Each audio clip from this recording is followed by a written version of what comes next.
In this tutorial, I'm going to teach you how to program a KUKA robot in TI Portal using mxAutomation. Say you're a PLC programmer and you plan to control your field devices with a Siemens controller in TI Portal. Now you want to add a KUKA robot to your plant and you want to control this robot with your PLC. But what you don't want is to learn yet another programming language to control yet another device. And this is where mxAutomation comes in. Because mxAutomation enables us to completely control the KUKA robot inside TI Portal. So you could, for example, send a command, please move the robot 100 mm in X directions, and you're going to send this command via PROFINET to the KRC, where a submit interpreter is going to receive the signal and then move the servo motors of the robot accordingly. And at the same time, mxA is going to permanently tell your PLC the current state of the robot. So let's jump right into TI Portal and show an example. So currently I'm connected to my PLC and I'm running a robot program by calling a series of different move function blocks and sending the data over to the KRC via PROFINET. And one of the many possibilities that mxA opens up is the way we visualize our robot. And since this robot here is totally integrated into TI Portal, I can use all available tools in TI to visualize my KUKA. And for example, I've created a simple mxAutomation dashboard with Vinces Unified. And this dashboard here really is a, let's say, simplified representation of a robot interface. But I use it to help me program my robot programs in TI Portal. And I can visualize like the most important states and values for my KUKA. But just to clarify, I don't use the dashboard to like program my robot programs. I only use it to visualize the most important values which I need to see while programming my KUKA in TI Portal. Now before we begin with the tutorial, let me make a short but important comment, because I don't have a KUKA robot or a controller here in my apartment, nor do I have a PLC sitting on my desk. Now in most chapters in this tutorial I'm going to work with simulated hardware, and this is especially true when it comes to the demonstration of the mxA library function blocks in TI Portal. But with that being said, let us set up a KUKA robot and go through the basics of KUKA.PLC mxAutomation step by step. This tutorial was created with the following hardware components. From the KUKA INTIC series, I'm going to use a KR30R2100 robot, which is a KUKA robot with 30 kilograms of payload and a reach of 2100 millimeters, combined with a KUKA KRC4 robot controller with PROFINET interface. Settings can be entered and checked on the robot controller using the SmartPad 2 programming handset. A SIMATIC S7 1500 Siemens safety controller. In my case, it is the CPU 1512SP from the ET200SP series. Quick note on the PLC. You do not have to necessarily use a safety PLC, but the CPU has to be from the 1500 series. 1200 series PLCs cannot control a robot. And more importantly, the CPU needs enough work memory, depending on how many robots and additional peripherals you want to control simultaneously. But more on the topic in the later parts of this tutorial. Additionally, a SIMATIC ET200SP bus adapter, and finally a SIMATIC memory card with 24 megabytes. This tutorial uses the following software: KUKA System Software 8.66, which is the operating system running on the KRC. The option package KUKA.PLC mxAutomation version 3.11, which is enabling us to control the robot through the PLC. KUKA WorkVisual version 6, which we use to configure and set up the robot controller. Siemens TI Portal version 17 to program the PLC, and a Vinces Unified PC Runtime version 17 to build me some simple dashboard. But it's totally up to you how you want to visualize your robot interface. Maybe you want to use a HMI, a web interface, or maybe no external visualization at all, which I don't recommend, but I'm going to show you how to do that as well. For the simulation and the offline robot programming, I'm going to use KUKA Office Lite 8.6 to simulate the robot and the KRC, and PLC Sim Advanced 4.0 to simulate the PLC.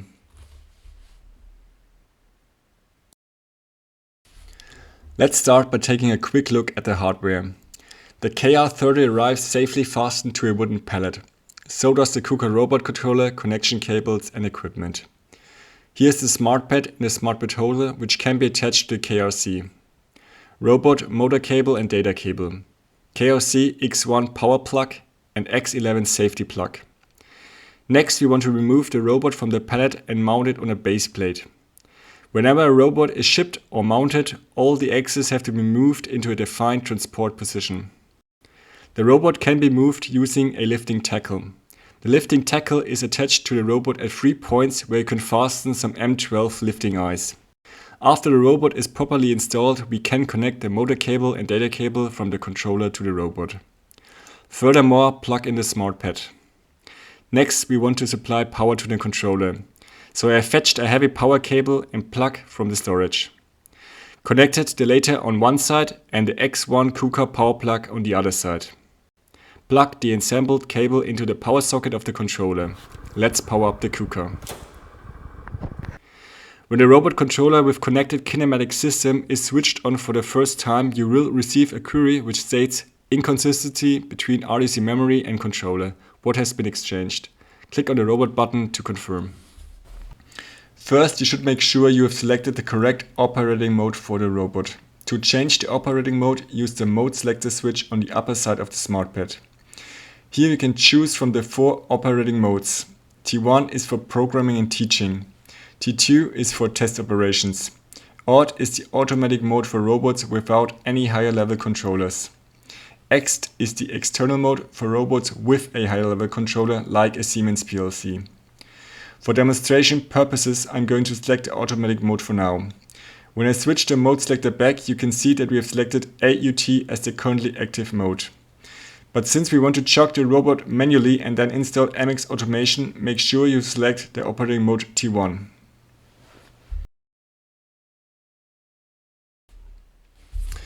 Until now, we have connected the power, motor, data cable and smart pad to the controller. The Ethernet cable and X11 safety plug are still missing. Before we connect the PLC to the KRC, you should test your robot in general. Therefore, we want to chock the robot manually in the startup mode.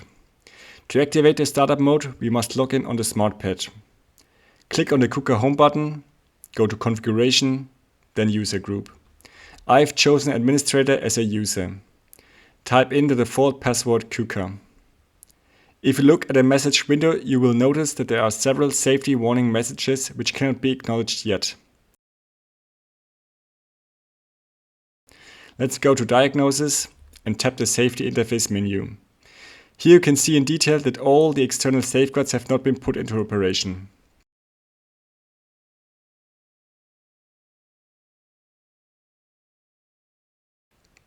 When you want to use the smart pad to chock the robot, you have to press one of the 4 white enabling switches on the backside.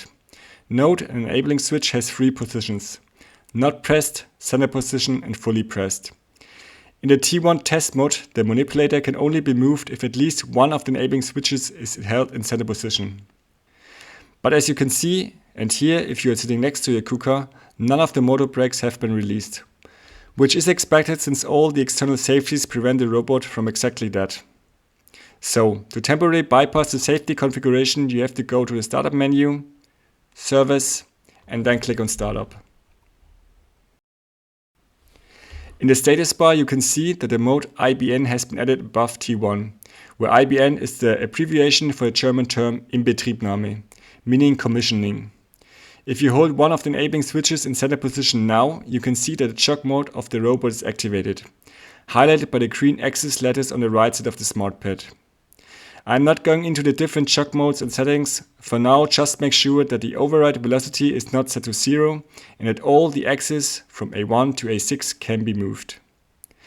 After you've ensured that the robot motors work correctly from a mechanical or rather electrical point of view, make sure that you disable the startup mode IBN. For that, go again to the Service menu and click on the Startup button. The mode in the status bar switches back to T1. Needless to say that bypassing the safety with the startup mode is not allowed for permanent usage. You have to set up the safety configuration properly. This is what we are going to look in next. In general, the safety configuration for the KUKA robot can be achieved with 2 different methods. A. The safety interface board, which translates the safety inputs and outputs for the internal KUKA system bus. In this case, we have to hardwire the X11 safety plug in accordance with the documentation. B. A safety bus system, which for the Siemens PLC is of course PROFIsafe. Here you do not have to wire anything additionally and can exclude the X11 safety plug completely. But obviously you need a Siemens FaiSafe CPU which transfers 2 bytes with 16 safety inputs and outputs via a safety bus protocol. Over the course of this tutorial I'm going to show you how to set up both of these methods. But for now we will start with method A, hardwiring the X11 safety plug. So I guess it's needless to say, but please power down the KUKA when working on any of the KRC interface plugs. If you take a look at the circuit diagram of the KUKA, which comes as printed documentation with the KRC4 shipment, you can see that there are a lot of safety input and output connections. Depending on your project or robot cell, you are probably not going to need all of them. Let's start with a minimalist approach. No external safety stub and no electrical loads at all. In this case, you will have to short circuit the safety inputs on the X11 plug. The only available e-stop button then is the one on the SmartPad itself. Such a configuration might be useful for a robot presentation. Next, we want to connect at least a safety relay for an external e-stop button. The pins on the X11 plug are number 1 and 2 for e-stop channel A and number 19 and 20 for e-stop channel B. That way you can implement an external e-stop signal. All safety input signals are configured as 2-channel connections, as shown in the circuit diagram. So use all the ones that are necessary for your project. But take into consideration that wiring an insert plug takes a lot of time. Best decide beforehand what kind of external safety signals you need. Whatever setup you choose for the X11, put the plug into the corresponding socket and power up the KRC again. If wired correctly, you will see on the SmartPad info window all messages disappear that prevented us previously from jogging the robot. Change the operator mode to T1 if not already active, and you will be able to jog the robot now without the startup mode. One comment about the safety configuration. Personally, I much prefer to exclude the X11 completely and use the PROFIsafe method, which I'm going to show you later. Hardwiring is just so outdated. Whenever I design an E-plan, I only use intelligent sensors and actuators, which all communicate on some sort of field bus with my PLC. Still, you should know both methods for your KUKA, and I suggest you take one step at a time and start with hardwiring the X11. We are pretty much done with setting up the hardware, which means we can move on to the installation of mxAutomation.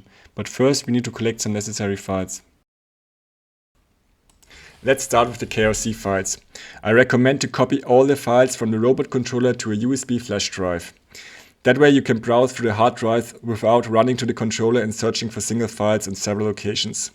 So to do that, plug in a drive in the USB port on the KRC. Grab the SmartPad and make sure that you are logged in at least as an expert user.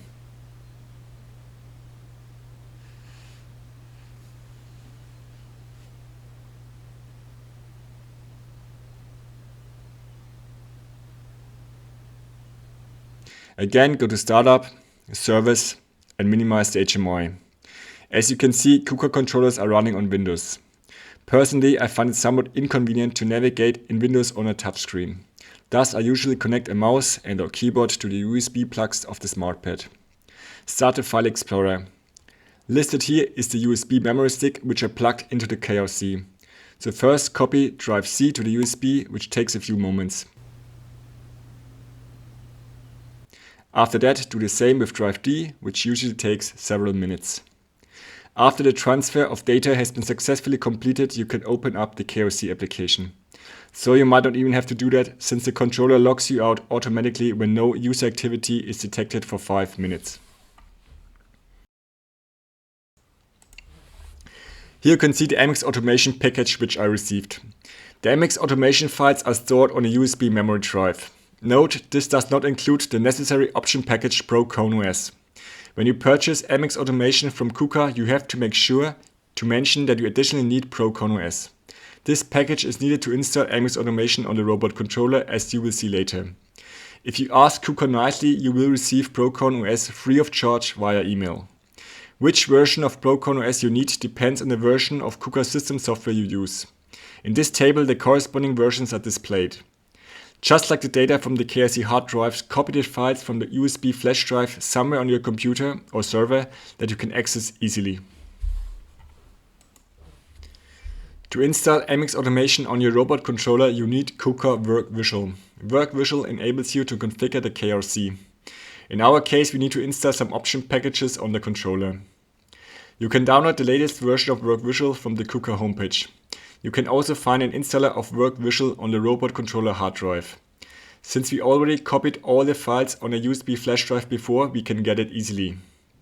So go to the KRCWriteToolData files, folder WorkVisual, setup WorkVisual, and unzip the installer on the desktop.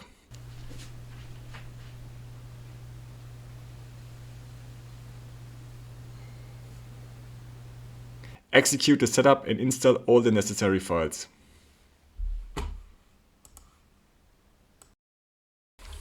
In order to configure the KRC in WorkVisual, we need to add the controller to our PROFINET network. Note, since I told KUKA beforehand that I want to control the robot with KUKA mxAutomation, they configured the controller cabinet with a PROFINET interface. Otherwise, you have to upgrade the hardware of your robot controller afterwards respectively. All participants in my PROFINET network use a static IP address. The same is usually true for the KUKA controller. Let's look up the current network configuration for the KRC. For that, go to Startup and Network Configuration.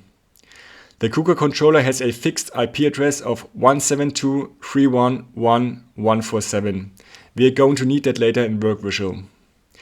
Back to our PC, which is running WorkVisual. I am connected to the PROFINET network via LAN. We need to make sure that our Ethernet port uses a static IP address which lies in the same address range as all the other PROFINET participants. The static IP for my PC is 172.311.181. Here the subnet range is 255.255.0.0. Now the KRC should be reachable. Let's try to ping the controller and receive an answer.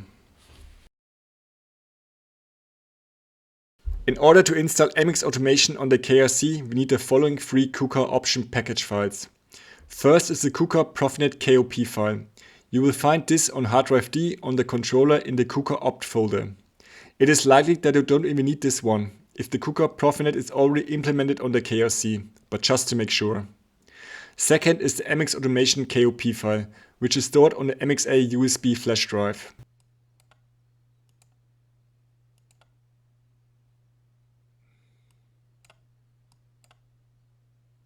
Third is the corresponding PROCON.OS KOP file. This option package I received via mail. Temporarily copy all three files on your desktop. Load up WorkVisual.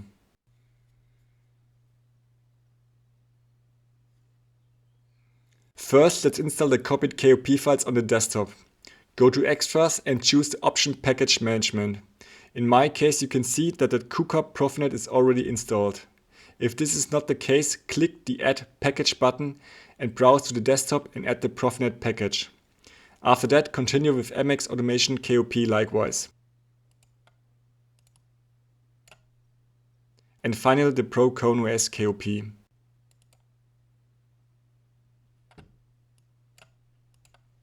Now, you could set up your robot controller configuration manually in WorkVisual, but I think it is much easier to just search for the KRC in the PROFINET network. For this, go to File, Open, and click on Browse. If your robot controller isn't listed as available, you have to search for the IP address manually. Open the green pinned currently active running project on the controller. It takes a while for the project to load.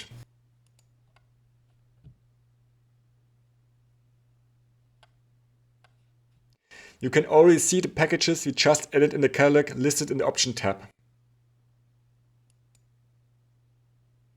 You can inspect the properties of the controller and robot. Now, if you look in the project structure and expand options, you can see here that KUKA PROFINET is already installed on the controller. So right-click on the KRC icon and set it as active controller.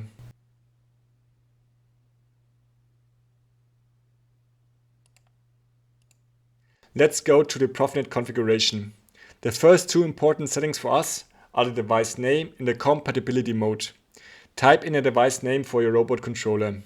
Quick tip, PROFINET names should only contain lowercase letters, digits and dashes. Don't go with underscores, capital letters or any special characters. They only cause problems. On to the compatibility mode. This one we set to KRC4, PROFINET 4.1. We need to remember both the device name and the mode for later when we import the robot as a PROFINET I/O device in TIA portal. So you might want to take a screenshot of your PROFINET settings. Next is the safety configuration. Even though we are working with a safety PLC, we are going with the no PROFIsafe method for now. With PROFINET being selected, we have to adjust the field bus configuration. If you haven't configured a KUKA system bus, WorkVisual will suggest you different options like the Safety Interface Board SIB standard. Clicking on the suggestion window will add the board, but you can add it manually as well.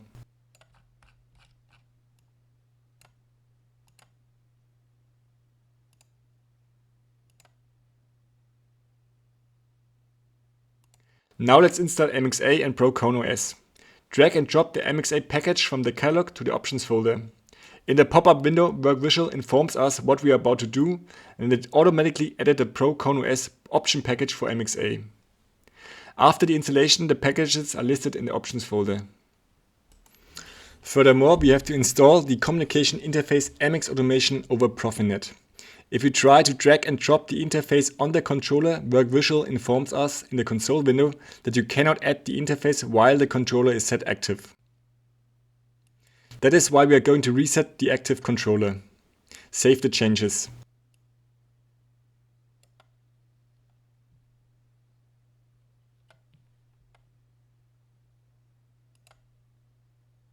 Drag and drop the interface on the controller icon. Wait for it to install.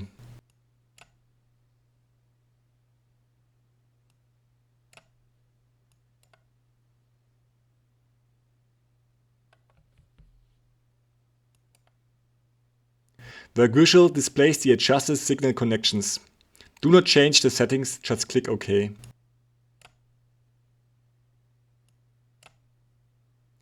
Set the controller as active in WorkVisual.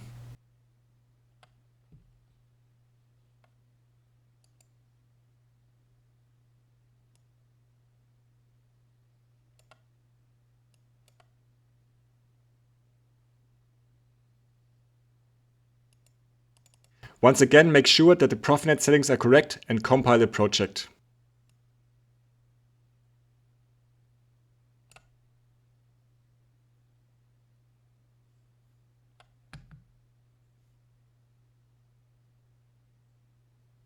If the compilation of the project was successful, we want to send the project to the controller. Take a look at the SmartPad and make sure that you are logged in.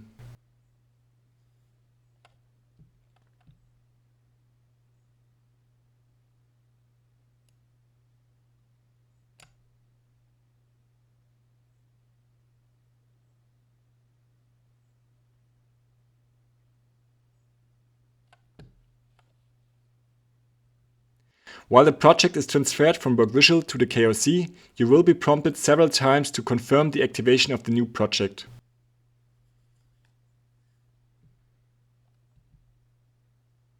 After the activation of the robot, the project requires a reboot of the controller.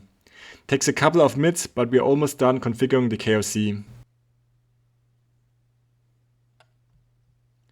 After the controller is booted up, the last step is to change the operation mode from T1 to external. Now that mxAutomation is successfully installed, we can move on to TIA portal. So we finally arrived in TIA portal. This is where the actual tutorial begins, so I guess apologies for a long introduction. Now I could show you some pictures and documents on how mxAutomation works in theory, but I want to take a different approach here. We are going to create a TIA project from scratch. So let's add a new device to our project.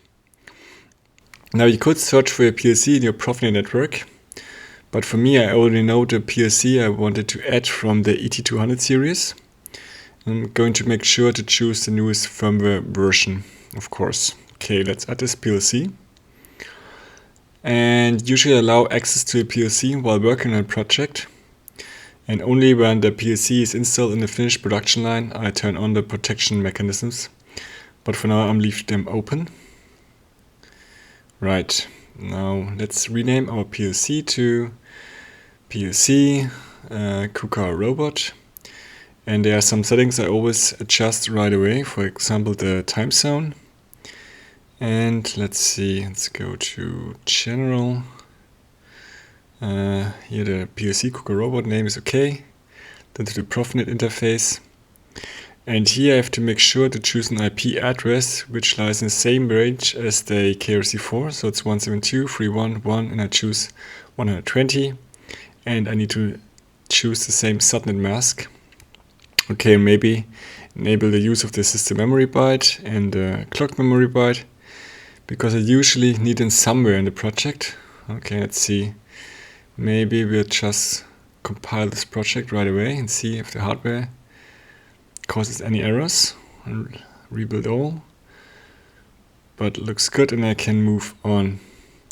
And for a fail-safe CPU, it's usually a good habit to set the access protection password right away.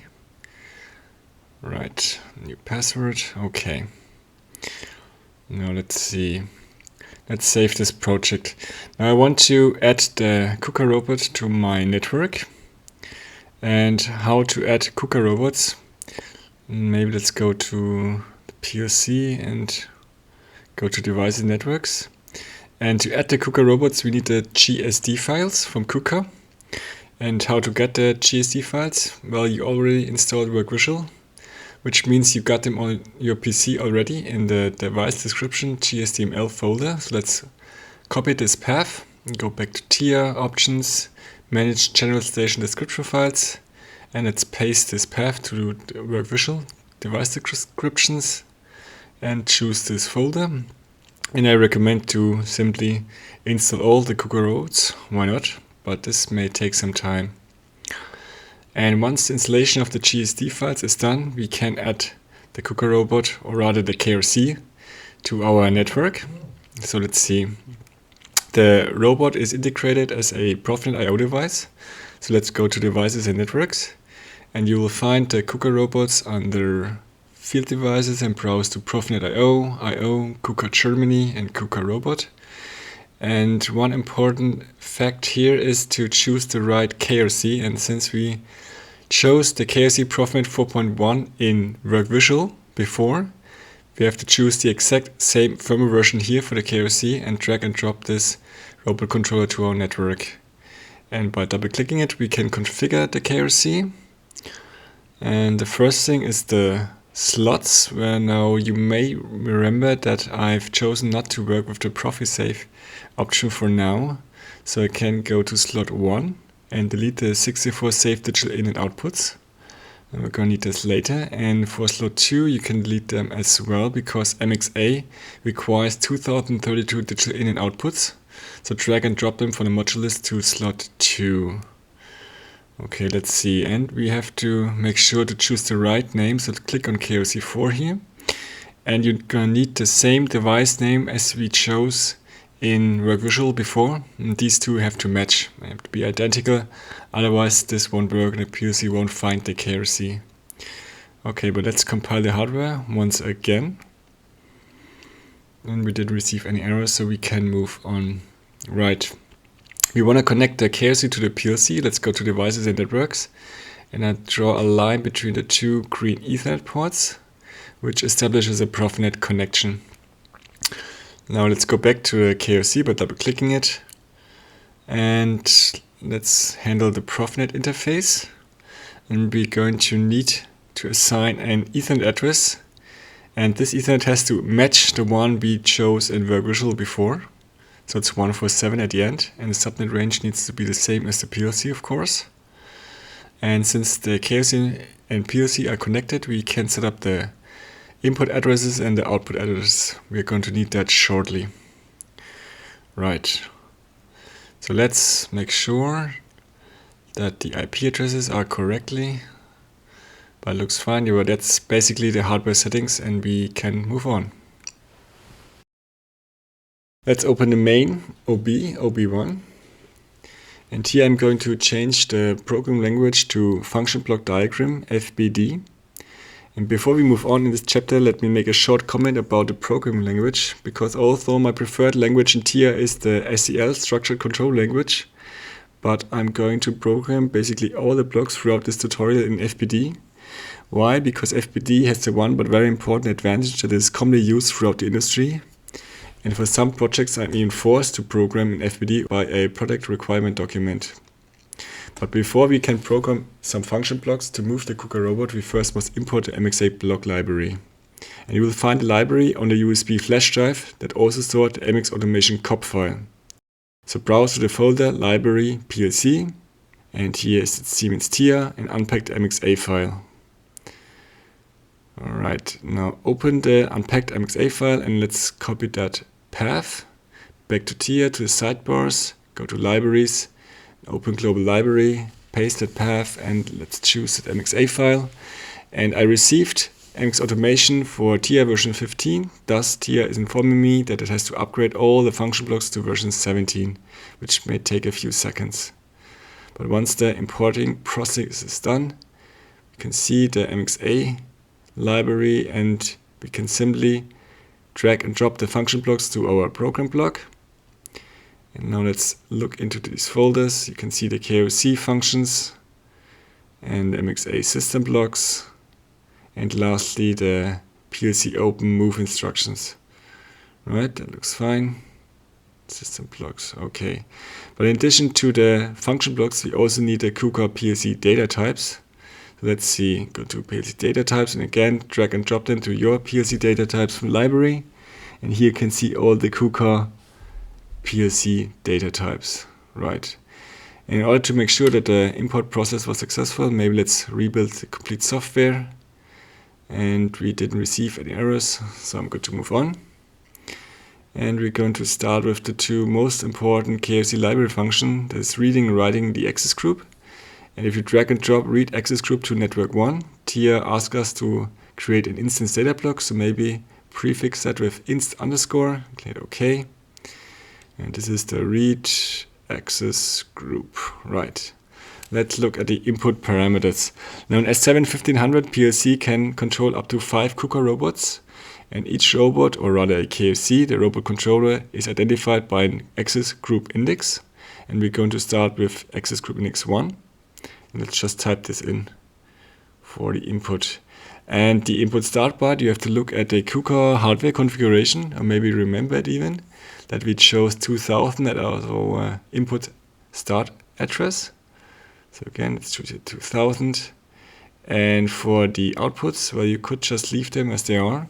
But it's one of my old TIA habits to just assign them to some temporary data. So let's create here a bool and double integer. And let's just drag and drop them to the output. It's my way of quote-unquote checkmark them as process, to just assign them to some temporary data that I don't use anymore. Well, in most cases I don't use it. And the counterpart to the read access group is the write access group. So again, they ask us to create an instance data block. And this is the write access group. And for the parameters, of course, we're going to choose the same access group. It's the same KRC. And for the output start byte, again, here it's 2000. And once again here, assign some temporary data to the outputs to checkmark them as processed. And for the other robot instructions, you have to make sure that all robot function blocks are called between network 1 and network 3, between read access group and write access group. The PLC stuff, well, you can put wherever you want, doesn't really matter, but the robot function blocks have to be between read access group and write access group. So maybe let's just compile the project one more time, just to make sure that everything worked just fine. Compile, software only changes, no errors, so we're good to move on. Now to keep the project tree organized, I'm going to group my functions into folders. So I'm going to add a new group, and I'm going to call this KUKA functions. And I'm going to move the KUKA mxAutomation library functions in here, as well as the open PLC move instructions. And the next one is for the safety programs. Add a new group. I'm going to call this safety. And I'm going to select the 3 safety blocks here and move them here, which will prompt me to type in the safety password. And the last one is for the instance data blocks. And I'm going to move the read and write access group instance data block in here right away. Right. So let's continue with the mxa library function blocks. We will create a call function block, which I refer to as KUKA Playground, and all additional KUKA robot functions which are programmed by myself are highlighted by the prefix myKRC, meaning that these are oftentimes some simple complementary functions which are not part of the mxa library. The first, the most important one, is the myKRC Playground. This call function block really is the cornerstone of this tutorial, since it will contain a call of every single library function. This means before we write some actual robot programs, we have to understand each library function block on its own. And no matter how you learn mxAutomation, this principle should always be your starting point. First, try to understand all the library function blocks individually and then combine them into a robot program. Now, since the myKRC Playground will be the first function in the main organization block and the first robot function I call, you have to stick to a very specific order in which we call these functions. This is at least true for the first 10 functions which serve to initialize the robot. For this purpose, we are going to add the KRC initialize function first to our playground. And this block initializes the mxAutomation interface and makes sure that the PLC mxa version and the robot controller mxa version match. Now Tia asked me to create an instance data block, and since I'm calling a function block within a function block, I'm going to select a multi-instance, and I'm gonna use a lowercase inst as a prefix. And when I scroll down to the static region, you can see that my instance data block got created here. And I'm not going to go into details regarding all the input and outputs for the KRC initialize. I rather want to focus on the structure on the myKRC Playground for now. Especially since it is much easier to demonstrate the library functions when we go online to the PLC. For now, let's copy this KRC initialize and name my network like this. And maybe let's add a little block title here. And I said I will add every single library function in the myKRC Playground, but additionally, I'm going to create a new data block, which I'm going to call KUKA Playground. And this global data block will contain all the input and output parameters for my myKRC Playground. So maybe let me just show you by an example. I'm going to copy this KRC initialize here, which is of data type structure. And the struct is going to contain two other structures called in and another one out, where in will list all the input parameters, while out will contain all the output parameters. And for the initialize, we only have one input parameter, which is called AxisGroupIdx. You already know this one. And for the output parameters, I'm going to need the done bool and the arrow bool, the arrow ID. And you can see this takes way too long to type out manually. So I'm just gonna open the KRC initialize. And also all the KUKA function blocks are copyright protected. You can at least open them and look at the input and output lists. And furthermore, you can copy these. So I'm going to select KRC serial to PLC revision and copy these and paste them into my KUKA Playground. Close this one. And now we need to assign the parameters. So simply drag and drop them over. And arrow ID. And finally, we arrive at the PLC revision. And our first library function is done. Let's see. We can move on to the next one, which is the KRC read mxa status. It's here, so I'm just gonna drag and drop this library function mxa status into the playground. And again, I'm going to create a multi-instance, prefix it with a lowercase inst. And Tia is going to create this in the static region, the instance data block. And here we're just going to do the same thing again. So it's KRC read mxa status. Let's close this one. So read mxa status as a structure, and here we need an input structure and an output structure, and AxisGroupIdx again, AxisGroupIdx, and for the outputs, maybe just open this function block as well, and copy these 3 lines and paste them here, right. And again, let's link these. The AxisGroupIdx is of data type integer. And move this one here. Status, error, and error D. Right. And let's rename our network. And we are done with the second library function.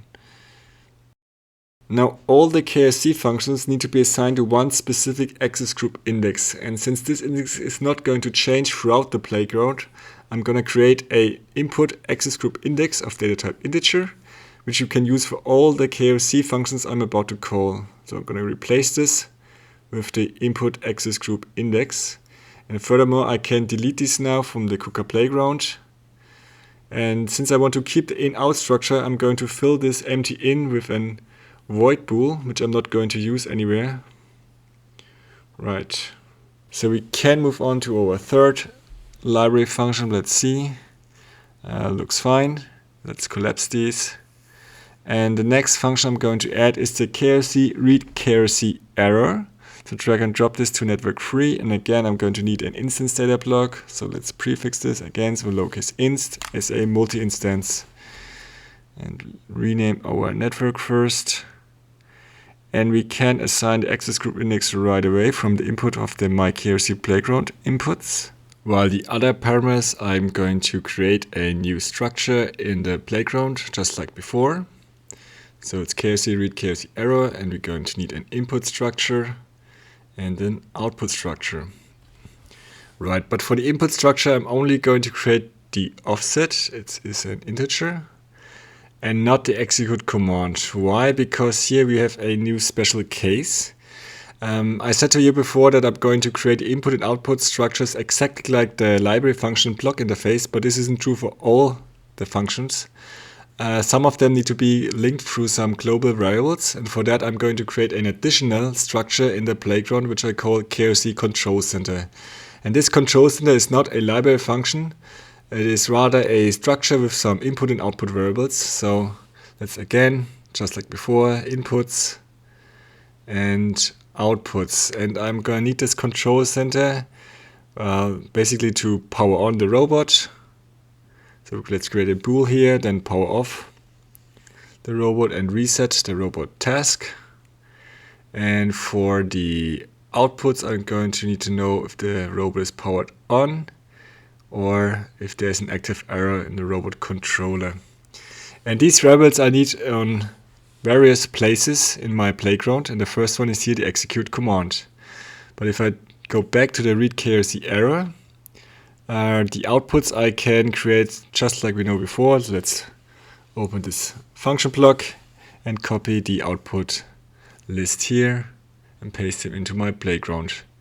And then again I need to assign these. So it's done, error, and I finally arrive as message 10. Right. So I can move on to my next library function, but in the KUKA playground, I'm going to keep the KRC control center structure at the very bottom. And for network 4, I'm going to drag and drop the KRC diag. And this one is to determine various diagnostic data of the robot controller or the submit interpreter for processing the comments of the function blocks. And I don't think I even need to explain what I'm about to do, because let's rename our network. And again, I'm going to create some structures here in my playground data block, inputs and outputs. And let's open this one and copy here the inputs. Of course, I'm going to need only the second and third line here and paste them over. And all the outputs with the corresponding data type. And paste them here. Delete this line. And let's close this function block. And again, we need to assign the parameters, so the axis group index just like before, and the rest from the KUKA playground data block. Right. So we finally arrived at the error and the error ID.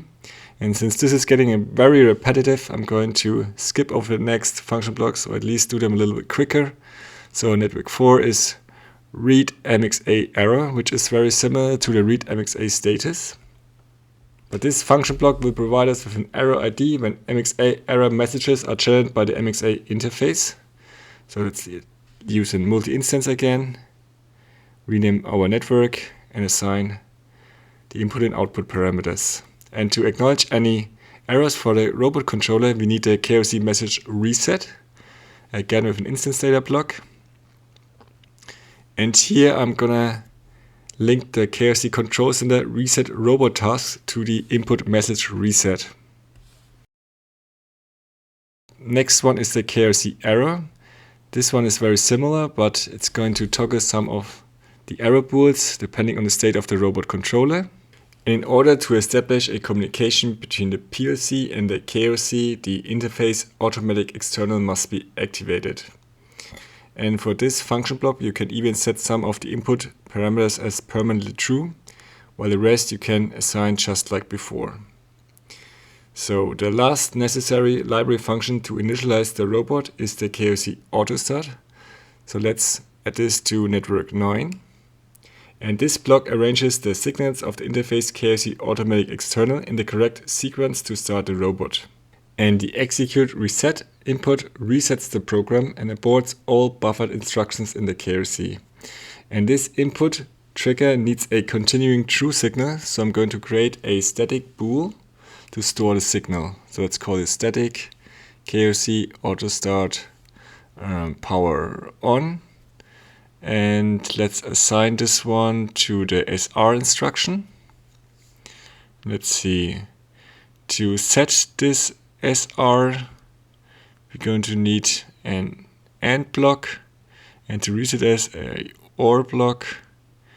And we're gonna set this one to true if power on bool here is set to true and there are no errors. So let's invert the signal, currently active. And to reset this one, whenever the KRC is powered on, or if there is an active reset going on, right? The rest of the output parameters from the KRC autostart we can assign just like before. So let's copy this name. Let's go to our playground and create the input and output structure and assign the parameters just like we did before. We are almost done with the initialization, so let's look at our networks. We need a further network for our KRC control center, but as you remember, this one is not a library function, so we're just simply going to need some TR instructions. So let's see, an SR, and let's link our KRC control center variables here. Right. And for good measure, we're going to add another network with a return function. So let's return, right. And now that we're finished, let's look at our 10 networks. And these 10 networks will initialize the robot. And again, you have to make sure to stick to this order.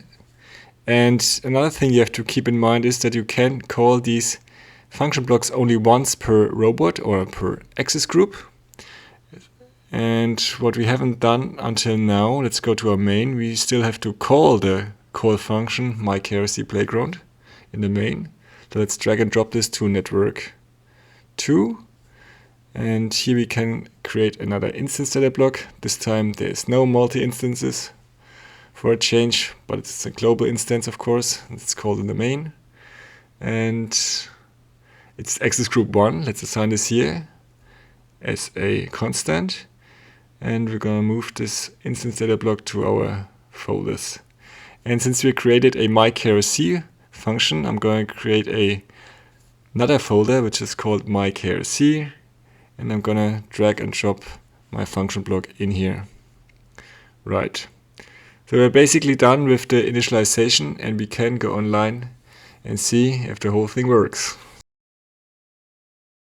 Now, although we haven't added any move instructions for the robot yet, we are going to download the PLC project to the device and take a look at the initialization. But before doing that, let's compile the project and start with the hardware and rebuild all, and do the same thing for the software. And I didn't receive any errors in the compile tab. And since I configured my PLC before, I will receive an answer when I try to ping it with the Windows command console. But you can also search for your PLC in your PROFINET network with online accessible devices and choose the right PGPC interface, which is connected to your PROFINET. And here you can see I will receive among some other devices my PLC KUKA Robot PLC. And maybe let's show this in the online access, but that looks fine. So again, go on to download it with extended download to device and leave the settings like before. And you can see again here my PLC KUKA robot. It takes a couple of seconds to load usually. And let's load the hard and software changes to the device. And since I compiled my hardware, I have to stop the PLC and start a module again. And maybe just to make sure that everything went fine, I'm going to download the complete software to the PLC, which forces me again to stop the hardware. But the rest of the things look okay, and I'm going to start a module. Right, and once the download is finished, we can go online and start monitoring.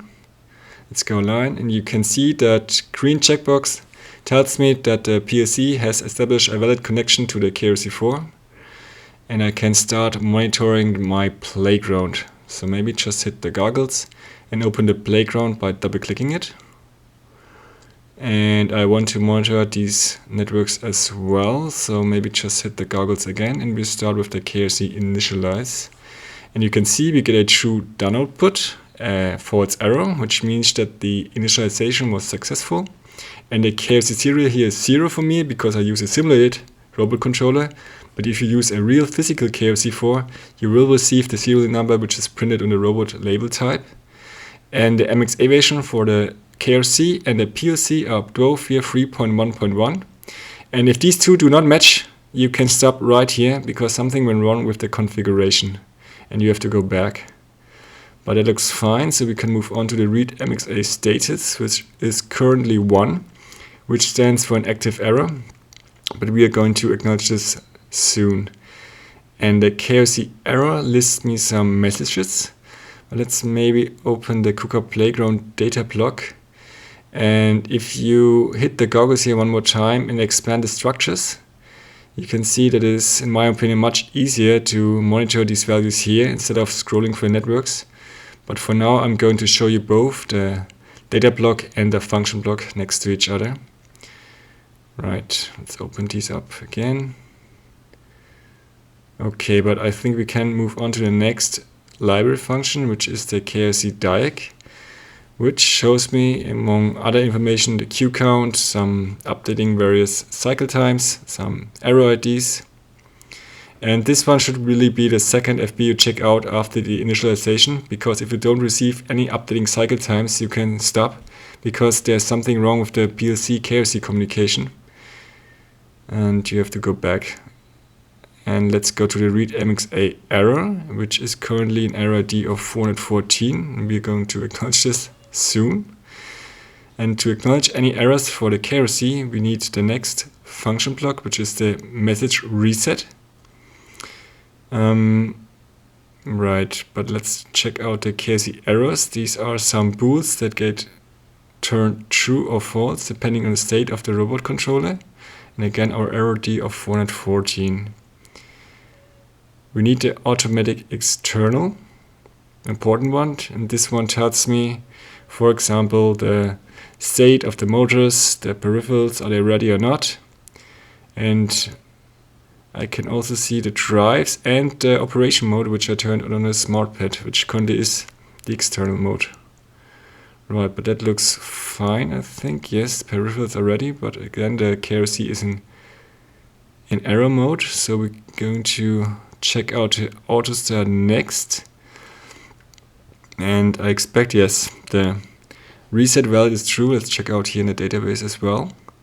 The outputs, you can see reset value true. This tells me that the KRC expects me to reset or send a reset signal. And for that we have our control center. Again, remember the my KRC control center, this is not a function from the library, but it's a network we programmed ourselves to power on and off the robot and reset the robot, of course. Let's see. I can toggle the reset robot task simply by double-clicking the monitor value. And let's turn this to true. And you can see that the status from the read mxa changed to 2. Let's turn this back to false. Right, and let's try to power on the robot now. And the status will once again change to 3. Which means that the KRC is expecting some robot task, but it's basically powered on now. Now that we used the KUKA playground to successfully power up the robot, I added all the remaining mxa library functions I want to demonstrate in this tutorial to the function block. And here you can see the finalized playground. But I think it's rather pointless to show you in detail how to do that, since it's the same procedure over and over again. But maybe show the playground data block next to the function block. And it's the same structure for all the library functions. So let's compile the software and rebuild all. I didn't receive any errors, so I can download the software to the device. So let's go to software, hardware and software changes. And I have to stop the PLC once again, load the software and start a module. And once the download is done, we can go online and monitor the new KUKA playground. And from here on out, I'm going to need a 3D visualization of the robot. So I'm going to use my dashboard, or rather only show it. I'm not going to use it. We're going to do that later. And I'm going to stick controlling the robot with the KUKA playground database. But maybe let's just see the read mxa status, which is currently status 1, which stands for an active error. And let's monitor here as well. And although I know what status 0 to 5 stands for, I've written a small function which is called myKRCWriteToolData, which is only converting the status number to a name in its description, so I know what's going on. So maybe just open that, and you can see status 0 to 5 with name and description. And I did the same for the read mxa error. And especially when I started to work with KUKA robots, I didn't want to look up all the error IDs in the manual every time I received an error. So let's maybe open up this one as well. We get error ID 414. I don't know what this means. So myKRCWriteToolData error text. And you can see all the cases and error IDs from the mxa manual with a description, cause, and a possible solution. And 414, for example, let's look this one up, means that the PLC has a timeout heartbeat. Why? Because we just had to stop the PLC to download the new software, and the KRC noticed that. So let's reset the robot task. Value this to true. Let's switch back to false. Right. Now the mxa status should change. Let's see. It's changed to 2. What does 2 mean? Program stopped. Okay. And maybe we can just power on the KRC. We're just toggling that power on bool in the control center. Right. True. Let's go back to false. And did it work? Yes, we are powered on. Okay. And we receive status 3, which means, as you can see, standby, that the robot interpreter is active, but he's waiting for some move instructions. So let's do just that. The KRC set override defines the percentage override of the program velocity. So let's open this one up in the KUKA playground data block and expand the structure of the inputs and the outputs, as well as the network. And to prevent the user from setting an override percentage of more than 100% is done in TIA with the out range instruction. And to demonstrate how the KRC set override works, I'm going to chock the robot axes briefly. So let's open the KRC chock function block, inputs and outputs, here in the networks as well. So we're going to go to KRC chock. And we currently have an axis velocity of 10%. But if I toggle the axis 1 plus button, you can see the robot doesn't move at all. So let's toggle this one back. And what's going on? We're going to scroll up to the KRC set override, and you can see that we currently have an override of 0%, and we're going to set this to 10% for now. Note, start with a smaller override when you begin. And let's toggle the axis 1 plus button, and you can see the robot, or rather axis 1, is rotating with 10%. But now the question is, what does 10% even mean? Now this really depends on the robot that you are using. Let's look at the datasheet for the KR30. And KUKA states a speed with rated payload of 180 degrees per second for axis 1. And the resulting axis velocity calculates as the override percentage times the function block velocity percentage from the KRC choc times the axis velocity from the datasheet. For axis 1 here it is 10% of override times 10% of axis velocity from the KRC choc times the 180 degrees per second, which results in a velocity of 1.8 degrees per second. And if we go back in TIA and maybe toggle the axis 1 in minus direction, you can see that the robot is rotating with 1.8 degrees in minus direction. And furthermore, the read mxa status is switching to 4, meaning that the KRC is executing an active instruction currently. But let's go back to the topic of override and stop the robot here. And the calculation for the axis 1 velocity can be applied to axis 2 to 6, but always with respect to the corresponding maximum speed. So for axis 2, this value is 165 degrees per second. Hence this axis will move with 1.65 degrees per second with our current input parameters. So let's see how this one looks. Maybe readjust our robot, and I'm going to toggle axis 2 in plus direction with 1.65 degrees per second, minus 1.65 degrees per second, and for axis 3 it is 1.8 degrees per second and in minus direction. And for axis 4 it may be safe enough to increase the velocity, so let's leave the override with 10% and the axis velocity will set to 50% and the acceleration as well. And the maximum here is 250 degrees per second. With an override of 10%, we get a global maximum of 25 degrees per second, and the increased choc velocity of 15% then results to a choc velocity of 12.5 degrees as the resulting axis velocity. So let's visualize this as well, and we go back to TIA. And I toggle the axis 4 plus direction, so this 12.5 degrees for axis 4. And for axis 5 it is the same, it's 12.5 degrees for plus, and well, maybe do the minus direction, which is minus 12.5 degrees. And as a last example, I'm going to set the override to 50%. And for axis 6, which is usually the fastest of the robot axis, we get 360 degrees per second, so it's 50% of 50% of 360 degrees per second, which results in a velocity of 90 degrees per second. And if we go back to the robot web viewer and go to KRC choc, I'm going to toggle axis 6 in plus direction, and you can see that with that kind of speed, axis 6 reaches its motion range pretty quickly. So toggle this one back, and we're going to zoom into the flange. You can see it a little bit more clearly, and I'm going to choc this one in minus direction. Yeah, so in summary, the override limits the velocity of your robot globally, which means that this does not only apply to the KRC choc function, which I demonstrated here, but rather to all the motion instructions, as we will see later.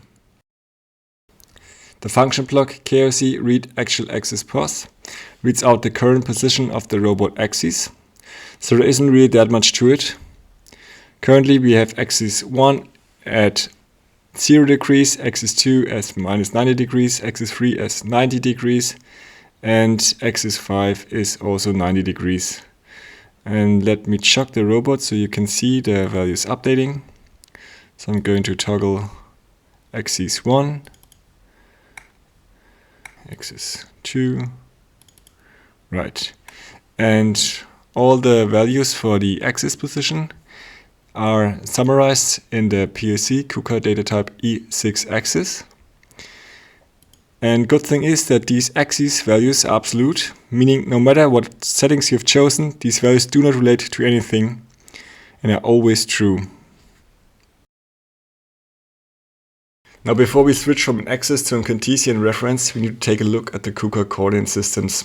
We differentiate between two types of coordinate systems, bases and tools. We start with the basis, and a KUKA robot comprises up to 32 base coordinate systems, and the most important one is here in the origin of the robot, well, base, and it's called the ROB root. Now technically the ROB root is base number 0, but I oftentimes use base number 1 also as the ROB root, so I recommend not to make any changes to base number 1. And a coordinate system is typically marked by 3 arrows, where the red arrow marks the plus x direction, green plus y direction, blue plus Z direction. And the rotations are described by B, which is the rotation about the plus Y direction, A, the rotation around the Z axis, and C, the rotation around the X axis. Right. Let's move on to the other type of coin systems, the tools. And unsurprisingly, the tools are placed at the end effector of the robot. And just like the bases, there is an origin tool, and this one is located at the flange. The center point of the tool coin system is highlighted by this small orange dot, and it's called the teach center point TCP. The flange tool number is 0, and the tool cannot be changed, just like base number 0 cannot be changed. While all the remaining tool numbers, so it's tool 1 to tool 16, can also be offset and rotated, but here of course with respect to the flange tool. Now the concept of bases and tool references will become much clearer in the following examples, so we'll just leave it at that and move on.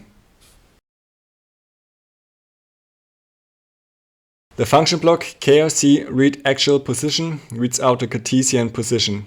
And here the coordinate systems begin to become absolute essential, because the Cartesian position, or maybe rather the Cartesian distances, are always measured between the currently active base and the currently active tool. And I really want to stress this point, since it is possibly the most common mistake when people start to work with a KUKA robot. And right now we have only defined base 0, which is our rob root, and tool 0, which is our flange. And if we look at the output parameters of the function block, you can see that the currently active base is 0 and the currently active tool is also 0. This means that the values for x, y, z, a, b, c describe the offset and rotation for the base and the tool. So it's between the base 0 and tool 0. So let's see. We got 1000 millimeters in x direction, 500 millimeters in y direction, and 1500 millimeters in z direction. And we have a rotation of 90 degrees from the flange around the y-axis. So if I chuck the robot just to demonstrate the values updating, which is around x. So we have some new values, and we describe the offset and rotation between the rob root and the flange. And we have two further output parameters, which are called status and turn. But I want to keep things simple here, and we'll ignore these for now, and we'll come back to them once we covered all the basics. To create a new base, we need the instruction KRCWriteBaseData. The function block requires us to type in the offset values between the rob root and the corresponding base we want to create. Now I've prepared a visualization of two bases, which are placed on these two black pins here. And let's start with the coordinate system on the right pin. And we are going to assign this the base number 2. Let's go to our input parameters and we set this to 2. Now, when you look at the flow of the rob viewer, you can see this grid I placed here. And the white lines represent a square of 1000 millimeters. Thus, the black square has an edge length of 250 millimeters. And we start at our rob root here. And we need to walk 500 millimeters in x direction. So it's 500 for x. And the y direction is also 500 millimeters, 2 squares. And the pin has a height of 1500 millimeters. So it's 1500. And if you compare base number 2 and base number 1, you can see that these two coordinate systems are completely parallel aligned, they're totally square. Thus, we don't need to type in any of the rotation angles here, A, B, C, and can leave these at 0. Let's execute the block, toggle this, and we get a true done output and a false error, which means the process was obviously successful. Let's check this one. What I usually do, I go to the KRCWriteBaseData function block, and this one I think is pretty much self-explanatory. I want to read the data for base number 2. Okay, so it's base number 2, and I toggle the execute command, and you can see 500, 500, 1500. Exactly the data we just entered. Okay, we can toggle this one back. And one thing you should be aware is, although the robot did move, the mxa status or the KRC still needs to be powered on. So let's just demonstrate this. I go to the control center and I'm going to power off the robot. Let's see. Read mxa status is 2. What does 2 mean? Let's go to text. Program stopped. Okay, the program stopped, and let's try to execute new data here. Let's see. Write base data. It's 1, 2, 3. It doesn't really matter. Try to overwrite that. Busy, but it never gets done. Why? Because the KRC is powered off. So, didn't work. Try to read it. Did not work. Okay, power on the robot. Go check this one. Stand by. mxa status 3. Okay. And we will continue with our left base system, which is placed on the smaller pin here. And this base system, I rotated around all the angles. So it's 45 degrees in X direction, 45 degrees in Y direction, 45 degrees in Z direction. But let's go with X, Y, Z first. Again, we start here at the rob root. And we walk 500 millimeters in X direction, and Y is minus 500 millimeters. So it's minus 500 millimeters. And the pin has a height of 1000 millimeters. So, and I want to create this base number 3. Let's go with base number 3. And ABC, as I said, 45 degrees around the Z-axis, 45 degrees around the Y-axis, and 45 degrees around the X-axis. And execute this one. And we're going to check this one out as well. So base number 3. And here you can see the values we just typed in. Right. So these two coordinate systems will serve to demonstrate the Cartesian frame references in the next chapters. Now that we've defined 3 bases, we want to switch between these. There are 2 ways of doing that. A, whenever you execute a move instruction with a reference to a base or a tool, you have to define beforehand which base tool combination you want to use. And this one we will see later on. And B, you can change the base and tool without any motion by using the KRC set chord system function block. And to check which base and tool is currently active, I'm going to open the structure from the KRC read actual position, which we already know. And you can see that still base 0 is active and tool 0 is active. Right. And if I go back and execute the block and I set base 1 to active and look at these values here, you can see that none of the values change. Why? Because we said beforehand that base 0 and base 1 coincide and they are practically identical. And we're describing the offset and rotation from the rob root to the TCP here. So it's these values. Right, but if I go to base 2, which is our black pin on the right side here. So let's see, this is base 2. And again, look at these values here. I execute the block and all the values here changed. Why? Because now we define the offset and rotation between base 2, which is the black pin here, to the TCP on the flange. And although the robot hasn't moved at all. Let's do another example and set this to 3. And again, look at these values before I execute a block. And again, they completely change because now we go from the left black pin here to the TCP on the flange. And this one we should always keep in mind that these values here you read from the read actual position. These are completely useless if you do not know the tool and the base.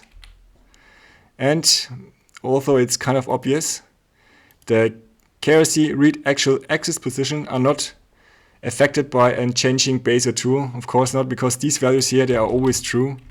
They don't have any relation to a base or tool coordinate system. Alright, so we can move on.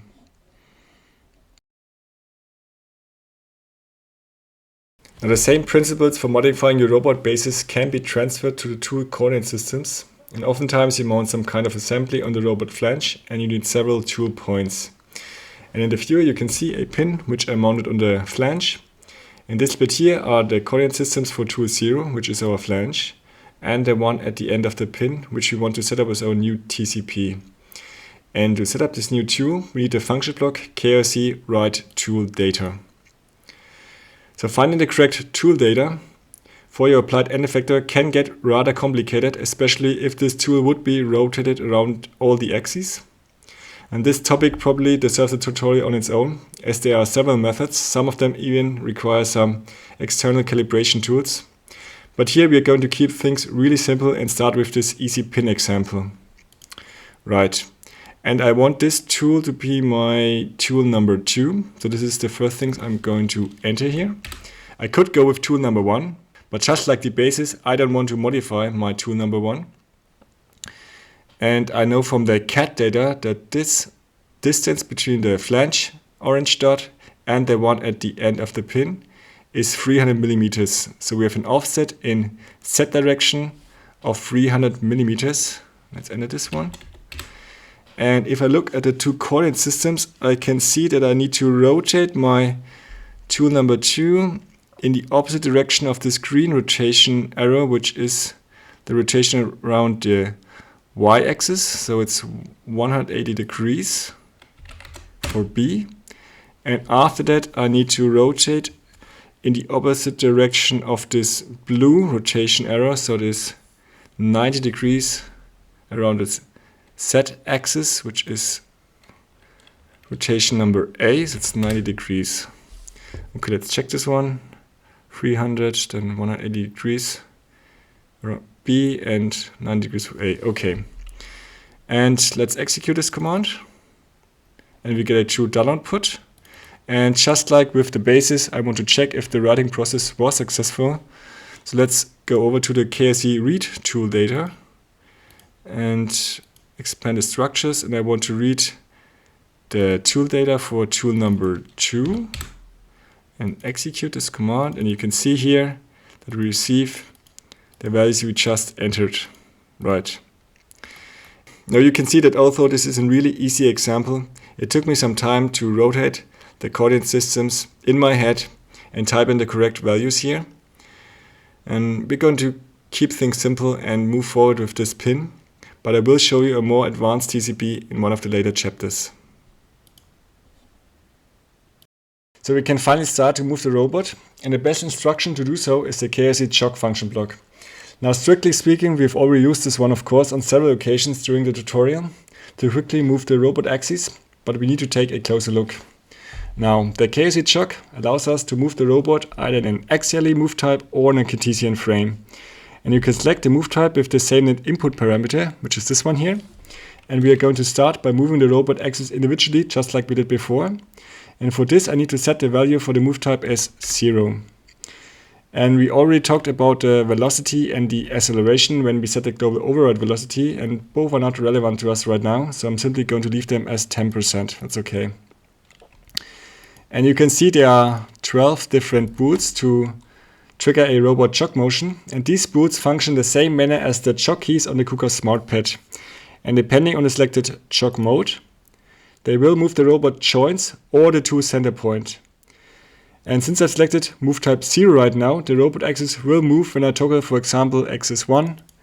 Axis 1 will start to rotate until it hits its limit switch, which I think is 185 degrees. So maybe let's stop this, release the key, and jog back our axis 1. But as I said, we've already done this one before, so maybe let's move on to our second type of motion and move the robot in a Cartesian frame. And for this I have to set the move type as 1, and here it is essential to input the desired coordinate systems, meaning the base and the tool number here. And how this one works in combination with the jog base and tool, I've prepared a visualization in my robot web viewer. And you can see that I've mounted my tutorial pin on the flange, but the arrows for tool number 1, the flange, and tool number 2 are missing, and only the two orange dots here I'm showing. And why is that? Well, it's because I want to emphasize that the orientation of your tools do not matter at all for the KRCWriteToolData function block. On the other hand, the tool center points, which are indicated with these small orange dots here, are very much important to us. So let's just demonstrate how this one works. Now I will choose base 1 as my chalk base and tool 1 as my chalk tool. And let's just trigger, let's say for example, the Y direction, which is the green arrow here, and the robot starts to move, and stop it, release the key and go back. And we're going to go in minus Y direction. Okay, now here's my approach to chalking the robot. Step number 1, I've chosen tool 1, so I'm going to look at the tool center point, the orange dot of tool number 1. This one right here. This is like my, let's say, point of interest, because the center of attention when I chalk the robot is right here. But then who defines my Y direction? And for this I have to go to step number 2, and I've chosen base 1 as my chalk base. And this means that all the directions for chalking are defined by the orientation of base number 1. So for the XYZ translation, this is pretty obvious. Let's just toggle all of them quickly. So it's plus X, minus X, and let's go up here. It's plus Z, up and down. Right, pretty obvious. But look what happens when I start to rotate around the ABC angles. Let's zoom in here and look at the orange dot here. And let's start with, let's Z direction and go with plus A, for example. And toggle this one. See the orange dot? It stands perfectly still, but the robot rotates around the Z axis. And this is of course true for the other axis as well. Let's go with B. And B in minus direction. And the last one here is let's do plus C. The orange dot stands perfectly still, but the rest is moving around that orange dot. Right. So let's go to our next tool, which is tool number 2, which is at the tip of the pin. And I leave base 1 as my active chalk base, but I'm going to select tool number 2. And now my center of attention goes to this orange dot here. And if I trigger X, Y, and Z translation, so maybe just to demonstrate, you will see this one looks just like before, no difference at all. Let's go a little bit back. Right. But if I start to chalk in ABC direction, let's see, look at this orange dot here, and we're going to start with plus A, for example. That's this one. So the orange dot stands perfectly still, but the robot moves around it. I go the other direction. Right. Of course, that's true for all directions. And maybe B, this one, really obvious. Right. Okay. So this one was all done in relation to base number 1. So let's bring in some new bases here. Okay, so I brought in 2 new bases. First one is our base number 2, located here on the right side. And second is our base number 3, located on the smaller pin here on the left side. And what will happen if I were to set base number 2 on the right side here as our new chalking base? So it's base number 2. And we're going to leave tool 2 as our TCP, our point of interest. And I start chalking, for example, in X direction. Then in Y direction. Fine. Then in plus Z direction. And you already notice chalking just like before. No difference at all. So why is that? Well, if you look at base number 1, our rob root, and base number 2, you will see that these 2 coin systems are orientated exactly the same in space. Although there is an offset between these two, the orientation is identical, and thus the chalking behavior is identical as well. So it really doesn't matter if I set this base 1 or 2 as my chalk base, the motion behavior will be exactly the same. So let's chalk over to our base number 3. Let's see, let's go in minus Y direction and go over there. Go a little bit back in minus X direction. Okay, it looks fine. Let's zoom in here. And now, this is our base number 3. And you might remember that this one I rotated around all the angles, so it's 45 degrees in A, B, and C direction.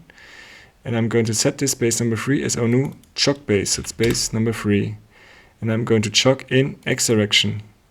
And look what's going on here. We're going downwards. Why is that? Well, it's because our new X direction is defined by this new arrow here, by this red arrow. This is our new Y direction. This is our new Z direction for jogging. And this is of course true for the rotations as well. Well, let's see. Go in plus Z direction. And we're moving parallel to this blue arrow. And let's maybe rotate around the Y axis. So our TCP, our tool 2 orange dot here, is standing perfectly still, but the rotations are defined by these arrows here. Right. I'm going to go back to my base number 1. And if you look at the input parameters for the KRC jog, there is another important one, which is called increment. And this decides if I jog the robot continuously or incrementally. And as long as the increment sits as a value of 0 right now, there is no effect at all. But as soon as I type in some value here, let's say 100, and I start to jog and I hold the key down, the robot will jog for 100 millimeters and then stop, and I have to release the key and press it one more time to make the robot move again. And this is of course true for all the directions. That's 100 millimeters in Z direction. And if I were to set this to, let's say, 10 and start to rotate around an axis, let's say go with B, the robot will stop after 10 degrees. Let's go here. Hold the key down, robot moves for 10 degrees and then stops.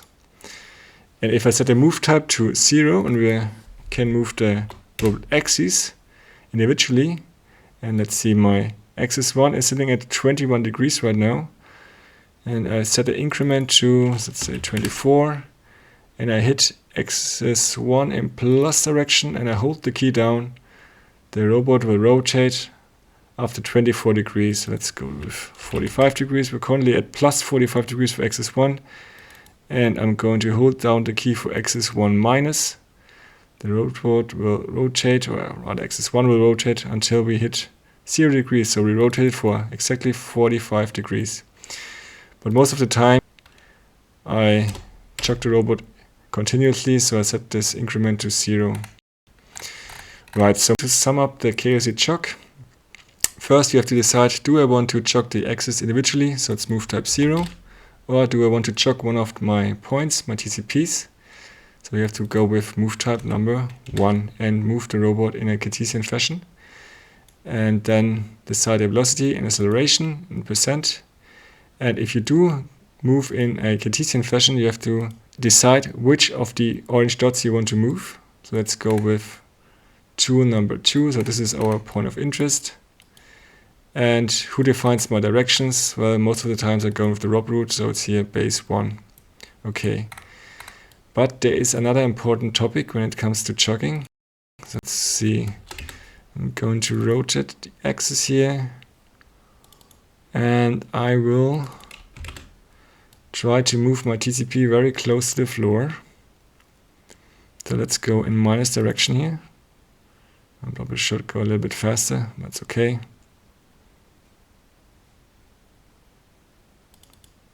Maybe a little bit in X plus direction. So this is an important topic, bear with me. It takes a short time. I'm going to move the robot in a position because I want to demonstrate that jogging the robot with this tool-based system can be very dangerous. So let's see. Let's say, for example, you stop working with the robot and one of your colleagues continues. So, and your colleague, by accident, goes to the KRC write base data, and by accident he's going to overwrite base number 1, which is our rob root. So let's see, let's go with 180 degrees for the B rotation, so it's around the Y axis. So the rob root is flipped on its head and he's going to execute this one. Let's see, Let's go with KRCWriteToolData and see if it worked and the writing process was successful. So it's base number 1. Let's see, yes, it is rotated 180 degrees around the y-axis. Right. Well, good. Yeah, colleague leaves work, and next day you want to continue working with the robot, and you don't know that base 1 is rotated around the y-axis, and you see, hey, the TCP is way too close to the floor, let's move this one upwards. And you move over to the KRC chuck. You chuck in a Cartesian fashion. You choose, well, tool, that's okay. And you think, hey, base 1, my rob root, that's okay as well. And you feel very confident, hey, I'm going to 100% of velocity. And you already might know what's about to happen because disaster is about to strike. Because you think, hey, I'm going in plus set direction, and you hit the key here. Set plus, execute, and oh no, what happens? The robot moves in the opposite direction that you expect, and you crash into the floor. Bad, very, very bad. So what happened? Well, the rob root was flipped on its head, or at least base 1 was flipped on its head. So here's my recommendation what you should do when you work with a KUKA robot, or you start to work with a robot. Always make sure that whenever you chuck, you set tool for the chucking to 0 and the base for chucking also to 0. Why? Because base 0 and 0 cannot be changed, they cannot be tampered with, and you can be sure that this is my rob root, these directions, well, you know this, because some things should always be true when you work with a robot. This is chucking for me, at least. I do want to chuck in the direction that I know. So the set plus direction is upwards. Yes, because let's say you accidentally crash the robot into a tool or some other machinery, and you want to move the robot out of the crash. You really have to make sure that these directions are true, because you don't want to make things worse. So just make sure whenever you chuck the robot, set tool 0 or base 0 as your coordinate systems. Now, if you really do need another chuck base because your robot is mounted on a ceiling, I recommend that you call this KRC chuck function block somewhere else in your program, and you comment it in your networks and also in your visualization that the user knows, hey, this is not my quote-unquote normal chuck base, the rob root. Yeah. Okay, that pretty much covers the KRC chuck function block, but I do want to add another aspect to chucking. Until now I've called rotations around the axes A, B and C, just as they are described by KUKA. But from time to time you might hear me call them as Euler angles yaw, pitch and roll, where A is yaw, B is pitch and C is roll. And you might wonder what I mean by that, so let me give you a simple explanation. For that I've brought in a small X-wing fighter and mounted it on the robot flange pin. And in order to show the Euler angles, I'm going to chuck this X-wing on this base pin here. So let's go in X direction. And the TCP, the tool center point, is located right beneath R2D2. Okay, let's see. Maybe I'm going to zoom in here. Now here's my approach to remember KUKA coordinate systems. The X-wing is flying in X direction. X is the red arrow, just like the red drive blooms from the X-wing engines. The blue Z-axis points upward into the blue sky, leaving only the green Y direction. And if I chuck the X-wing in A rotation, so let's hit A plus here, I'm going to change the yaw of the X-wing. Right. And if I chuck the B rotation, I'm going to change the pitch. Let's nose down, nose up. And maybe bring this one into its original position. So we're flying in X direction again. And C is like rolling the fighter. So it's right and roll to the left.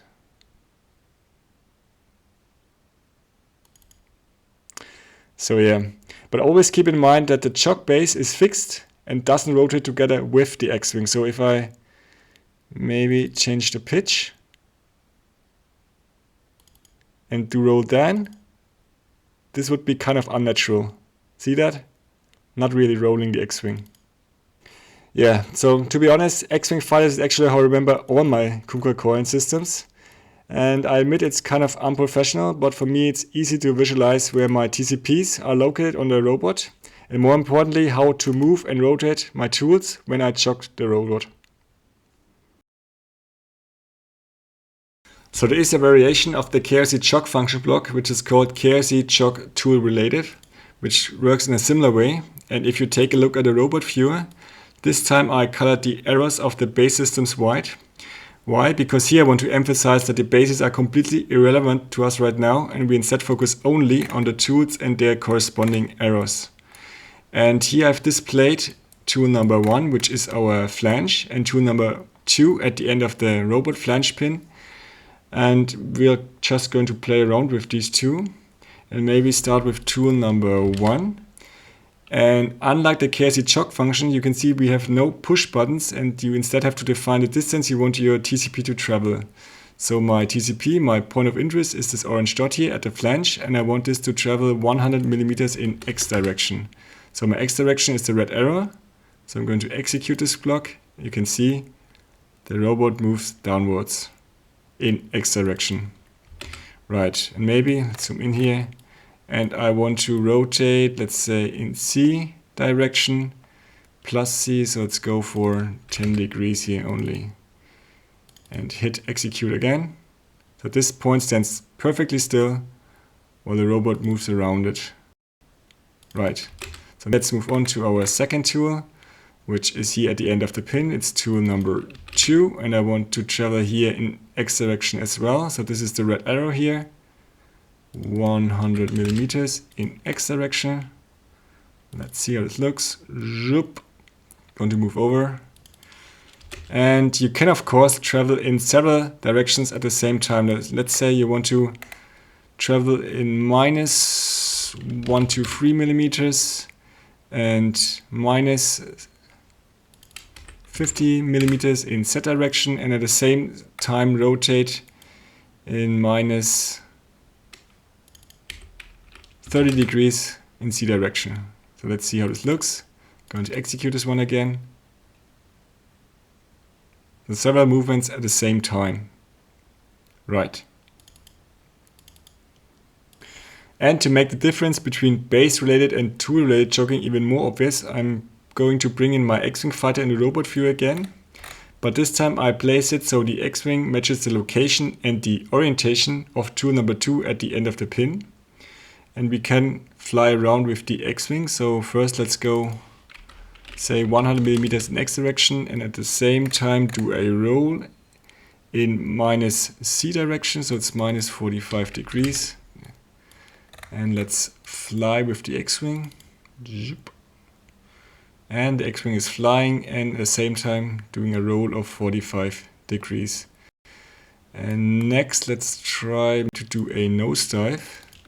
For this we are going to go 120 millimeters in X direction, and at the same time 100 millimeters in minus Z direction. And we're going to change the pitch. So it's rotation B. Let's do here 45 degrees. Right, let's see how this looks. I'm going to execute this one more time. Set this to true. And the X-Wing is doing a nosedive. Right. So chocking the X-Wing tool relative is a lot more natural, so to speak. This is how Luke would fly the X-Wing, as the orientation is always based on this tool coordinate system, which is moving together with the X-Wing fighter. There is a third chocking function block called KRC chock linear relative, and this FB is very similar to the original KRC chock, with the only difference that you don't have any push buttons, but you declare a distance you want your TCP to travel. So let's start with tool number 2 at the end of the flange pin, and we're going to chock in base number 1 our rob root, and I want to travel for 100 millimeters in plus Z direction. and I can execute a block, and I don't have to hold this key down here. I can simply trigger the motion with an edge. And one advantage might be that you can travel in several directions at the same time. So let's do 100 millimeters in X direction, 123 millimeters in Y direction, and let's do a roll of 45 degrees.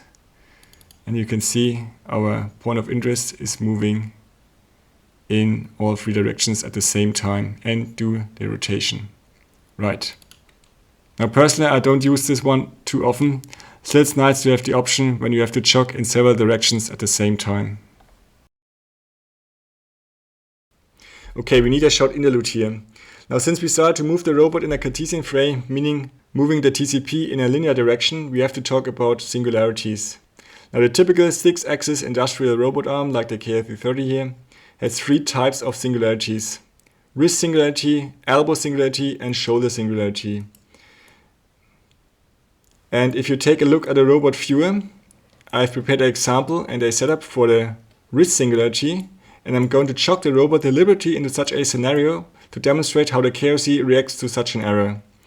Now, a wrist singularity occurs every time axis 4 and axis 6 here at the flange coincide while executing a linear motion. So if I were to go into my KRC jog block, move type 1, and I'm going to jog in Y plus direction, you can see that axis 4 and axis 6 are about to coincide, and when they finally do, the KRC will go into error mode and stop all instructions. Now, I don't want to get into the technical details of singularities, but broadly speaking, the robot controller cannot compute a linear motion when axis 4 and axis 6 are coinciding, because there's an infinite number of ways for the kinematics to achieve this tip position here at the flange. So let's stop the jogging for now, toggle this one back, and let's check our mxa status, and we receive status 2, which meaning program stopped, and we will receive an error D of 529, meaning timeout switching drives on. And let's look at our SmartPad. At the message window, there appeared an overspeed at axis 4, and we need to reset our robot program. Okay. Now, if I were to go to our KRC control center and toggle the reset robot task, you can see that we couldn't acknowledge this error. We need to reset our robot program.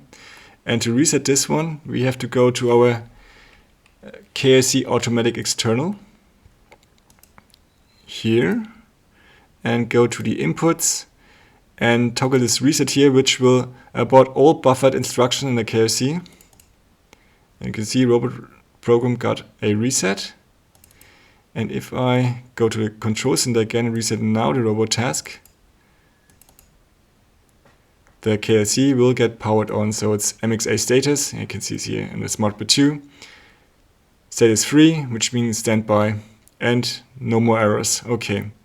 But be careful and do not try to jog the robot in a linear direction right away. So if I were to jog Y plus again, the KRC goes straight into error once more. So it is, let's look here, overspeed axis 4 again. So I need to reset my robot program. Automatic external, reset once again, reset the robot program, and power on the KRC again with the reset robot task. Okay. Now to go out of this singularity, I'm going to change the move type in the KRC jog to 0. So we're going to jog the robot axis individually. And I'm going to jog axis 5 here. So plus or minus doesn't matter. I only want to achieve that axis 4 and axis 6 do not coincide any longer. And I can go back to move type 1 and move in a linear direction. So let's do Y plus now, and the robot starts to move without any errors. Okay.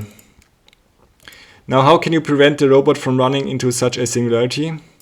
Well, hard to say, but let's look at the robot in the top view. And what I always try to do is to work in one of the quadrants. So it's quadrant 1, 2, 3, or 4.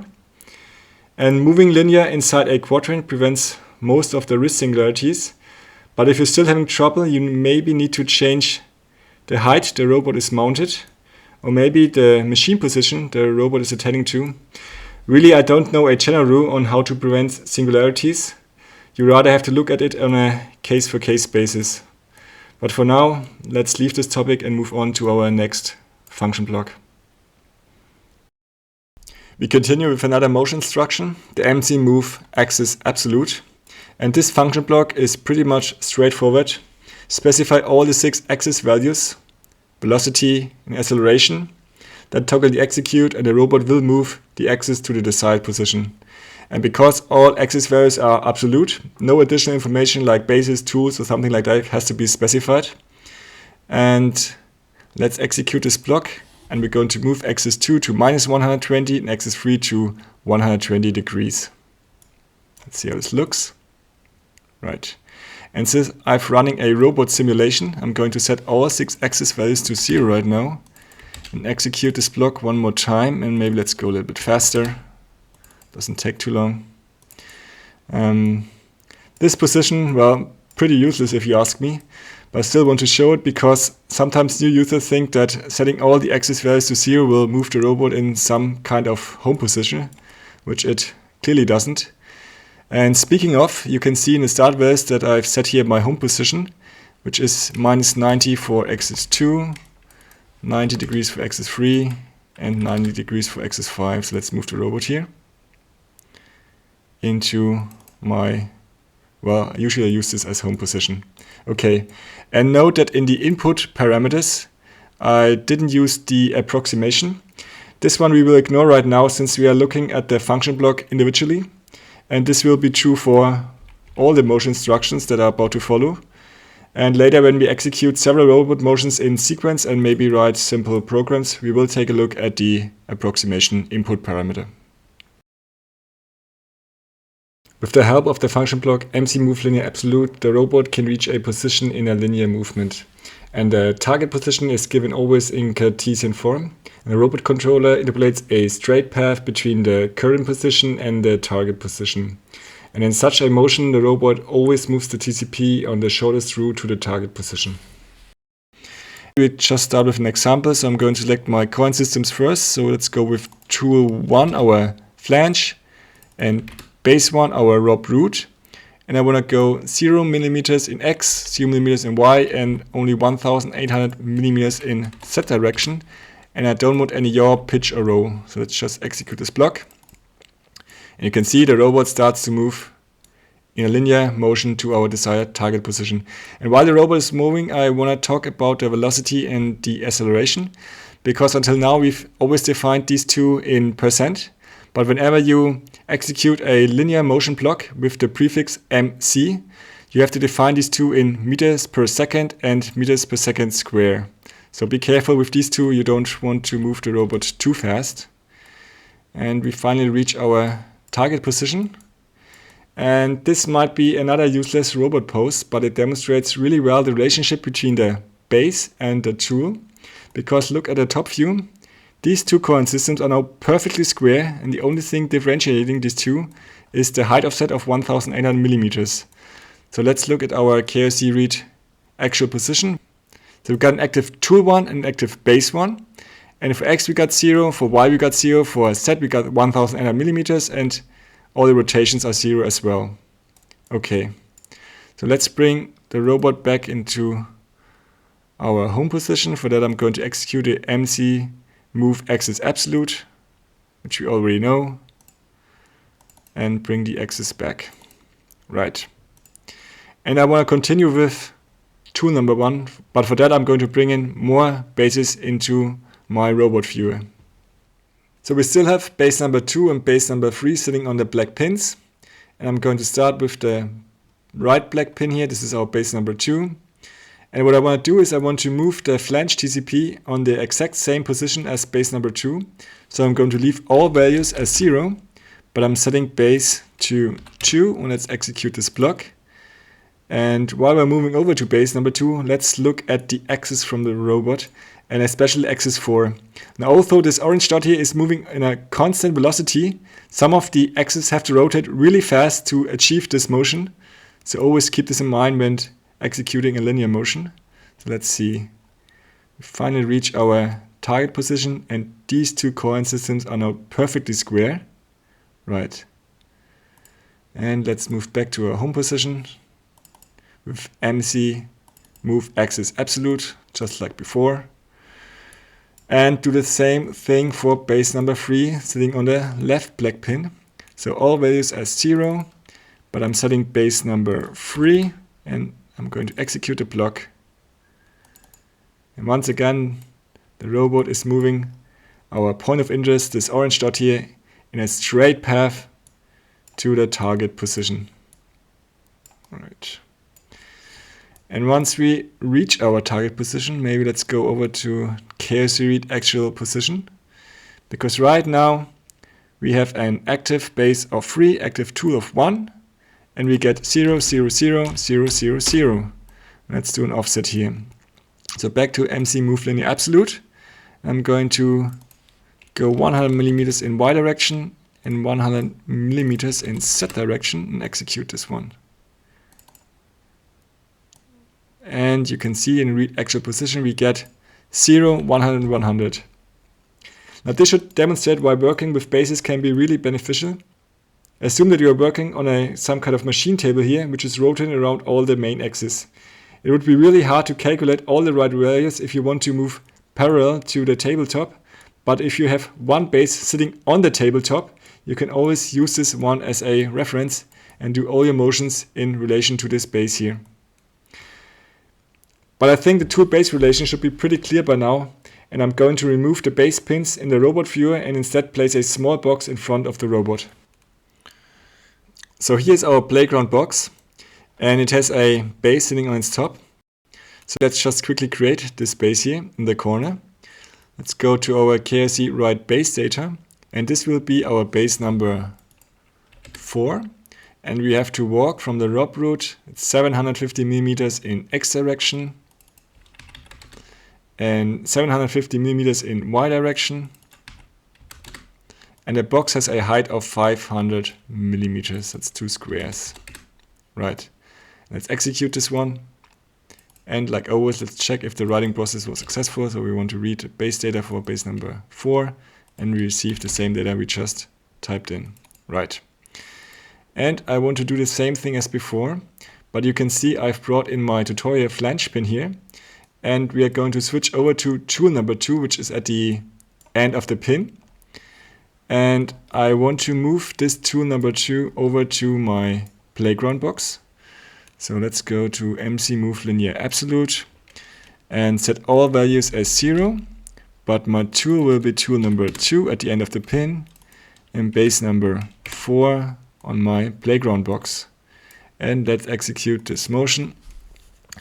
And while the robot is moving over in a linear fashion, in a straight path, let me make a short comment about linear motions in general, because it really should kind of avoid to do too many linear motions, because it takes a lot of effort for the robot to move this orange dot on a straight path over to the target position, because all the motors have to work in perfect synchronicity. There's a lot of calculations going on in the KRC.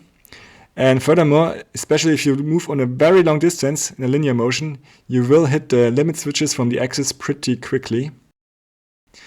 If your robot application allows it, try to do linear motions only for short distances and in between robot steps, just to avoid hitting any of the limit switches too fast. But yeah, our tool number 2 is finally arriving at base number 4. And maybe let's do an offset next. So I want to go in the middle of my playground box. So one square has an edge length of 250 millimeters. So let's go 250 millimeters in X direction and 250 millimeters in Y direction. And tool number 2 is active, base number 4 is active, and let's execute this. And we're moving into the middle of the box. And let's go over to our KRCWrite actual position to see the values updating live. And we finally reach the middle of the box, which is 250 and 250 millimeters. Right. The next motion control function block is called mxMoveLinearRelative, and here we are not going to move the TCP in relation to any base location, but instead we take the current position of the TCP as the initial start position. So maybe let's just go through it. What should be my point of interest, my center of attention? Well, it's this orange dot of tool number 2, so let's type this one in. And who should define my directions? It is base number 4 on the playground box. And first let's do a rotation around the z-axis, so it's 45 degrees in A direction. And you can see the TCP is rotating. Next, do another rotation around the x-axis. And as always, you can see that the orange dot is standing perfectly still when doing a rotation. And let's move like this to the middle of the box, so it's 250 millimeters in x direction and 250 millimeters in y direction.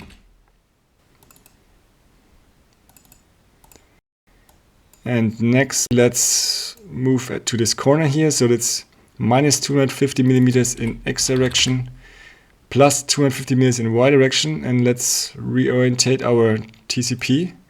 So let's go back to our standard orientation. Execute this one. And next, let's do a reorientation of our tool.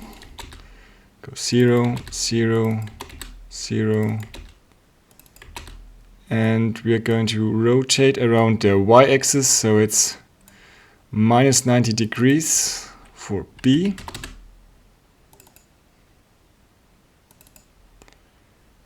And let's move down the box. So minus 250 millimeters in Z direction. Okay. And move alongside this box wall here. So it's 250 millimeters and minus 500 millimeters. So to get to our initial corner of the box. To complete the circle, I'm going to rotate my tool back. So it is plus 90 degrees in B. So pretty straightforward and very similar to the jogging we did with the robot.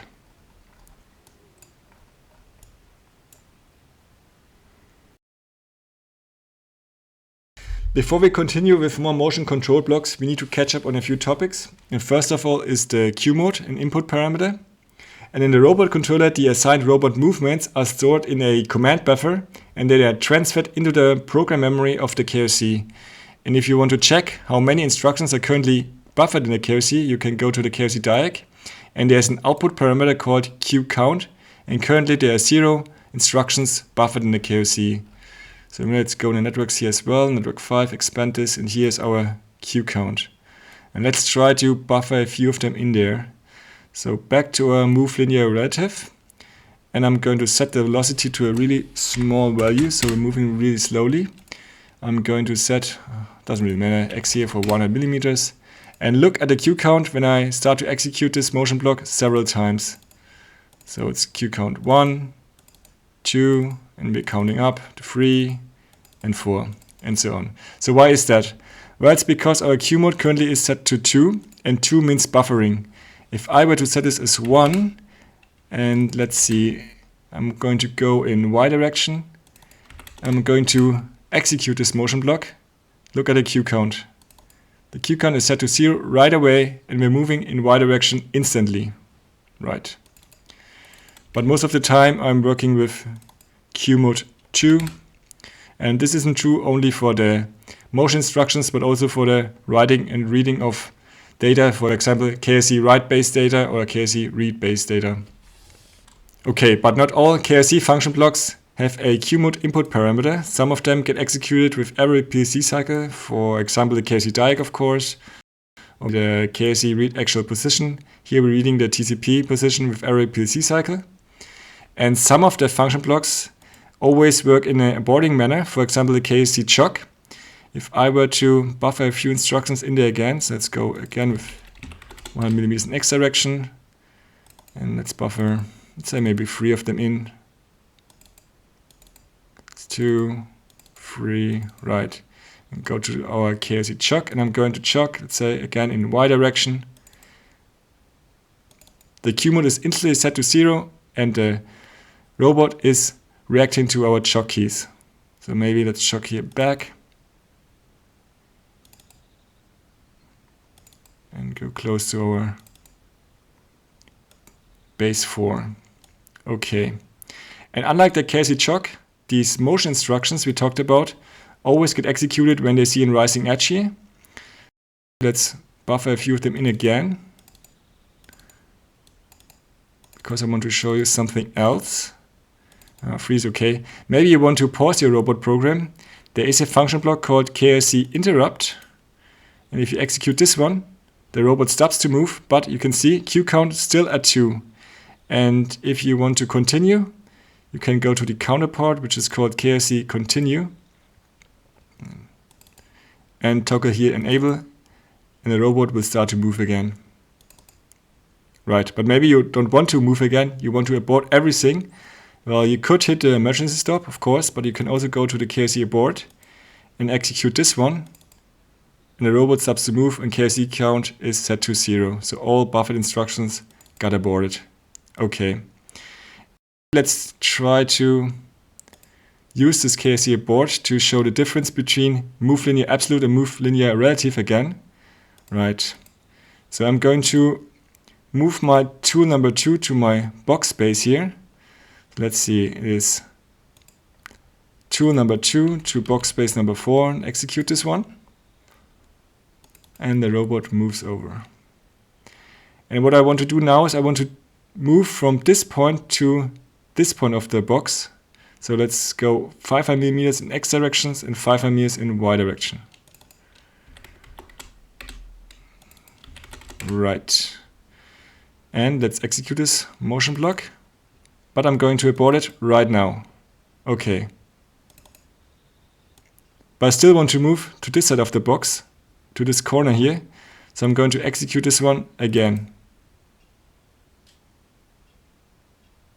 And our TCP is moving to this corner. Right, so nothing new here. Everything like expected. And let's move back to our box space and do the same thing we just did with MC move linear relative. So again, let's check this. Set our velocity to 0.1 and tool 2 base 4 is correct. And I want to travel for 500 millimeters in X direction and 500 millimeters in Y direction. Okay. And again, I'm going to execute this motion block and stop right here. Abort everything. Okay. Just like we did before. But I still want to move over here to this side of the box. So I'm going to execute the linear relative again. But look what happens now. I think it's pretty obvious. Because our TCP is not stopping at the corner, it's moving outside of the box. So why is that? Well, because I aborted all motion instructions when I were somewhere here. And I re-triggered the move linear relative. So always keep this in mind when you abort any of your robot programs, and just do not randomly re-trigger any of the relative motions. Now that we know how to move the robot in linear mode, I would like to continue with the second motion type called point-to-point movement. But before we can do this, we need to talk about the status and the turn. Two important parameters we've completely ignored until now. And the best way to demonstrate the status and turn is with a simple example. So I'm going to chuck my robot using the KRC chuck. Let's go with 20% velocity, and I'm going to chuck the robot here, axis 1 in plus direction. And now let's do maybe axis 5 in minus direction. Right.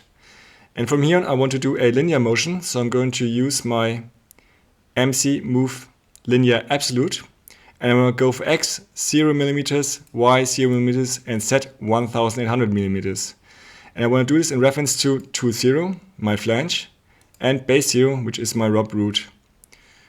And let's execute this block here. And the robot starts to move in a linear fashion, just as before. So let's check out the KRC read actual position. We get 0, 0, 1100, 0, 0, 0. Right.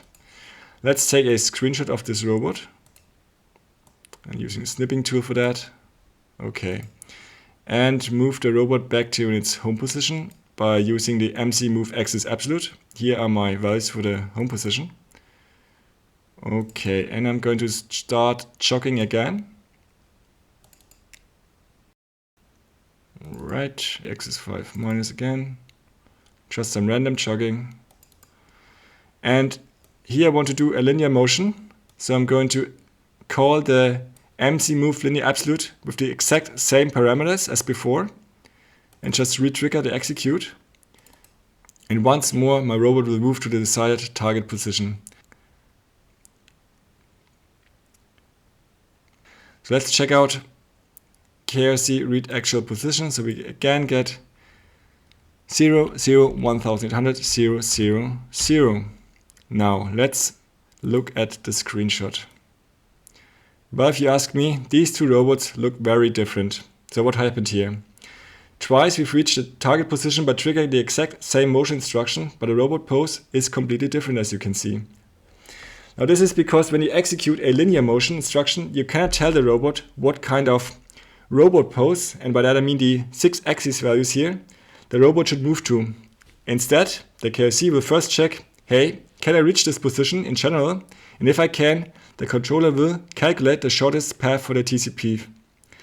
In other words, the X, Y, Z, ABC values are not sufficient to completely define a KUKA robot position, as different axis positions are possible for the exact same TCP. Twice we've reached 0, 0, 1800. And here's where the status and turn come in. Now the status and turn are both of data type integer, and they both represent bit fields. And I want to go through status and turn separately, so let's just bring our robot back into our home position. Once more. Right. And I'm going to open my status dashboard, because it's easier to demonstrate and show the status. And I have an empty watch table here, and I'm going to drag and drop the status over. And since the status is in bit field, I'm going to display format this in binary. And for the status, I'm only interested in the first 3 bits here. So it's bit 0, 1, and 2. And you can see them in the dashboard as well.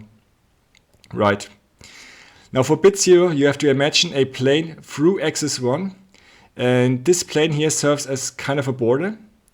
And next you have to imagine an intersection point of axis 4, 5, and 6.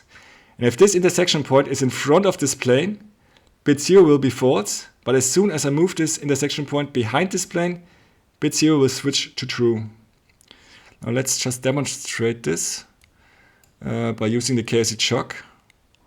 And I'm going to jog, maybe not that fast. Let's go with 10%, it's okay. And axis 2 in plus direction. And let's use axis 3 in minus direction. And I think I'm going to stop right before the intersection point passes through the border. So maybe let's do a stop here. And you have to look at bit 0 here.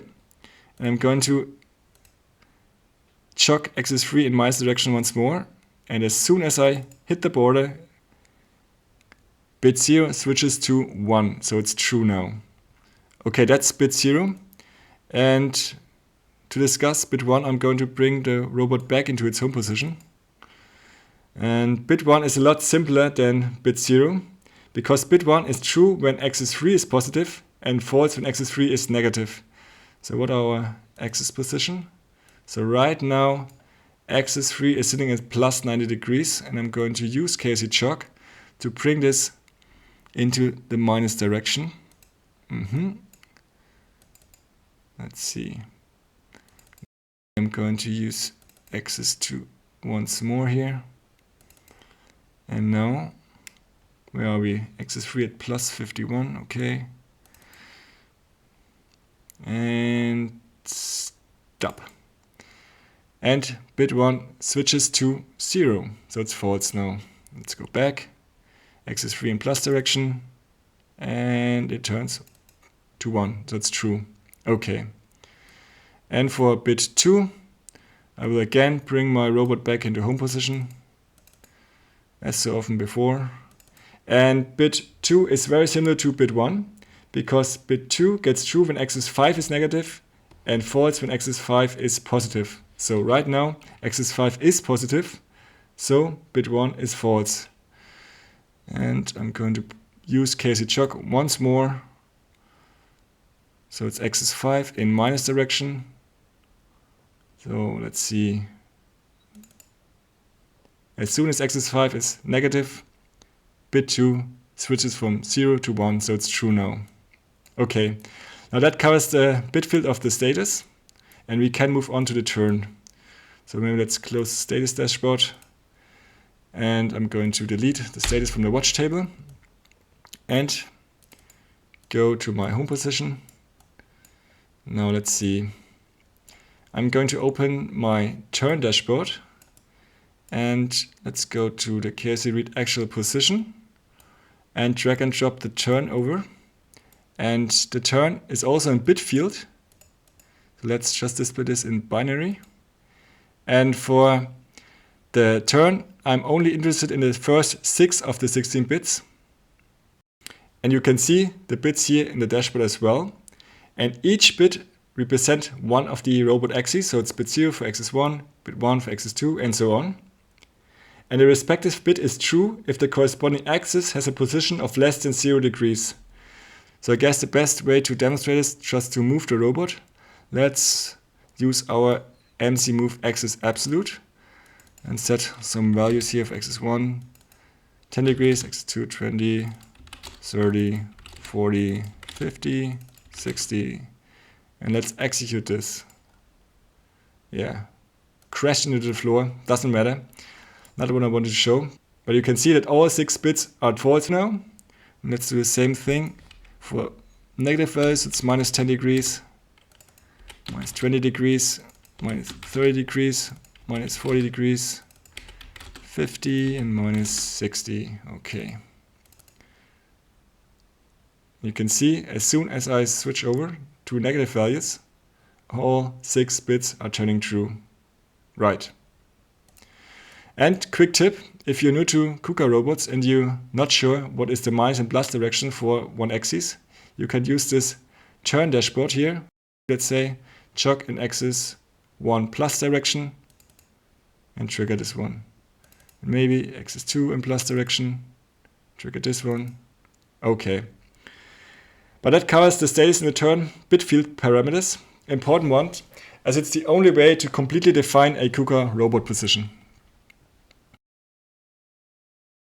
So maybe let's do an example where we actually need the status and turn input parameters and talk about the motion block mxMoveDirectAbsolute. Now this one is expectedly pretty similar to mxMoveLinearAbsolute, where we have to define a position in Cartesian form, so it's x, y, z, and a, b, c. And since this is in point-to-point motion, I have to define my velocity and acceleration in %. And of course the coordinate systems we want to use as reference, so I want to go with tool number 2 here at the end of the pin. Let's type this one in, tool 2. And as base, my box space here, which is base number 4. Right. And if I were to execute this block now, you would expect this tool move over to this base. But as you can see, nothing happened. And we even get one of the output parameters, which is called command aborted, to turn true. Okay, so why is that? Well, it's because we didn't define a correct status and turn, which is matching these 6 values here in reference to the tool and base. And how can you get a correct status and turn? Well, you can use the KRCWriteToolData to chock your tool over to the base. Let's do that. And I'm going to rotate axis 1 in minus direction. Let's say until here. Now rotate my axis 6. Continue with a Cartesian motion, so set minus. Okay, I think base and tool close enough. So let's see our KRCWrite actual position, and we get a status of 2 and a turn of 11, and you can see them over here in the watch table as well. in binary format and decimal. Let's start with the status, and for that I'm going to bring up my status dashboard. And let's see, let's go through the bits separately. So bit 0 is false because our intersection point of axis 4, 5 and 6 is in front of this border plane here. Bit 1 is true since our axis 3 is positive, and bit 2 is false since our axis 5 is positive as well. So this sums up as 0 plus 2 plus 0 equals a status of 2. Right. Let's go on with our turn. And I'm going to bring up my turn dashboard here. So axis 1 is negative, so bit 0 is true. Axis 2 is negative, so bit 1 is true. Axis 3 false, axis 4 true, axis 5 false, and axis 6 false. So this sums up as 1 plus 2 plus 0 plus 8 plus 0 plus 0 equals in a turn of 11. Right, so let's remember this. And I'm going to maybe bring my robot back into home position first. Okay, and go back to our mxMoveDirectAbsolute.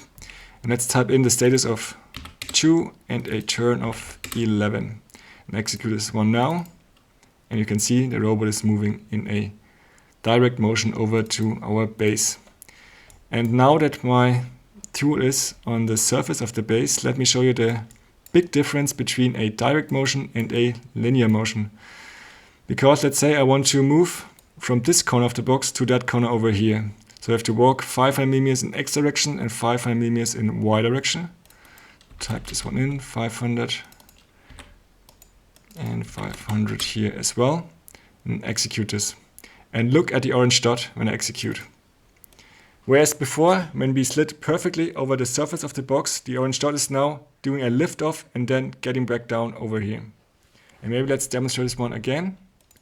Look at back to our base.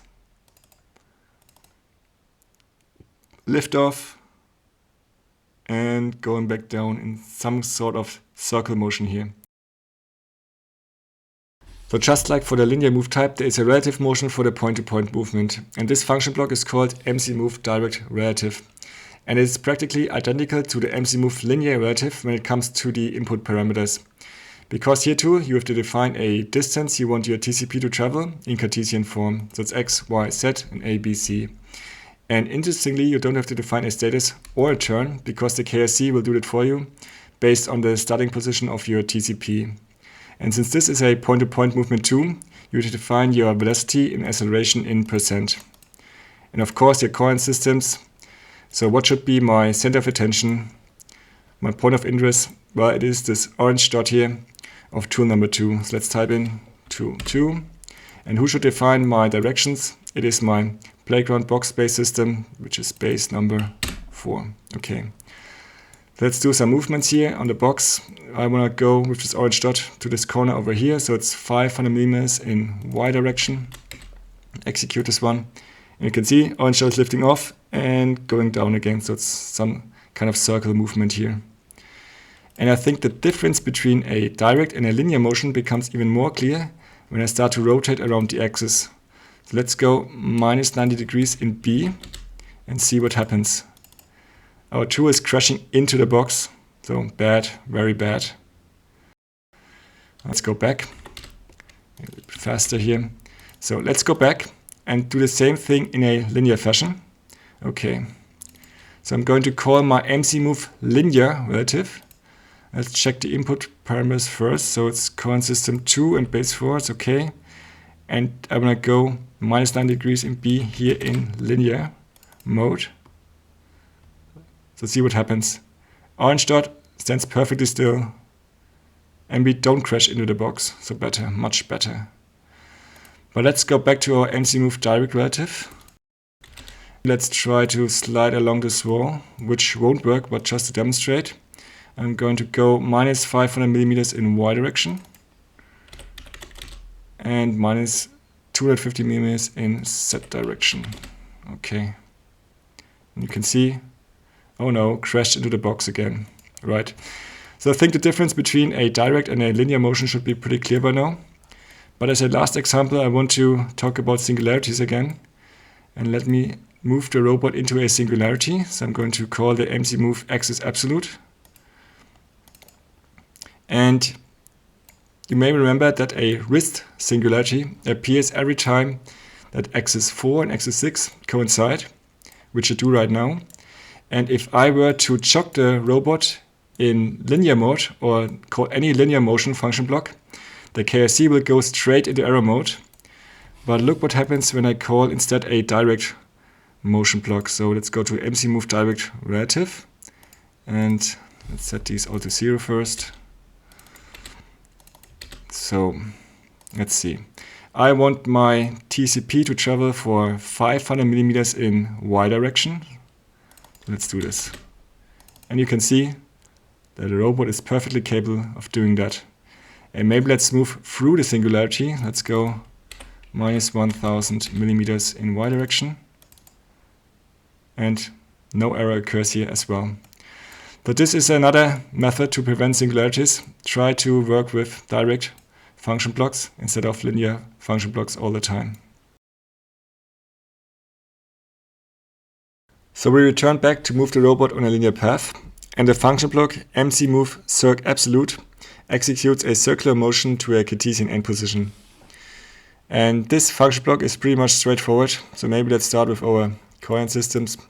What should be my center of attention, my point of interest? Well, it's this orange dot here of tool number 2. And who should define my directions is my box space system. So it's space number 4. And since this is a linear motion, you have to define the velocity in meter per second and the acceleration in meter per second square.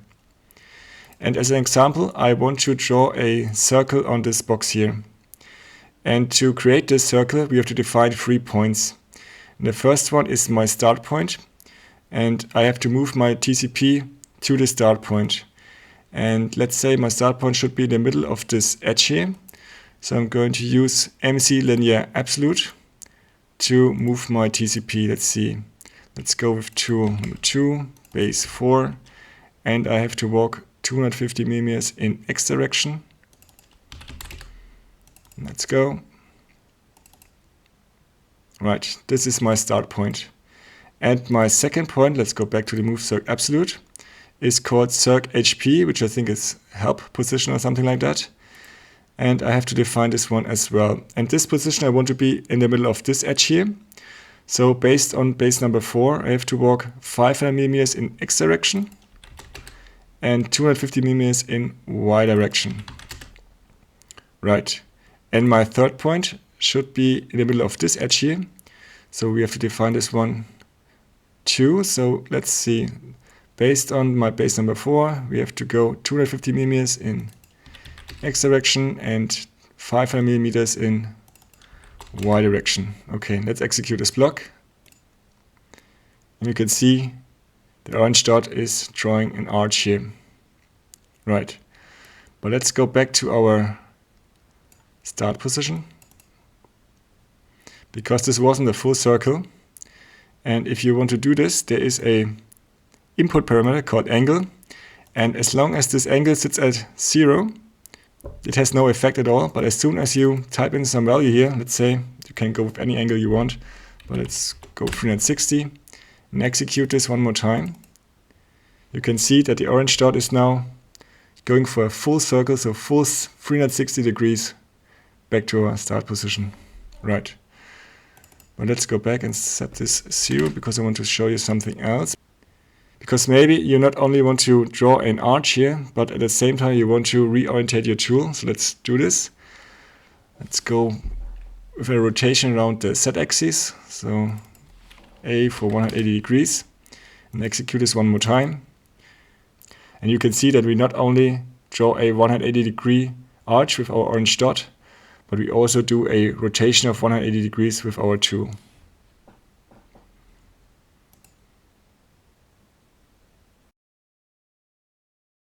Just like the other absolute motion blocks, there is a relative version, and this one is called mxMove circ_relative.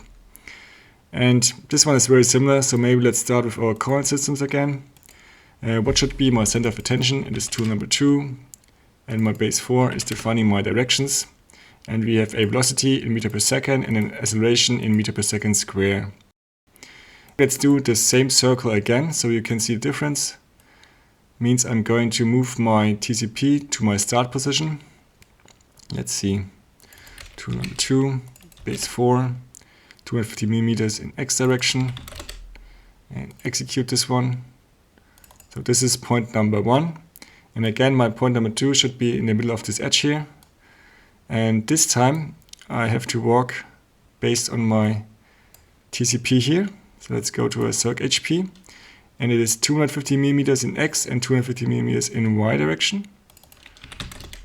So let's type this one in. And let's define our third point again on this edge here in the middle. And I only have to walk 500 millimeters in Y direction for this one. Right, so let's execute. And you can see, once again, we're drawing an arch and stopping at the third position. So let's go back to our start position, point 1, and try to do a 360 here as well. So there is an input parameter called angle once again. Let's go with 360 degrees and execute this. And we are drawing a full circle with the orange dot. Okay, and maybe as an example, let's do something else. I want to draw a circle on this tile here. So let's see, let's redefine our positions. I'm going to start here once again, and my second point should be here in the middle of the box. So I have to walk 250 millimeters in Y and 0 millimeters in X. So this one is okay. And my third point should be here in the middle of this edge. So it's 250 millimeters in Y and minus 250 millimeters in X. And I don't want an angle, but I do want to rotate my tool once again. Let's go with another 180 here around the Z axis. So it's a 180 degrees. And let's execute this. And you can see it's starting to rotate, and we are here at our second point. And let's go to our third point here. Right. Yeah. But it pretty much covers the move circ relative. Now that we covered all the motion blocks I wanted to show, let us take a short break from the mxA library, because I want to talk about something different. And that is my KUKA robot viewer here that I've been using all this time to show a 3D model of the KR30. Now this viewer has nothing to do with KUKA mxA. Now this viewer I programmed by using the JavaScript library Free.js, which is used to create and display 3D graphics in a web browser using WebGL. I do want to give a short introduction to the KUKA robot web viewer, but since this is not a tutorial on JavaScript or Free.js, and this is really off topic, here's what we are going to do. I'm going to go through the basics of the robot viewer really fast, and if you're interested in the viewer, you can download my JavaScript files, link is in the description below, and you can take a closer look. And if you are not interested, you can just simply skip this part and you can jump to the next chapter. Okay, to highlight that this viewer here has nothing to do with mxA, I have a completely empty project in TIA here. And you can see in the main that a single function is called. And the only program block this PLC has is a data block with 6 values of data type real. And these 6 values here represent my robot axes. And we want to read these values here using Node S7. And for that, you have to download the latest version of Node.js and install it on your PC. And furthermore, you have to go to the device configuration of your PLC and go to protection and security, scroll down here, and you have to check this box here, permit access with put get communication from remote partner. And for the data block, you have to go to the properties and you have to make sure in the attributes to uncheck this optimized block access. And if you want, you can type in a number manually for the data block, but that's not necessary. But I go with 1000 here. Okay, and that's basically all you have to do on the PLC side for the robot web viewer. And we can continue with the 3D model. And for that, I'm going to open my CAD system. And I'm using Creo parametric, but any decent CAD system will do. And I've downloaded the KR30R2100 from the KUKA export portal as a step file. And what we are going to do, we're going to export all these robot parts here as OBJ waveform files. So let's just give you an example here. And yeah, let's start with the base. And I'm going to display the coin systems, and here is my KUKA root. And I'm going to save this as an obj. Let's select the type here. It is wavefront obj. Maybe let's name this base. And here in terminal it says I have to select a coin system, and this one is important because I have to select the KUKA root and go with the standard wavefront export settings. And here's my first obj file, right? And maybe as a second example, let's go with the Axis5, Axis6 robot part. And here's my root. And since this is a surface model and not a solid one, I have to go to my layer tree in Creo here, expand the layers. Let's see, copy this again as an obj, export it, wavefront, and this is Axis5, Axis6. Let's see, I'm going to select my surfaces, and again I have to define a coordinate system. And here's my root, so I have to select this one right here. Okay, and here's my second obj file. And all the parts I want to see in the robot web viewer, I have to export as an obj file.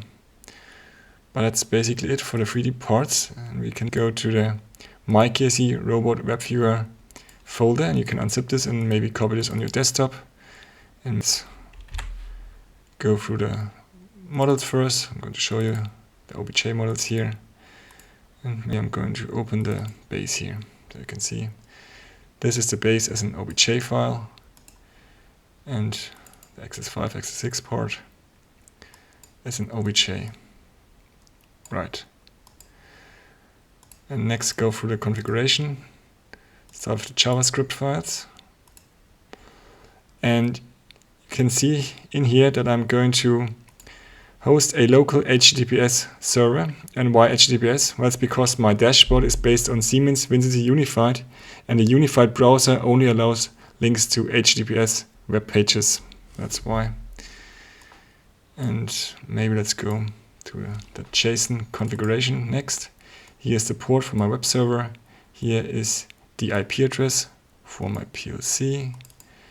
You probably know this by now. Ethernet addresses.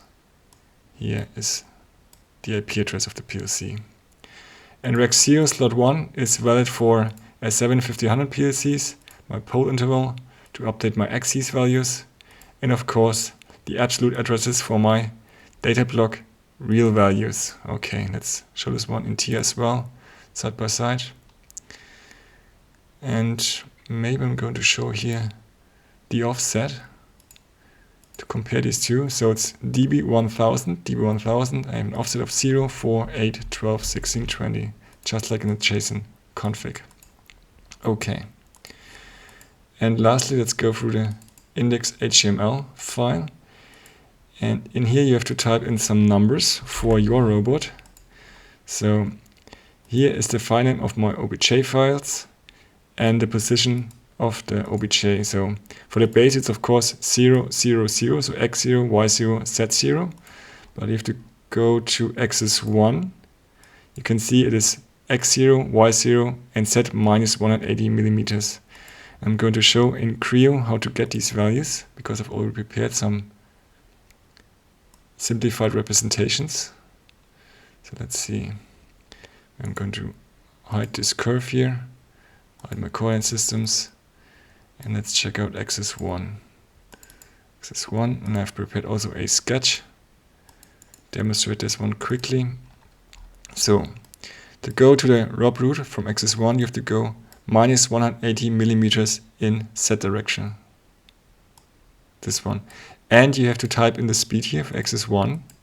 And for that you have to go to the datasheet of your robot. And in my case it is 180 degrees per second. So I have to type this one here in. Okay. And maybe let's go through axis 2 to 6 as well quickly.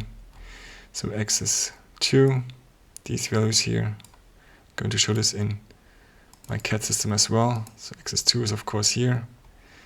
I'm going to open the corresponding sketch as well. Here are the values, and of course the speed is 165 degrees per second, just like here in axis 3. Close this one, open the axis 3 representation, which is of course here, axis 3, this axis here. Let's see, sketch, open it. You can see the exact same values here, and the speed is 180 degrees per second for axis 3. Okay, on to axis 4.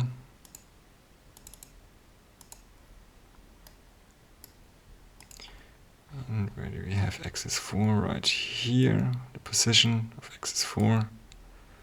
Let's open up the sketch, and this is the reference for axis 4, the surface here. You can see the values, and of course the speed here is 250 degrees per second, this one right here. And well, it's the same thing over and over again. Let's go to axis 5. Open the sketch here. Scroll down to axis 5. These values for x, y, and z. And you can see them as well here. And of course, there's no offset in y for any of the positions. Okay, and the speed for axis 5 is 250 degrees per second, just like for axis 4. And the last one, finally, axis 6.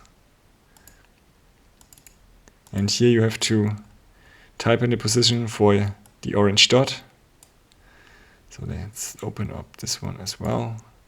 Here's my orange dot on the flange, and here are my offsets. Okay, and the speed for axis 6, the fastest one, is 360 degrees per second in here. Okay, well, that's it. And maybe let's go through the rest of the index.html quickly. So here are my arrows for my rope root base, camera, scene, lightning, grid, helper grid, my robot parts as groups, then loading the robot parts, and the animation of the robot. And for the animation, it is really important that you export the OBJ files when the robot is in this pose here. So it's axis 2 minus 90 degrees and axis 3 plus 90 degrees. Because in here, I'm going to quote-unquote correct these values that they fit the KUKA definition. So always make sure that your robot is in this exact same position here. And if it's not, you might have to assemble it first and then export the files as OBJ. Okay, and lastly here's updating the axis values. Right, so that's it. We can start a robot viewer. And for that you have to open the Windows Command Console, or maybe just type in CMD, and we're instantly in the correct directory. And maybe let's check out which version of Node I've installed. So I'm running Node version 16. And now we want to open this JavaScript file here. So it's node k-tab, this is the JavaScript. Okay. And now we're going to open the web browser, and I prefer Chrome, and type in the link. You can see we've established here a connection to the PLC. Here's the link for the robot web viewer. Just type this one here in. And here it is, the KUKA robot web viewer. And let's go to tier and maybe go online here and edit some of these axis values. So maybe let's go 180 degrees, and you can see the robot is moving. Let's go back, minus 90 degrees for axis 2, 90 degrees for axis 3, and 90 degrees for axis 5. And here you have my home position. Okay, that's basically it. A really simple viewer for KUKA robots. Of course, you can add stuff from your KUKA robot cell, and maybe in general you should check out Free.js because this is a really powerful JavaScript library. So back to mxa, let's talk about robot points, and you can use the KRC TouchUP function to save the current position of your robot into a data block. And if you look at the mxa system blocks, you have a data block which is called mxa_db_position. I'm going to open this one, and we are working with axis group number 1, and in here we have an array with 100 points. And who decides which of these points we're going to use? Well, it's determined by the KRC TouchUP index here. And right now we are pointing with the index to point number 1.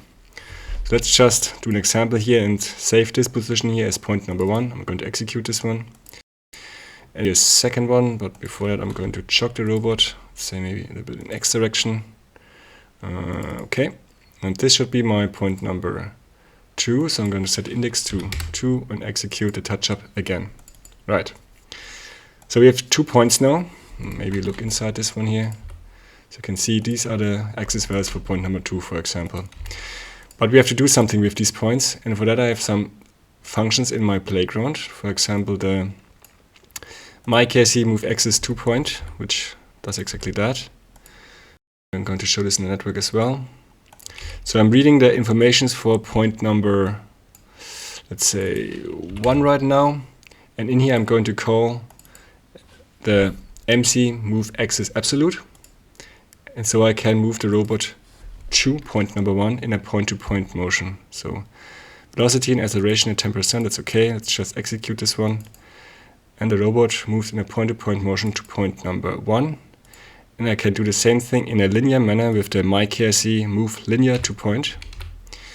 And I want to move linear to point number 2, for example. And I'm going to execute this one. And the robot moves over. Right.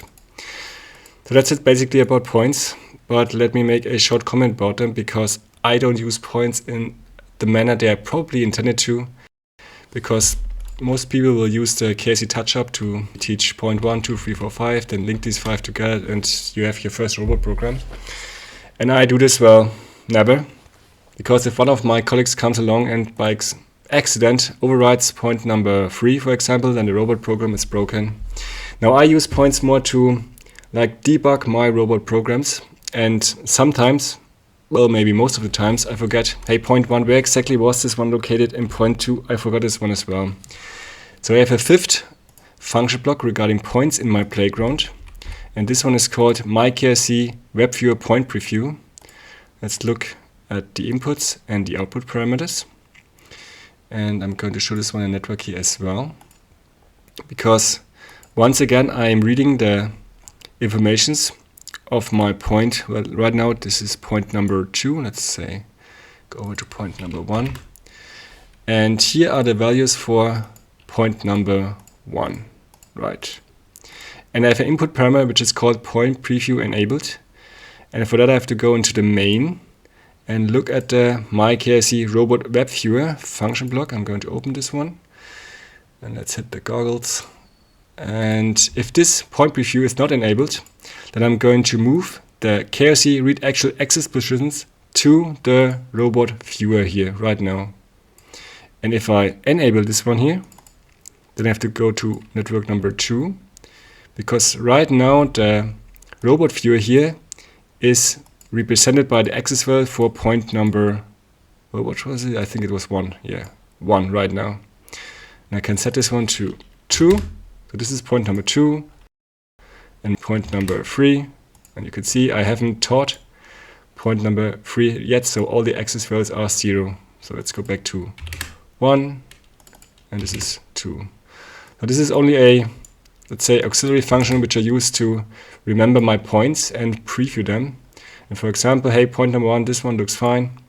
Then I disable the point preview here, and I go to my, for example, myKRCMoveLinear2 point, and I can move the actual robot over there to point number 1.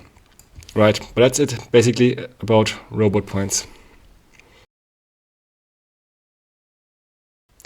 The function block KRCWriteWorkspace is used to configure cubic workspaces for your robot, and these workspaces really serve to protect the system. And in the robot web viewer you can see I've placed a small green cube on my playground box, and I want to set this one up as my first workspace. Now you can configure up to 8 workspaces at the same time, but I want to go with workspace number 1 for my green cube.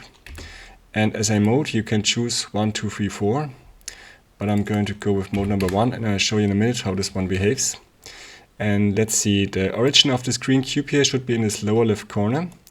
So I have to type in for X 750 millimeters and Y 750 millimeters as well. And my box has a height of 2 tiles, so it's 500 millimeters. And now I have to input the volume of this box here. So my edge length of X is 500 millimeters and Y is 500 millimeters as well. And this green box has a height of 250 millimeters. And let's execute this one. And like always, we're going to read if the writing process was successful. So I want to read the data for workspace number 1. And everything checks out. Right.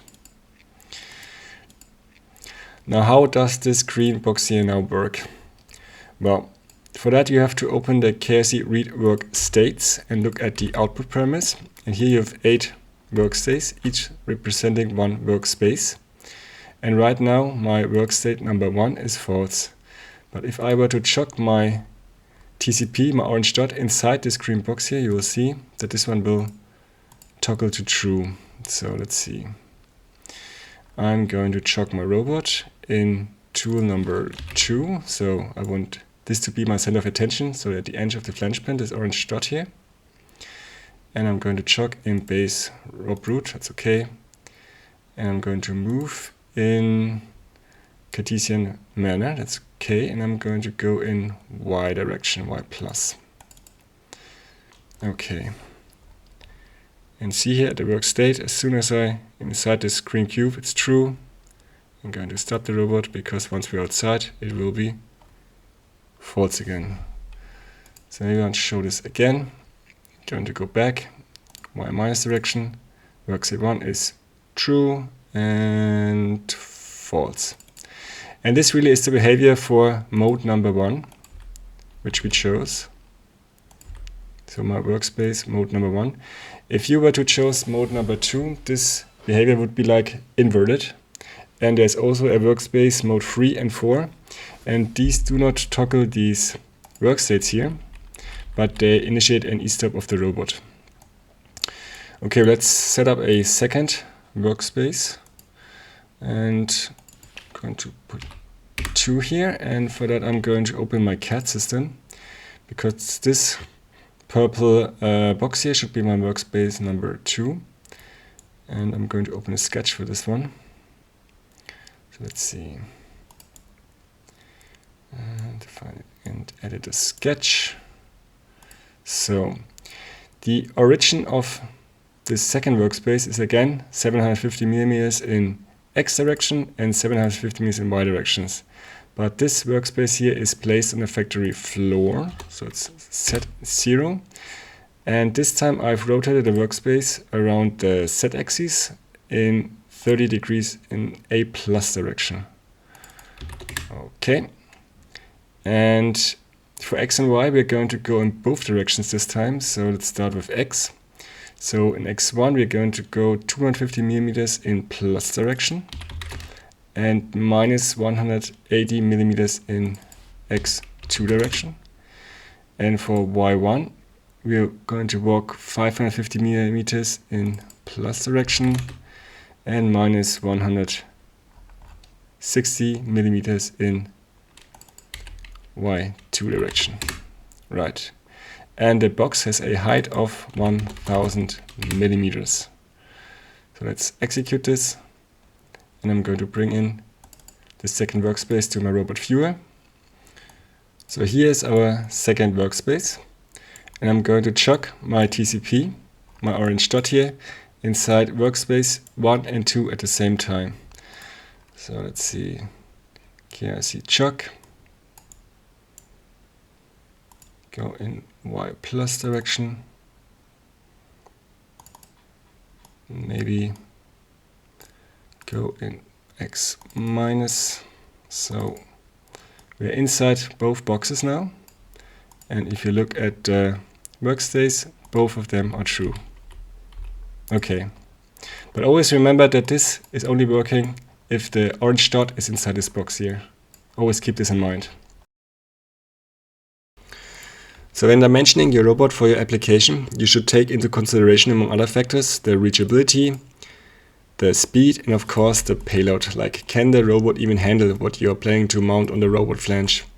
And the first thing you should do is look at this payload diagram that KUKA provides for all of the robots in a datasheet. But even if you're in the allowed region of this diagram, it still doesn't need to mean that you've chosen the right robot, because for the robot it's not so much the mass that's the problem, it's mostly the mass moments of inertia.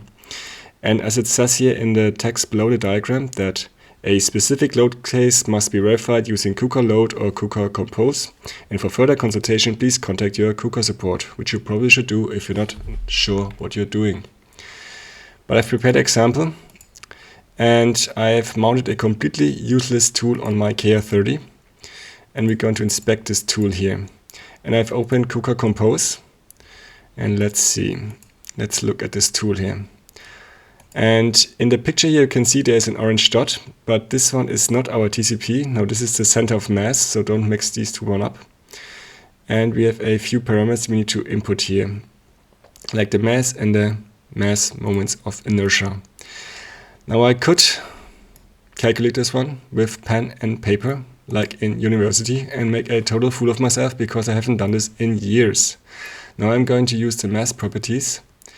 And for the mass properties in a CAD system, you have to make sure that your coin system here is orientated exactly like the one at the robot flange. And I'm going to use this one as a reference. So let's see. We have a mass of this tool of 18 kilograms. And for the center of mass, we have these values in meters. So it's 260 millimeters in X direction and 135 millimeters in Y direction and 233 in Z direction. And for the mass moments of inertia, let's see what were to happen if I grab this coin system and try to rotate it with my hand. What would be the hardest thing to do? Well, probably the Y axis. So let's see. We get our mass moments of inertia in kilogram meter square, and for X we get 1.44. For Y it's 2.05, and for Z it's 1.07. Right, so let's see. What does the KUKA compose tell me? So we are in the allowed region and the result is okay. So we can mount this completely useless tool on our robot. So great. Let's go back to TIA and tell the KRC the good news. And for that we're going to use the KRCWriteToolData. And I'm going to write the payload data for tool number 1. And I have a mass of 18 kilograms. X is 260 millimeters and Y is 135, Z 233, and my mass moments of inertia 1.44, 2.05, and 1.37. Okay, execute, and we are done. So why this whole process? Well, because the robot wants to know what kind of mass it has to carry for you, and the KRC will tune its servo motors accordingly and try to protect the system itself. But in general, when you choose a robot for your application, just make sure that you talk to KUKA and don't do this yourself. In addition to the mxA blocks to determine status and error messages of the KRC4, it is possible to receive these SmartPad messages from the message window here in plain text via a UDP interface. And for that I've programmed a small function block called myKRC get SmartPad messages. And let's start with the input parameters and go to the connection parameters. So I've used the free and unused ID 110 for my UDP connection. As a connection type, I've chosen 19, where 19 stands for UDP. And the remote address is the IP address of my KRC4. And as a remote and local port, we are going to use 9051. And that's also the first thing we're going to change on the SmartPad. So let's change to the SmartPad, go to T1 as operator mode, and cancel the program. And first I'm going to log in as administrator with the password KUKA. And let's go to the KUKA start button, then startup, network configuration. And here you can see once again the fixed IP of the KRC4, and we're going to go advanced, then to NAT, and we want to add a port. And this port is of port number 9051, so the same as in TIA. And this is a UDP port. Let's save, and I would like to save the changes, and in reality you would have to restart your KRC4. Okay, let's go back, and we are going to change to external, and we are live again. So back to TIA and take a look inside this function block here. Let's see, let's go through the network. So in network 1, I'm going to establish a UDP connection, which I can disconnect, and I'm going to save if the connection has been established. And in network 4, I'm going to arrange my IP address. Let's hit the goggles and take a look. So it's 172.311.147 and my remote port of 9051. I can choose if I want to receive these messages in English or in German. And I set my query to get all messages to the KRC. And I'm going to send this query over with the TOSend function block. And I'm going to receive these messages in individual characters with the TOReceive. And since I'm receiving these in individual characters, I'm going to call the chars to string function here in my last network. And every time I'm doing a new data read at NDR, I'm going to shift these characters into the newest message here, into the string. So this output string here, you can see. And additionally, I'm going to save the last 5 messages in the static region. And for that, I'm doing a, well, in German it's called a Schieberegister. I'm going to shift the newest message through the static region here. So you could say the first message to come in is the first message to go out.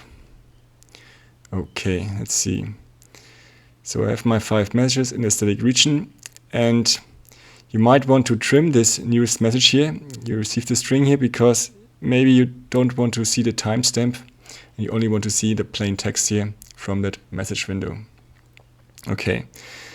And now to the problem, because I cannot show this live, because I'm working with a simulated KRC4, and I'm already using my UDP connection for the communication between the simulated KRC and simulated PLC. But in reality, if you want to use this block, you would have to go to these input parameters, and you have to set this one up. So go to connect and set this to true. Then choose your language. I suppose most of you choose English. And you have to switch this get message trigger to true. And now you will receive the newest message whenever one is popping up here on the SmartPad in plain text as a string on the PLC side. And of course, you can use this string to maybe visualize this on your plant or save it in a database or whatever. The function block KRCWriteToolData can be used to read KUKA system variables. And for that, we have to determine which variables we want to read. And I've looked up some variables in the KUKA system software manual. So the first thing we need to do, we need to connect to our KRC4. For that, we're going to open WorkVisual, then go here to our File tab, then to KRC, R1, TP, mxAuto, mxAutil, and here is this mxAsysWar. And open this file, then scroll down to these two comments here, fold user read syswar, and here we need to insert our system variables we want to read with mxa. Let's copy this and insert this into our source file. Then save the whole thing and deploy this project to your controller. Back in TIA Portal, the only thing you need to do is go to this KRCWriteToolData and execute this function block. Okay, and now you will receive the values for these 6 KUKA system software variables in the output values, value 1 to value 6. Unfortunately, this doesn't work here for me because I'm working with a simulated KRC4 and not a real physical KRC. So after going through the KUKA playground function block per function block, maybe it's finally time to introduce my dashboard here. Although I can sum up my dashboard in one sentence.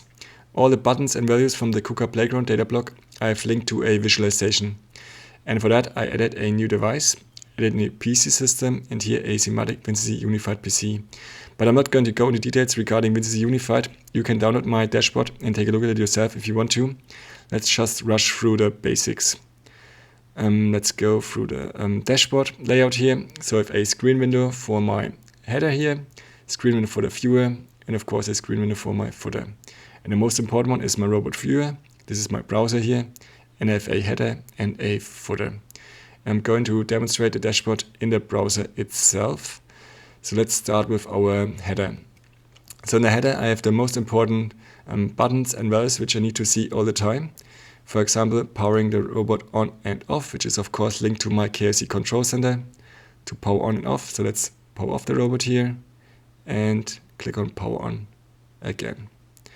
Then my resume button, which is linked to the KRC continue, and the pause button, which is linked to KRC interrupt, and of course my KRC abort.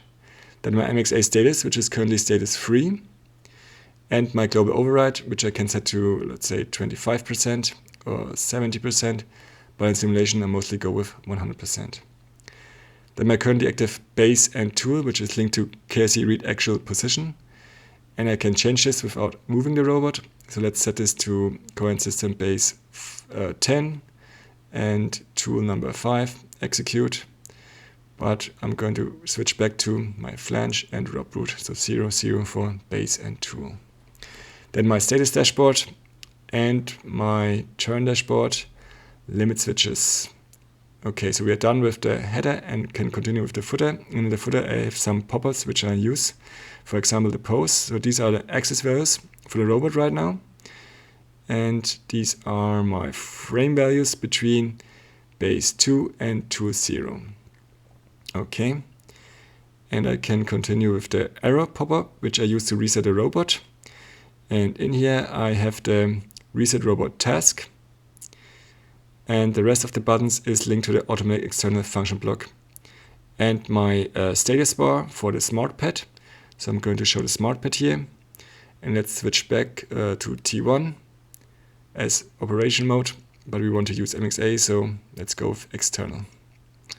Right. Then the most important pop-up of them all, my jog pad, which is much more comfortable than jogging the robot with the KUKA playground data block. And let's jog the robot axis individually, so axis 1, axis 2, then switch over to frame and go with X direction, Y direction, and of course I can set up my jogging, so let's go with 20% velocity and go with increment of 100 millimeters, then my base and tool as reference for the jogging, and go 100 millimeters in Z plus direction, but I usually jog continuously. Then my point-to-point motions and my MC move axis absolute, MC move direct absolute, MC move direct relative, but let's go with, say, base number 4 and tool number 2 at the end of the flange pin. And for direct absolute, I need to define a status and turn, so this was 2 and 11 if you remember. Let's go with velocity 10%, acceleration 10%, and move the tool to the base so they coincide. Then a relative motion, based on the ROB root, so base 0, and let's go 500 millimeters in x direction, 10% velocity, and this is a point-to-point motion. And then a mxMove axis absolute. Let's go with minus 90, 90, and 90 for axis 2, 3, and 5, which is my home position. And we are in home position of the robot. Then the same thing for the linear motion, so moving the tool on a continuous path. Linear absolute, linear relative, and let's see. Let's move in relation to base number 4 and go with tool number 2 again. This time let's do 250 millimeters in x direction and move the robot, or the TCP, 250 millimeters. Then chock tool relative, and again we're going to chock in tool number 2, and let's go again with x direction so you can see the difference, 250 millimeters. And this time the x direction is defined by my tool coordinate system. Then my points, let's preview some of these points here. Preview 1, 2, 0.3, 4, 5, and 0.5 looks okay. So let's disable the preview and do a joint move over there. So 0.5 move with 10% velocity and acceleration. Let's preview more points, so 0.6, 7 I haven't thought. Let's go back to 6. And we want to do a linear motion now, so let's move linear to point number 6 on a straight path. I'm going to bring up my chock pad because I want to chock the robot now. Let's say in y direction, minus y direction, and okay. And I want to save this as my point number 7, so I'm going to go to TouchUP, save this as 0.7 of 100, and we're going to enter a description here. So let's go with hello dashboard, so dashboard, okay, and TouchUP. So this is my new point number 7 of 100 with a description saved. Let's close chockpad and my points and go to write KRC data, base data, tool data, load data, and of course the counterpart, which is read data for base, tool, and load. And let's read the data for our base number 4, for example, and base 4, and execute. So these are the values for my base number 4. Then my tool, let's go with tool number 2 here, which is at the end of the flange pin. So tool number 2, and read the data for my tool number 2. Okay, then some messages. This is some basic TIA portal alarm window. So for example, mxa status. When was the last time I executed the robot?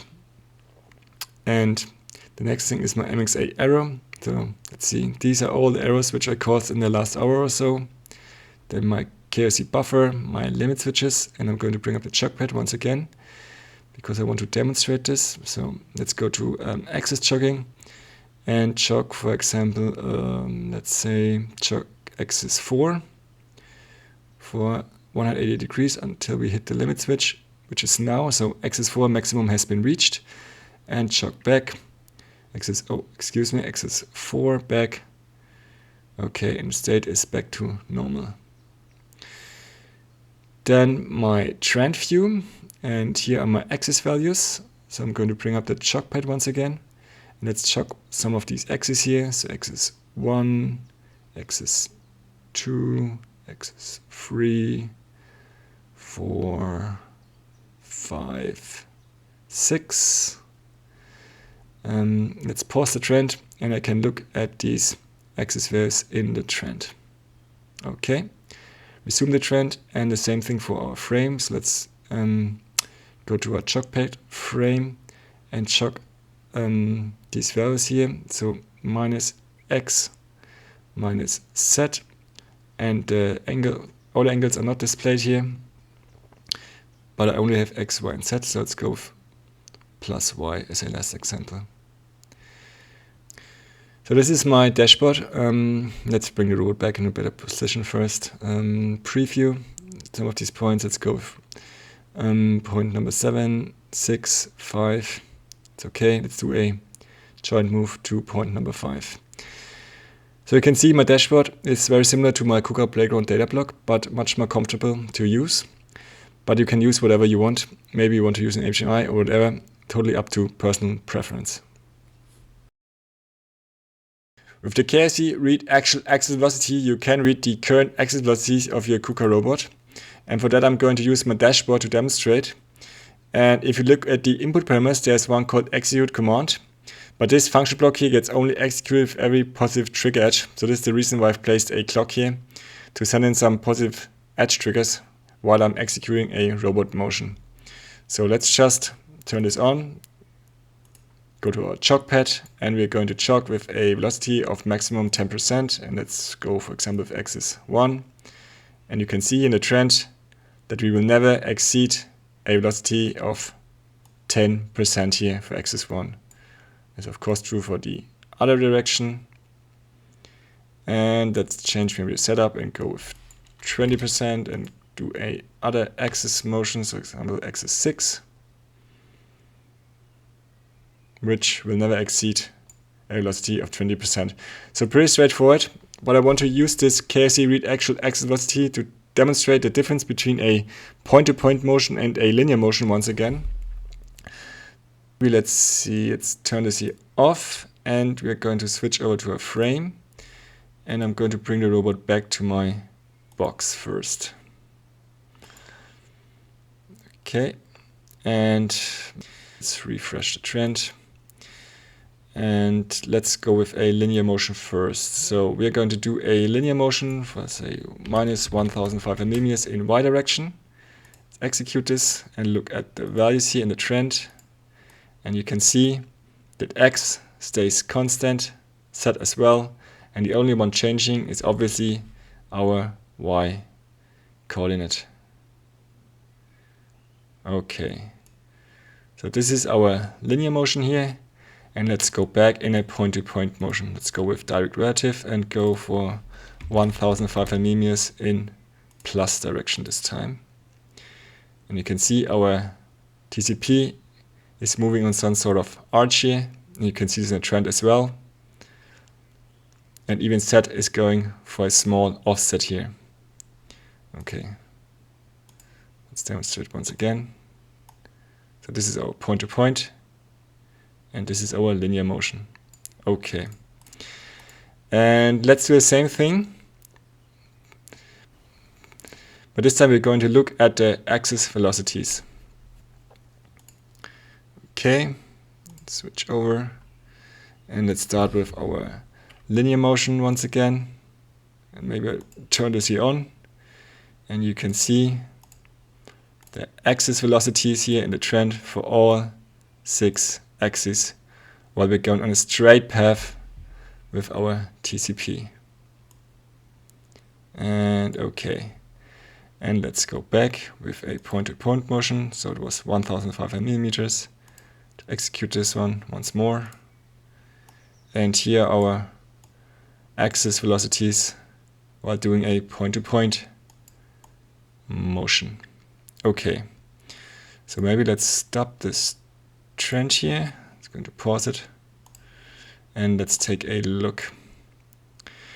Okay, so we are going to start, let's say, with the point-to-point motion first. So the first thing you should see is that axis 1 here, let's go here with axis 1, the orange one, did not exceed a velocity of 5%, which is the one that we set up here for our direct relative motion.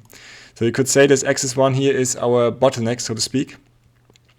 But the thing that really sticks out is the fact that the robot did a acceleration for all necessary robot axes at the same time, and then a deceleration of all robot axes also at the same time. And this is a continuous movement here, continuous acceleration and continuous deceleration. And this is unlike our linear motion where, for example, let's go with axis 2 here maybe, this gray one. So we did an acceleration, then a deceleration, then an acceleration again, just to keep the TCP on a perfect straight path. And this you should always keep in mind. This is the reason why a point-to-point movement is quote-unquote easier, and most of the times it's also faster, because we can do a acceleration and deceleration for all robot axes at the same time. Okay, and what you shouldn't do is what I did here. You should not leave this execute command turned to true. So let's turn this off, because this function block here will take computing capacities in the KRC4. So only turn this one to true whenever you do a read actual axis velocities of your robot axis. So when programming your robot, it is useful to create traces. Now most robot software will use colored traces to show you where your TCP went, but I handled this a little bit differently here. I've created a small function block which is called myKRCWriteToolData. And let's open this function block, and I'm going to show my trace dashboard here as well. And the idea here is pretty simple. In the static region I have an array with points, and right now this upper limit here is set to 100. So I got 100 points in my static region. And I also have a timer which currently is set up as 100 milliseconds, and I can change this on my dashboard. So change this to 50 milliseconds for my step time. And if I hit record here, the PLC is going to take a snapshot of my robot for all the axes with every 50 milliseconds. So let's just demonstrate how this works. Let's see, I want to go to the other side of this box here. Let's go with a linear movement. And I want to move in reference to base number 4, my box base system, and tool number 2. And I need to go 100 millimeters, no, it's 500 millimeters in X directions and 500 millimeters in Y direction. And I want to do a rotation of my tool, let's say 180 degrees around the Z axis. Okay. So I'm going to hit record, and then I'm going to initiate the robot movement. So record first, and then move the robot. And you can see here in the slider that the PLC has started to record points. And now I can look at these points by clicking on show and dragging the slider here. And here are all the points that I just recorded. And I can go through the snapshots step by step, forward and backward. And I can go through these steps also automatically by clicking on play. And now the PLC is going to update to the next step with every 50 milliseconds, and it will stop at 100. And if these 100 points are not enough, I can set this constant here to, I know, maybe 1000 if I want to record longer parts in my robot program. And of course I can also increase the step time in between these recorded points. So a small but rather useful function, since this trace here does not only show me the path that my TCP traveled, but it also shows me the orientation of my tool and of course my robot pose in general. Okay, let's talk about this function block here in general, because I think this is a good example why I prefer to work with KUKA mxa. Because programming a function block in tier like this takes me like maybe half an hour, but doing the same thing on the KRC, I wouldn't really know how to do that. And this is of course true because TIA Portal is just the environment that I know, since I program all my field devices with a Siemens PLC. And this is really the big advantage of mxa for all the possibilities that open up once the KUKA robot becomes totally integrated automation. Now in this chapter I wanted to show you my method how to find a tool data for your robot tools. And with tool data I mean of course the offset between the robot flange TCP and your tool TCP. And since I'm a mechanical design engineer and I design all my mechanical parts in a CAD system anyway, I'm going to use my CAD data to do exactly that. And for that I've prepared an example where I've mounted yet another completely useless tool on my robot. And I want this completely randomly rotated coin system to be my new TCP. So this is my new center of attention, my new X, Z and Y direction. And to find this data for the KRCWriteToolData, I'm going to open this robot tool, the assembly.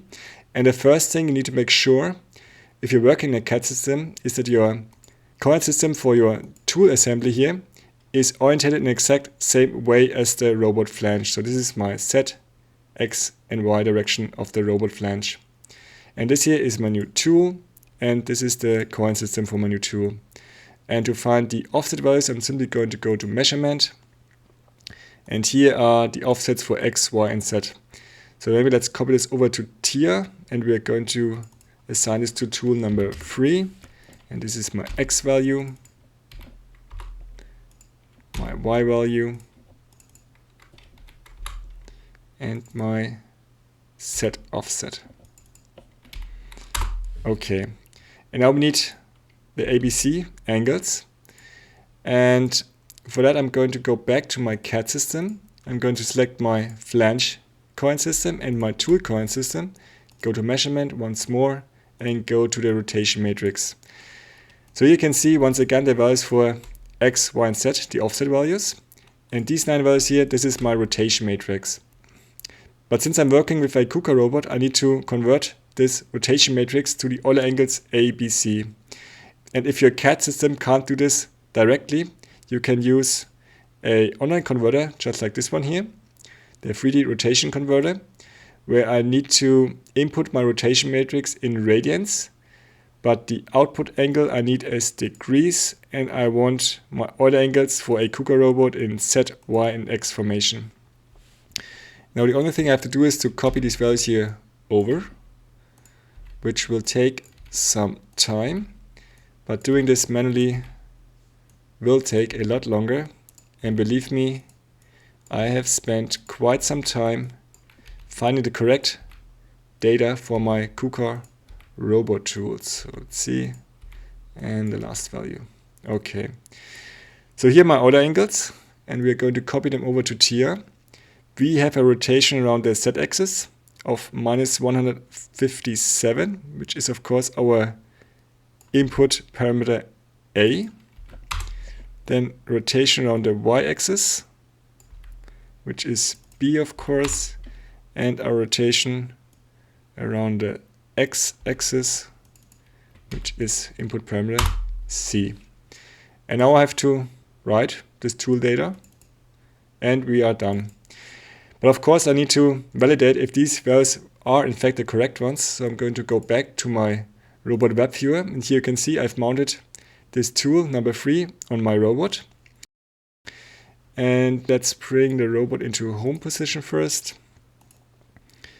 And what I want now is I want my tool number 3 to move to base number 4, this playground base here on my box. Okay, so let's see. I'm going to open a absolute motion block. Let's go with linear absolute. I want to move in relation to base number 4 and with tool number 3. And I'm going to leave all the values as 0. And let's see what happens. My new tool number 3 coincides with base number 4. So these values here are in fact the correct ones. And as you can see, it didn't take very long to find the input parameters for KRCWriteToolData if you're working with a CAD system. But here's the catch. This method here only works if there is no deviation between reality and CAD data. And this is honestly, let me tell you, as a mechanical design engineer, never the case. There's always some offset because of production tolerances, maybe some mounting differences or internal mechanical stresses or something like that, which will result in a great enough offset. So what I have to do in reality is I have to go back to my robot and I have to move my new tool here to a fixed defined pin, like this pin here on my playground box. So let's just do that. I'm going to move over, so it's 250 millimeters in X direction, 250 millimeters in Y direction, and the pin has a height of 300 millimeters.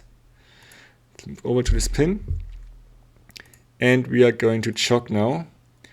And we are going to chock in relation to base 4, and my chock tool is tool number 3. And let's just rotate around this pin. And of course, in the simulation, this works perfectly fine. There's absolutely no problem here. And I'm going to hide the coin system. So you can see these pins here do match perfectly, but in reality you will have some offset of a few millimeters, maybe in X, Y, and Z direction. But that's just the nature of the beast. I don't think there is a way to prevent this. But if you do need a very precise TCP, there are some very clever tools available in the market which really help you find the correct values for right tool data. If you want to limit the range of one of your robot axes, you can use the KRCWriteSoft and function block. If, for example, you want axis 1 to stop at 10 degrees, you can set this one here up. Tab in 10 and execute. And like always, you can read if the writing process was successful. Apparently it was. And if I chuck the robot now, axis 1 in plus direction, the robot is going to stop at exactly 10 degrees. You can see here the limit switches, and we can chuck inside these limits here. So let's go back. Right. But you should be careful when you set up these limits, because if, for example, let's see, we are currently at 10 degrees for axis 1, and I'm going to set the maximum at 5 degrees and execute this one again. And if I chuck now, the robot will go straight into error mode. So we are currently at mxa status 2. And if I will try to reset this one with reset robot task, nothing will happen because we are outside of the limit switches for robot axis 1. Bad, very bad. And if I were to go to the automatic external and reset the whole robot program, it still won't work because we're still outside the limit switches for axis 1. So pretty bad, huh? What can you do in this case? Well, there are a few possibilities, but the easiest is just to grab the smart pad and go to operation mode T1 for now. And we are going to log in as a administrator first. So type in KUKA. Then go to startup servers and software limit switches, and we have to fix this one on the smart pad. Save, right, and confirm. Switch back to external operation mode, and now we can switch on mxa again. So let's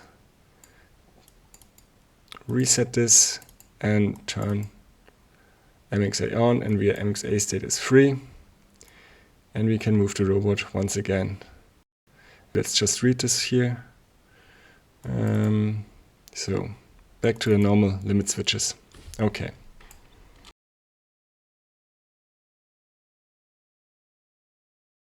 Until now we've achieved the safety configuration for our KUKA robot with the X11 safety plug, but now I want to replace this plug with a safety bus system to exchange the safety relevant signals between KRC and PLC via PROFISafe. And for that I've prepared a small project in TIA where I want to show how to set this one up in theory. So first let's go to our KUKA robot in the devices networks, and you have to drag and drop the 64 digital in and outputs to slot number 1, and this one was empty before. Then click on these digital in and outputs and go to PROFISafe, and I've chosen source address 1, and as a destination address I've chosen 120. And since I'm working with the standard package of KUKA safe operation, I'm receiving 2 bytes from the KRC and I'm sending 2 safety bytes to the KRC, and for that I need some addresses. So let's see our output addresses here and our input addresses. And I've chosen 12,000 as my starting address for my 2 safety input bytes and 12,000 as well for my 2 safety output bytes. And I've prepared 2 tag tables. Let's go to our digital inputs first and look this one up. So this is my safety input byte number 0, and this is my safety input byte number 1. And the names and addresses I've looked up in the KUKA safe operation manual. Then to our digital output tag table. This is my output byte number 0 and my safety output byte number 1. And I want to toggle some of these outputs. And for that we're going to go to our main safety. And I'm not going to show how to program a complete safety program here. I only want to show how to set this KUKA safe operation up. So let's go to our network number 1, and here are my hardware outputs, and I want to toggle these, and for that I've prepared a data block which is called KUKA PROFISafe, and in here are my bools to toggle some of these hardware outputs. And of course I need to reintegrate my robot once the PLC is booted up, and I'm using the acknowledgement global for that to reintegrate all my phase safety IOs. And of course a bool trigger to trigger this acknowledgement global function block. But that's the setup for the KUKA PROFISafe in TIA Portal, and we can move on to WorkVisual.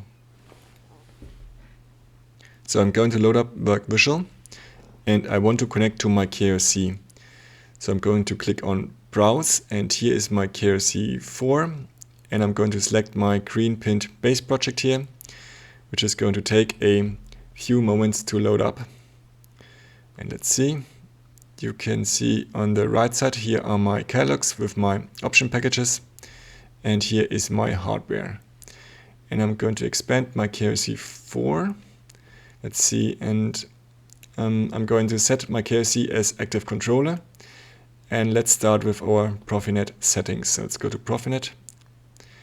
And we're going to change the PROFIsafe configuration to PROFIsafe 2.4 and apply. And click OK. Next, let's do the safety control. And here I need to go to my hardware options. Then go to my custom interface. This is automatic. That's okay. I'm going to leave this as automatic. And next is my communication parameters. And my PROFINET safety ID has to match the one that I set up in TI Portal, so it's 120. And I need to remove my safety interface board because we're working with PROFIsafe now. So I can click on this pop-up here or remove it here in the tree. Okay, and let's see, my options are still here. So I'm going to generate my code and check if I did any mistakes.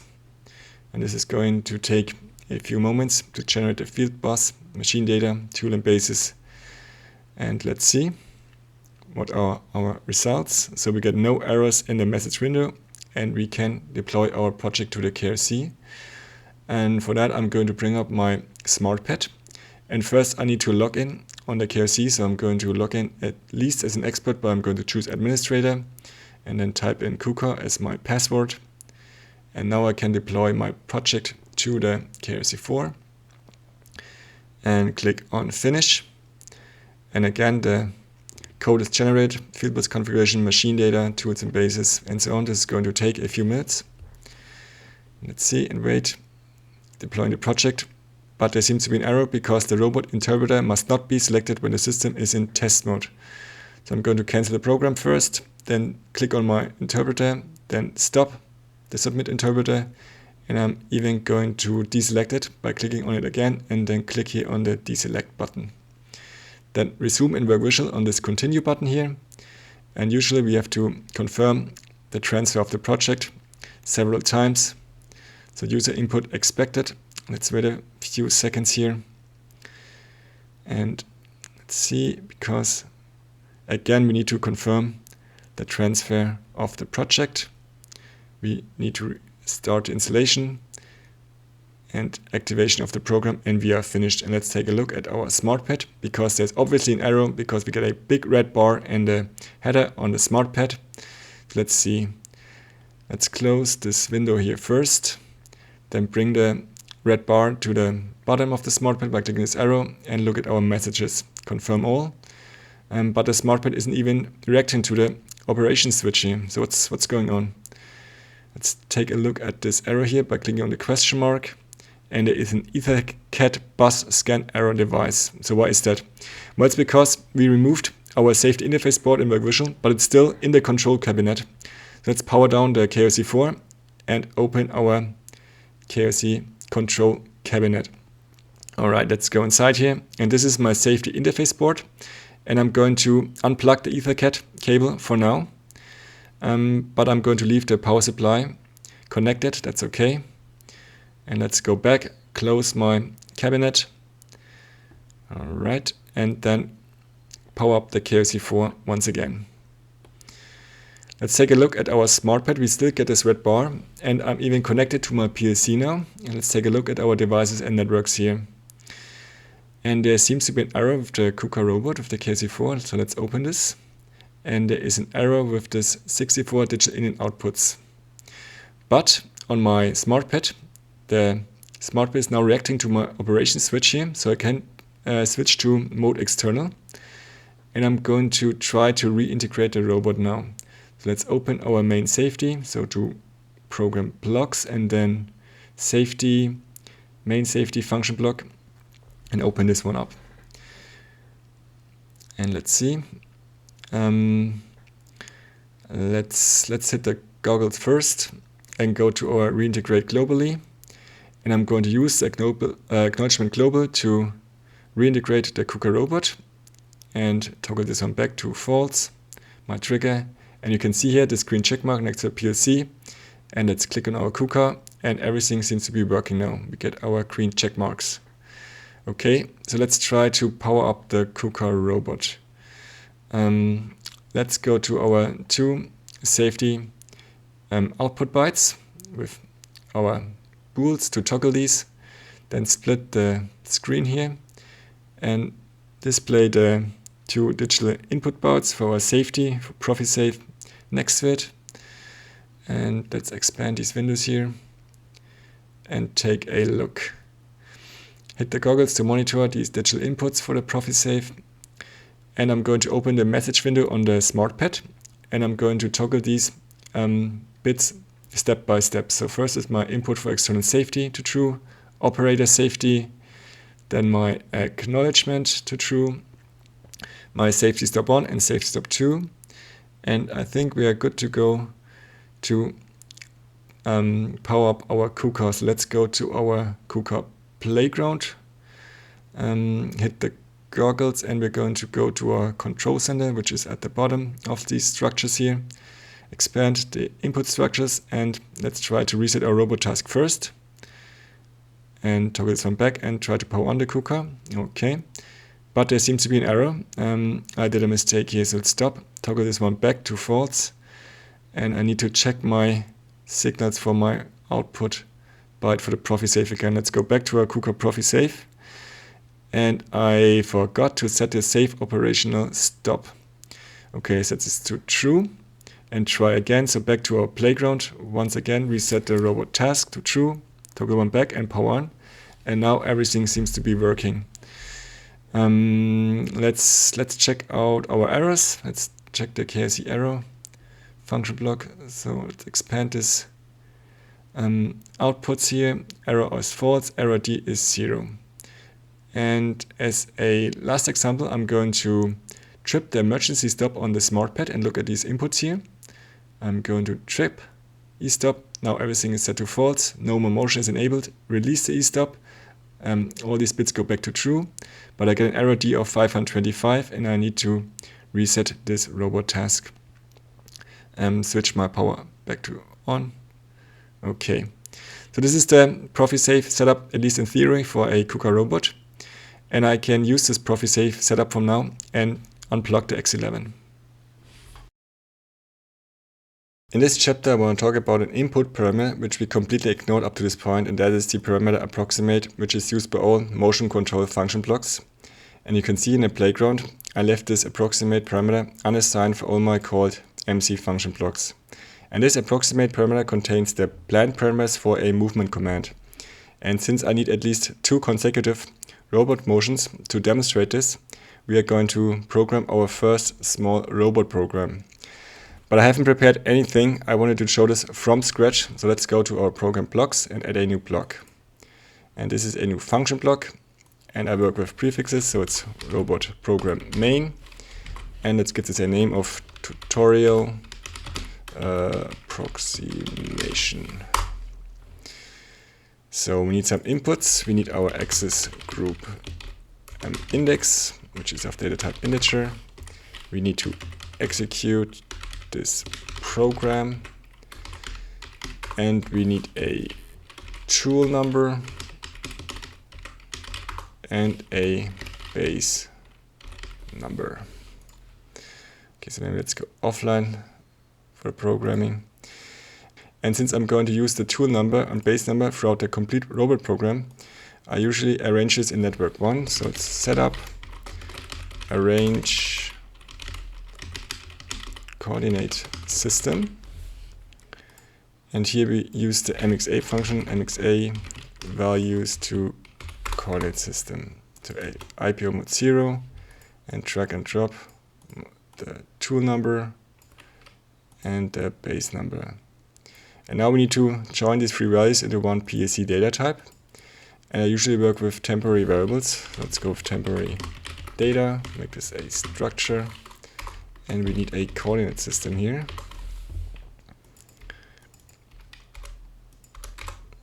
Drag and drop this here over. Okay. Let's draw a line first. And now we can add our first program step. Let's go with program step 1, And I want to move with my tool number 2 to box space number 4. And I want these two coin systems to coincide. So let's go with move to box space. And let's do a linear motion first. Let's start with linear. So let's add this block here. So let's MC move linear, and let's start with an absolute movement. We are inside an F function block, so we're going to work with multi-instances. So instance step number 1. Let's assign these inputs here. So we have our AxisGroupIdx. We need to execute this program, and we need a position. For that, we're going to need another mxa function. Mxa values to e6 pos. And since I want tool and base to coincide, I'm going to assign all these values to 0. And now I need to carry this data from this output to this input. So let's create another temporary data variable, e6 pos, e6 pos. So I'm going to join all these values here to this PLC data type and then carry them from this output to this input over here. And for velocity and acceleration, I'm going to punch in some hard numbers. Let's go with 1.0 meter per second and 0.5 meter per second square. I need my coin system, so back to network 1. Copy, paste here, orientation type 0. I'm going to work with buffet instructions, of course. And I have my approximate parameter, which I'm going to leave unassigned for now. Let's first create our robot program steps. And we have some outputs, and I hate empty outputs, I really do. Just looks dirty to me. I need to assign this to something. Otherwise I think, hey, I forgot something here. Really can't stand this. So it's temporary data, just to process them as checkmarked. This is a double integer for my ID. Okay. But the rest looks fine, so this is my program step number 1. And let's continue with program step number 2. And I want to move to this first corner. So let's go 500 millimeters in X direction. Let's call here step 2. Move to first corner in a linear fashion. But this time we're going to do a relative motion. So MC, move linear once again, but this time relative. And of course another step, multi-instance, so step 2. And AxisGroupIdx. And I want to execute this step 2 when step 1 here got accepted in the KRC. So when this comp accepted is true. So let's go here with instance step 1. When the command is accepted, I need a distance, of course. Let's copy this over to our network. But this time it's 500 millimeters in X direction. Then carry data from this output here to this input. Copy, paste. And I need a velocity. It's a little bit slower here, 0.3 meter per second and 0.5 meter per second square. Current system is still the same from network 1. Orientation type 0, buffer instruction, and again I'm going to leave approximate empty. We'll deal with that later, and we have some empty outputs. Okay, so this is our step number 2. And I want to do a third step, and this time I'm going to move from this corner to the second corner. So it's copy the complete network, but rename and reset our inputs. So move to second corner. So X is 0 here and 500 meters in Y direction. I need a new instance. You can't use multi-instances twice. Always create new ones for every single step. So multi-instance, TR smart, and suggests me the right thing to do. And of course this one got executed, or will get executed after step 2. But the rest here looks fine. So I can add a new step, copy my step 3 network. This is step 4.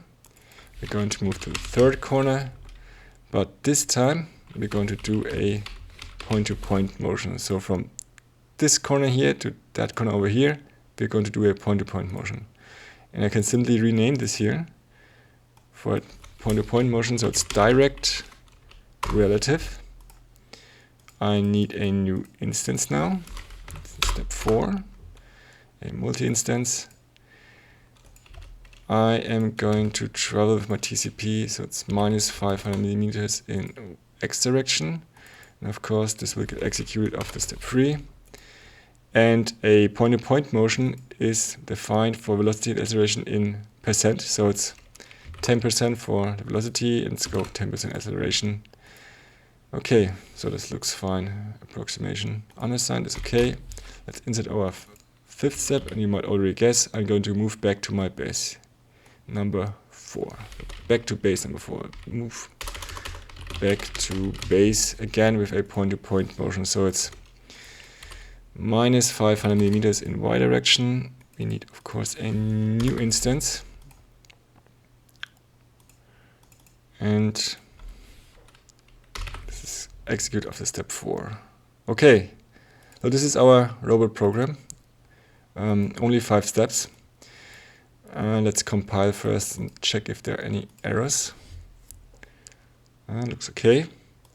And one thing you should always make sure that your instance data blocks here are not used twice. So what I usually do, I go to my properties, info, then cross-reference, and I check if this is used only once. So used once, once, once, once. Maybe I'm going to a mistake here. See, what not to do is I'm going to use instance step 4 twice. And you can see here, if I go to cross-reference, now call twice. So this is bad, really bad. This will not work. So let's go with a separate single instance for all these steps. Okay. And now we need to call our robot program. So let's go to main. And remember, everything robot related has to come between read access group and write access group. And of course, after the playground, after the initialization of the robot. So let's go here with program 1. Tutorial approximation. Okay, let's call this here. This is of course an instance data block, which I am not going to use anywhere, so I'm going to move it right away to my other instance data blocks, and let's assign these inputs here. So access group 1, of course, tool number 2, base number 4, and we need to execute this program, so we need a variable. And what I usually do, I create a data block for all of my robot programs, so a single data block for each of them. And this one has a prefix of rob param, so it's robot program parameters for the tutorial approximation. We have a input structure where we're going to execute our program, a trigger, and a output structure which currently is empty, so it's empty void bool in here. And assign this single parameter, this execute program, to my input here, so drag and drop this over. And let's download the whole thing to the PLC and see how this looks. Hopefully I didn't do any mistakes. Again, there is no approximation yet, because I want to show you the difference. Let's hit the goggles here, and then hit the goggles here in the data block again, so I can execute this program. Okay, so first step, second step, small pause here. Second corner, small pause, point-to-point motion to our third corner, and back to the base. Okay. And now we want to add a approximation for each of these steps. So let's start with step 2 and 3. Let's go to a robot program. Open this. And I want to insert an approximation between step 2 and 3, between these two linear motions. So I have to go to my second step. Let's add an approximation here. Again, we're going to need a mxa function, so it's mxa values to APO, and APO stands for approximation.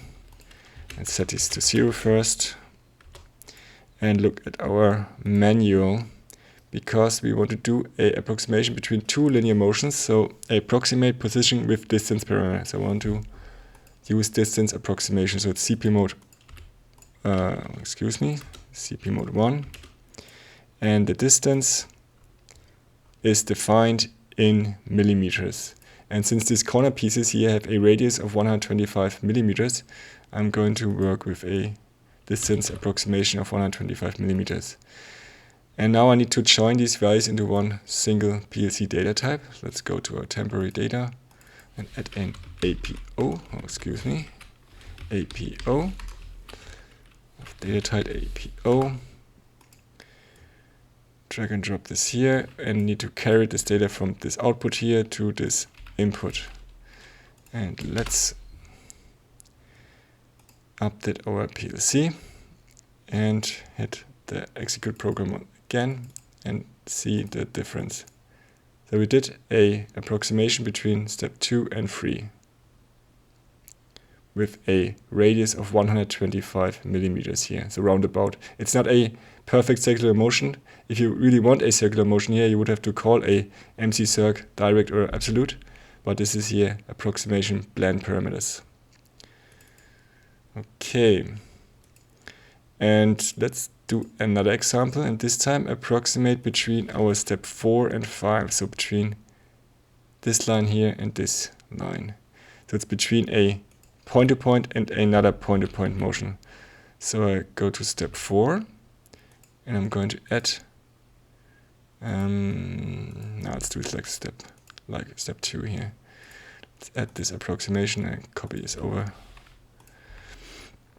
here.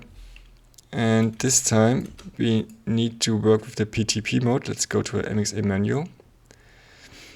We want to cause the endpoint to approximate. So it's PTP mode number 1. And we need to define the distance for the PTP approximation in percent, which may sound weird, but I'm going to explain. Let's go with PTP mode 1 and go 50% and carry data from here to this input. Let's update our PLC. I'm going to demonstrate first, and I'm going to explain what this percent means. So execute. Going to look at a linear approximation first, then a small pause in the second corner, and here a point-to-point approximation. So percent. Well, for the percent you need to look at this line here. So you have point A, a start point to end point. 100% is the midpoint of this line. Thus 50% is 125 millimeters. So 100% would be 250 millimeters and 50% then 125 millimeters. Okay, let's do our third example, and that is between step 3 and 4. So this time it's between a linear motion and a point-to-point motion. And it doesn't really matter if the point-to-point motion comes first. The only thing that matters is that we go to our first step and add the approximation. So it's step number 3. And let's copy one of these APO MXA function blocks here. Carry data from this output to this input. But this time we need to address this PTP mode and CP mode. So for PTP, we need to select mode 2, because this is a PTP to continuous path approximation with distance parameter. So it's PTP mode 2, and let's leave this 50% as distance for our point-to-point. And for the continuous path for linear motion, we have to select mode 1 and define the distance again in millimeters. So let's go with 125 millimeters. Okay, so let's load the whole thing into our PLC, and I can demonstrate all 3 distance approximations at once. So linear to linear, linear to point, and point-to-point approximation. Okay, and that is our first robot program with 3 approximations with distance parameters. And since we've written our first robot program, I want to add some features to this. Let's see. Let's draw a line first here. And the first thing that I always add is a reset of my execution trigger. because can I demonstrate? Yes, I'm going to demonstrate what not to do. I'm going to execute my program once again, and I will leave this execute program to true, so I don't reset it to false now.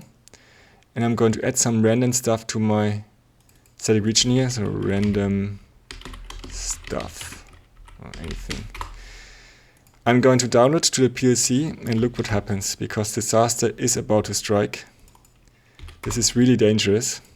Let me demonstrate first. The robot starts moving without any of my inputs. I didn't press anything. And you can imagine that this can get really, really dangerous if you download to a PLC and suddenly the robot starts to move. So what I do is I reset this execute program trigger. Let me demonstrate how. This random stuff can go away. It's okay. I'm going to move my execute program trigger to an in-out variable, and I'm going to reset this with every PLC cycle. So reset the execute program trigger. So let's open this. Reset. And let's make this true, so it's executed with every PLC cycle. So if you do set this to true, the first step will get initialized, but 5 networks later, this bool will get reset to false. It's just a safety precaution, not necessary, just for safety. Okay, and another thing to add is the step number, really useful, because you want to know which step is currently active. So let's go step number. This is of course an integer. Let's go output current step number of the program. And let's do a move instruction here and move the value 1 to my step number output. And I want to do this when step 1 is active. So when this bool here is true, I want to move 1 to my step number. So instance step 1 is active. And now I need to do this 4 more times for all other steps. And since I didn't work with arrays here, I have to do this manually. But it's a really useful thing to do.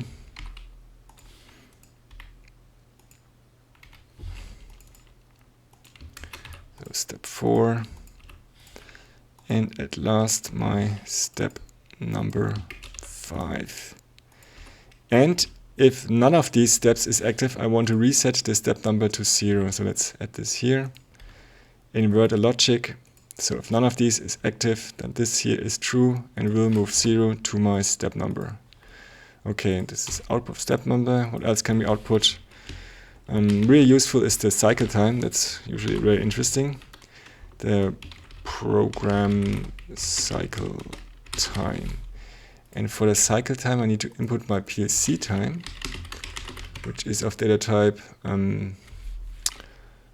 date time long. And I need to take a timestamp when step number 1 is executed. So let's go to state region and add timestamps here. So static program cycle time, make this a structure, and we have a start timestamps of DTL and a end timestamp. And I'm going to move the PLC time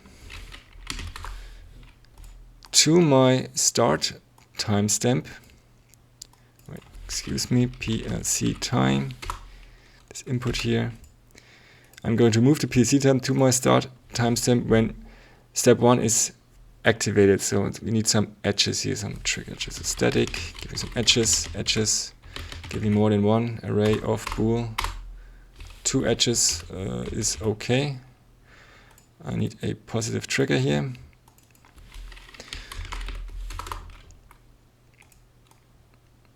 So when this step here is active, I want to take the time. So active.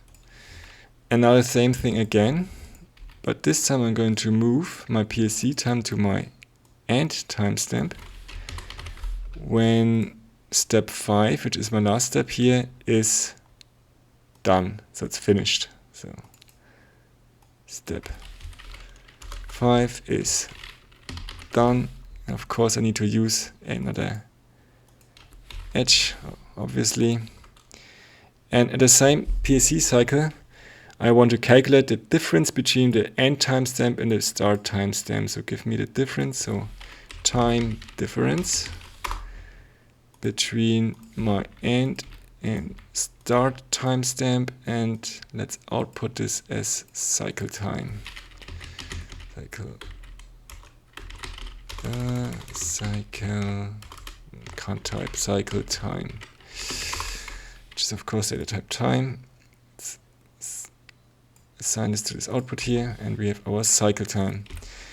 And what else can we output? Yes, we can output the activity of the last step. So if I want to call another program when this one is finished, I need to notify my PLC or my KRC.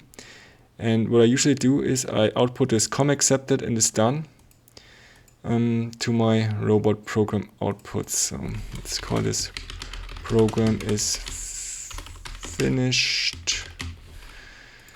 And let's go with accepted and done.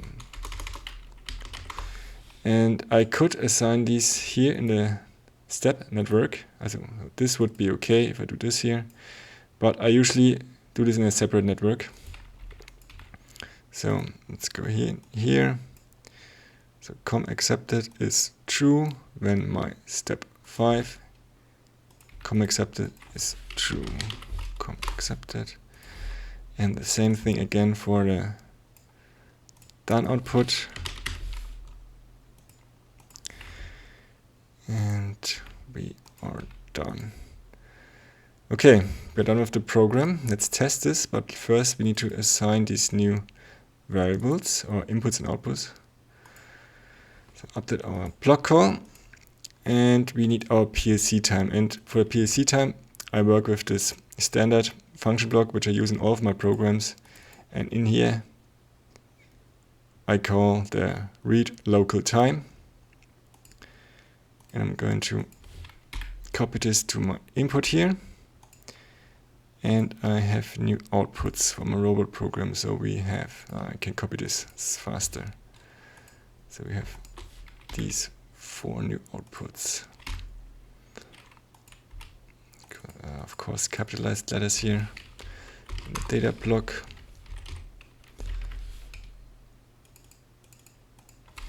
Cycle time. Accepted and done. Let me check, did I overwrite one of these values? No, it's okay. And let's assign this in our main. So this is my step number, cycle time, command accepted, and done. Okay, let's test the thing. Let's compile first and see if there are any errors. Let's go offline maybe. Compile the complete PLC. No errors. That looks okay. So let's download to the PLC.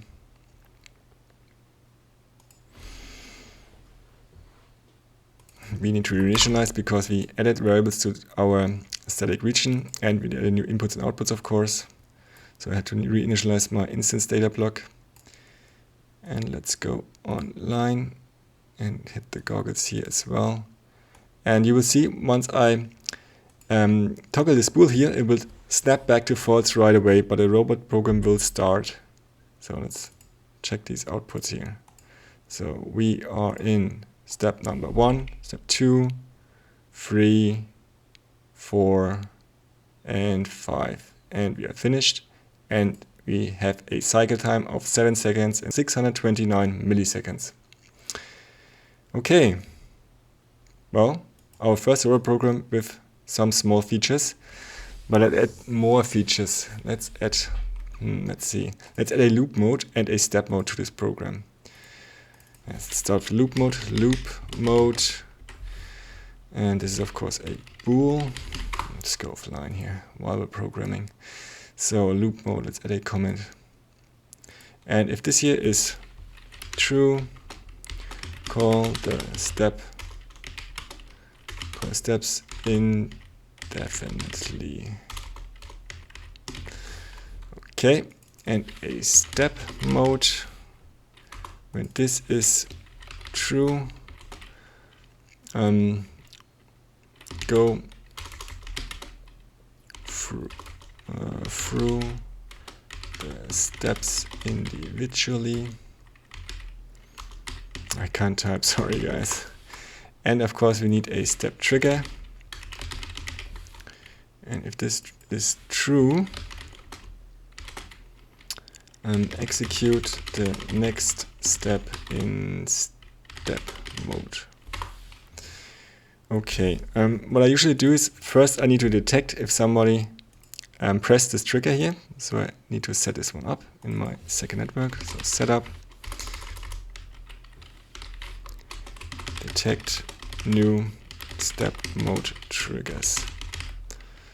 And I'm going to use a temporary variable. Let's go with temp new step trigger detected, for example. And I want to detect this if somebody activated a step mode, hit the trigger, nobody did an execution of a program at the same cycle. Let's invert this. And of course I want to read this only for one PLC cycle. So we need another edge here. So give me one more edge. Thank you. A new edge here. Of course with positive trigger. My new edge. Okay. And first we need to go to our step 1 should get executed with or without step mode. It's fine like this, but we want to add our loop mode. Let's start with the loop mode because this is done really quickly. Let's do an OR here and an AND, and my loop mode is activated, and my last step, which is step number 5, is done here. If this happens, then please re-trigger step number 1 and loop again through all the steps. Okay, so this is the loop mode. And for step mode, we're going to go to our second step. And here I have to add more instructions. So first let's go with the quote-unquote normal path. So if the step mode is not active, then I'm going to invert a logic here. So this is the normal branch to execute the next step, but we need a step mode here. So let's see our temporary variable here. So somebody has hit the trigger in active step mode, and I need to save what was my last step which got executed. So I need to save this last step. Let's go to static region. We need a new variable here and a new static variable. Let's call this last active step, and this is an integer. And let's go to our step number network, because I cannot use this one here. This is an integer as well, but this one gets reset to 0 once no step is active anymore. So I need to save the last active step number in a separate variable. This is the static last step active, which is not set to 0 anywhere. So we're always going to save our last step number. Looks okay. Right, and this one we can use here. So let's do a compare function. Equals.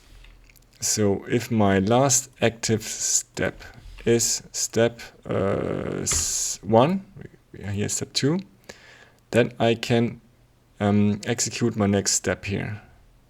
Okay, and this one I need to add to all of my program steps. Let's see. So we can rename this to step 2 and step 2. Same thing here.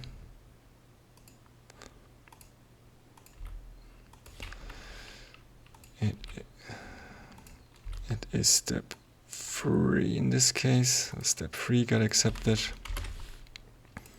And last active step is 3.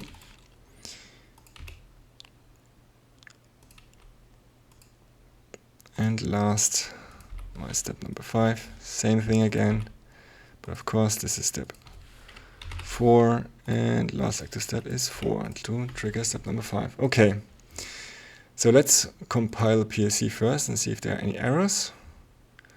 But it looks fine, and we need to assign our new inputs in the main. So let's update our block call, or it's going to update automatically because I've set this here in my TR settings to update all block calls whenever I compile my PLC. So we have a loop mode, step mode, and step trigger. So it's a loop mode, step mode, and a step trigger. Okay. And let's test our new edited program.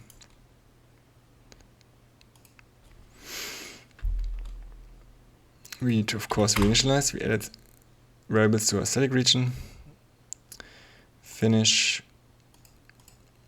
And let's go online. Go online here as well. And let's first start with the loop modes. Let's set this to true.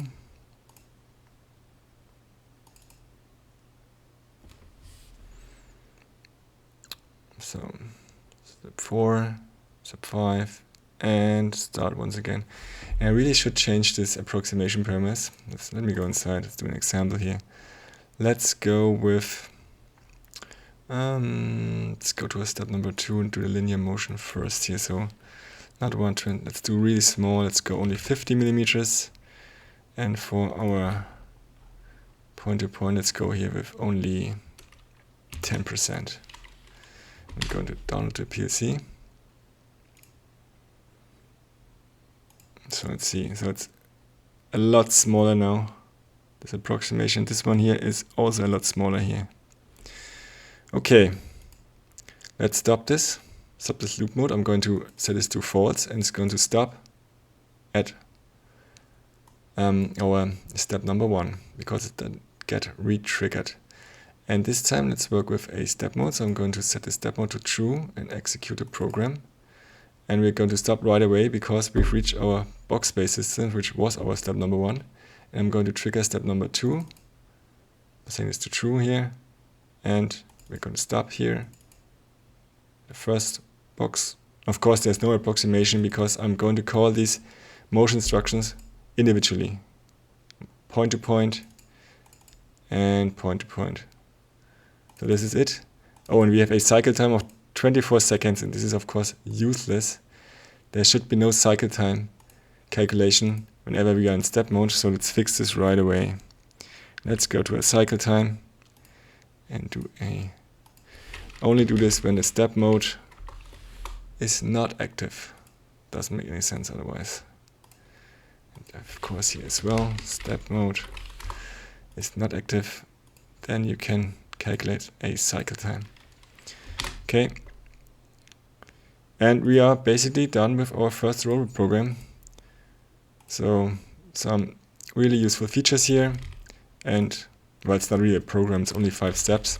But you can see here the setup for a distance approximation between these two movement types. In this chapter, I want to show the difference between a robot program and a common sequential step program in TIA Portal. And for that, I've prepared a simple example just to quickly demonstrate. And let's say we have a conveyor and I'm going to execute this program. And we are currently in step number 1. And now I'm going to place a box on my conveyor, for example, where a sensor is going to detect this box, and we jump to step number 2. And now I'm going to turn on the conveyor motors, and we transport this box to the end of the conveyor system, where a second sensor is going to detect this box, and we jump to step number 3, and I'm going to stop the conveyor motors, and now a robot is going to pick the box off of the conveyor. So we've run once through these steps here, and this is kind of similar to the robot program, but I want to show a difference by showing my mx8 dashboard and here the KRCWriteToolData. And if I execute this robot program, you can see that the KRCWriteToolData jumps to 5, and we are going to buffer all 5 steps into the KRC right away. So why is this necessary? Well, it's because of approximation. Because to approximate between 2 steps, you have to work with the com accepted here, and you have to buffer at least 2 steps in order to approximate. So what would happen if I were to set this to step 2 done? So I'm going to execute step 3 after step 2 is done. Let's load this in the PLC and show how this looks. Again, I'm going to execute my robot program.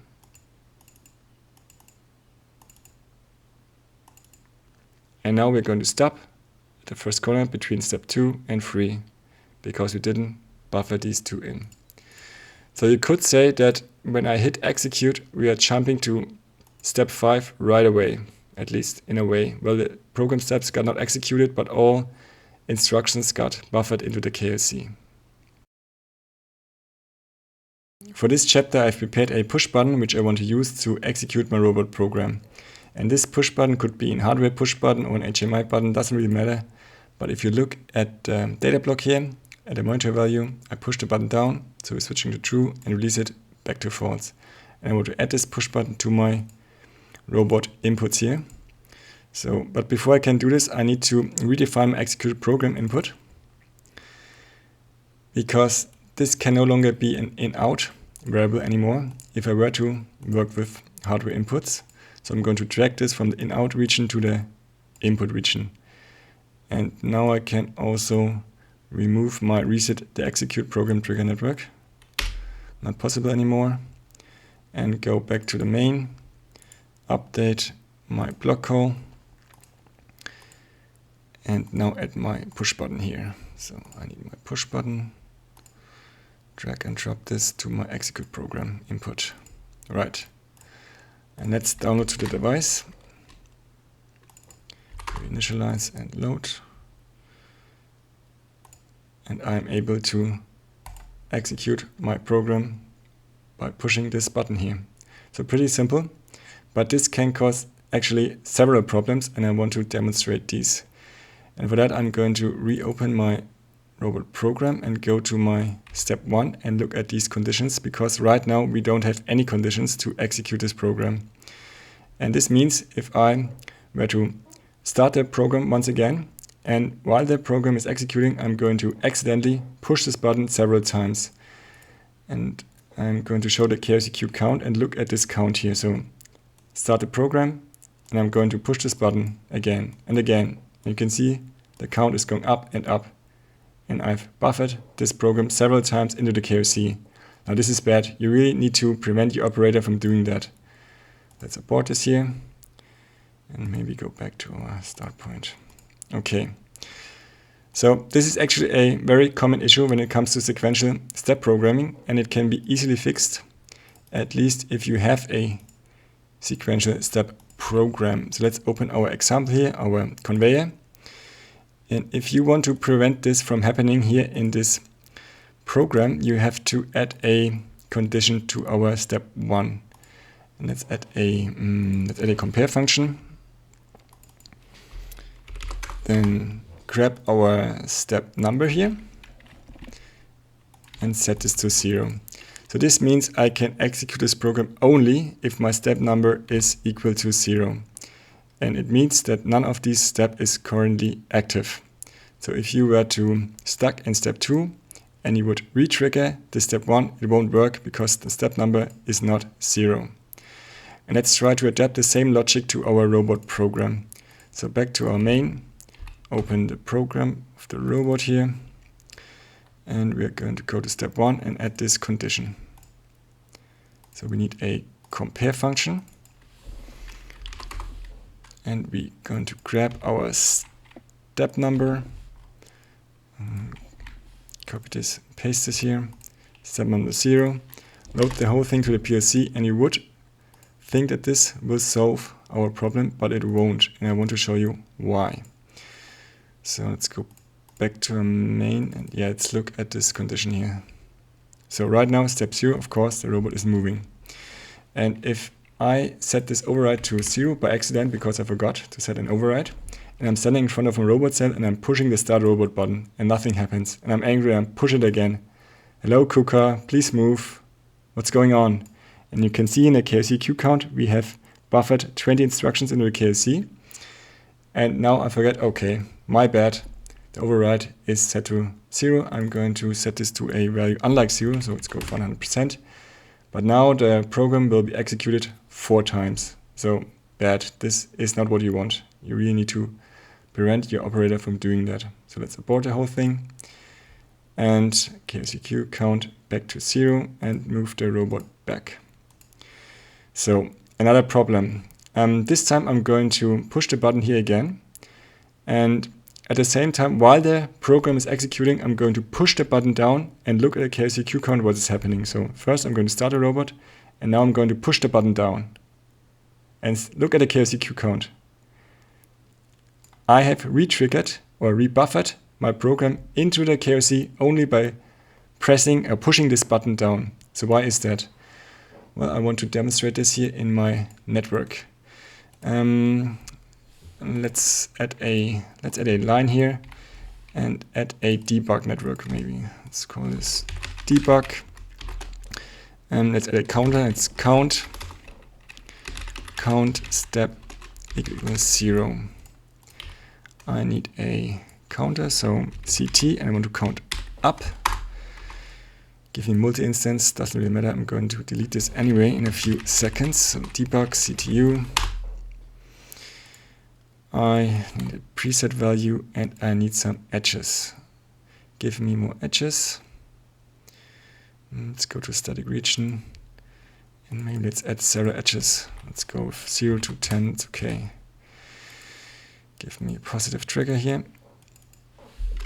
It's a P trick. And give me an edge, so static, unused edge. Free, I'm going to check if these edges are unused as soon as I download to the device. And I need to set my start condition here. So let's go to step number 1. Copy this, step is 0. And I have a counter value. Go temp data, this is a integer, and I hate empty unassigned output, so let's add an integer. Drag and drop this in here. And download to the device. We initialize. Then back to our main. Open the program, hit the goggles and go to our counter value. So right now the value is sitting as 1, our counter. Well, obviously because the step number is 0, because the robot is moving. And I'm going to execute the program once and look at this counter value. So 2, 3, and 4. So our step number went back to 0 while executing the program. And why is that? Well, if you look at these steps here,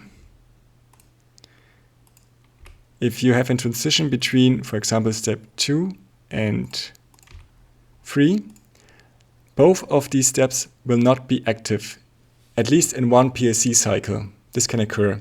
And thus, if I press the button down and the step number is 0, I will rebuffer my program into the KRC. So this here, the start condition, does not fix our problem. So how can we resolve this issue? Well, I'm going to simply demonstrate how to do this.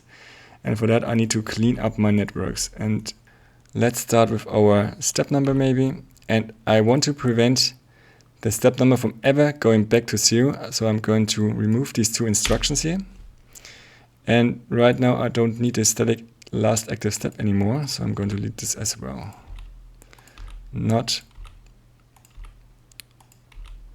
necessary any longer. I'm going to remove this from the static region as well, because we don't need this. So let's clean up our static region. We don't need this debug count up. We don't need our last active step. And we have some issues here in these networks because this variable is no longer existing. So let's replace it with our step number. So let's go with step number and replace and completed occurrences 4 times. That sounds correct. And now we need to add a proper execute program condition here. So let's remove this one. And we need an SR flip-flop function to save the execution signal.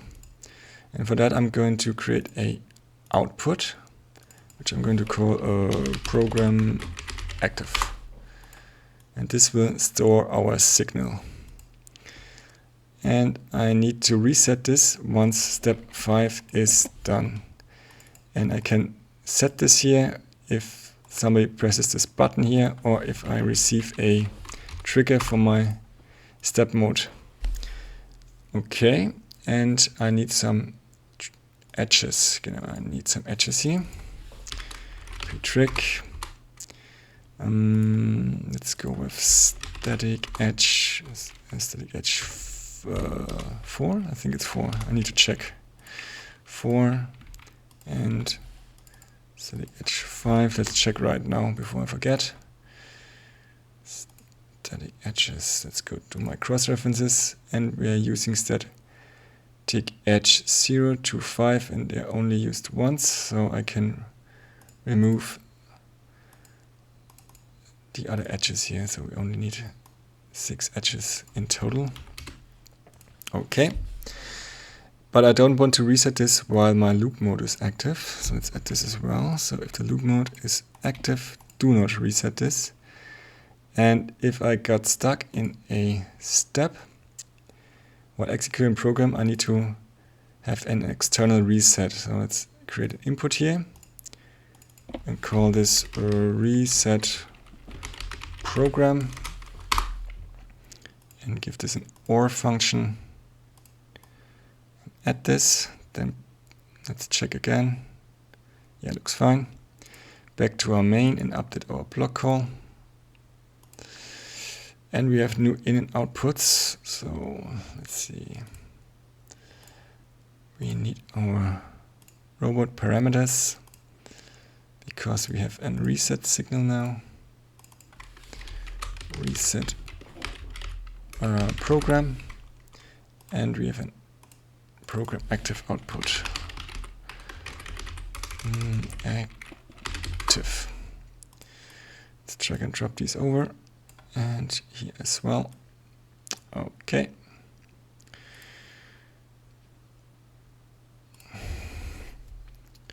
And let's compile the PLC. And then now we have a problem here. Let's see what happened. I think I need to go offline first. It's not been compiled yet. Yes, it hasn't. That is true. Okay. Now download this whole thing to the PLC.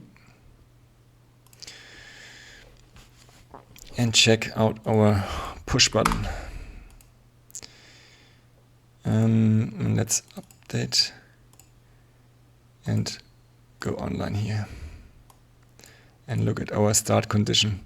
So we're storing the execute program signal in this SR flip-flop. And let's try the same thing as before. Let's start with a override of 0.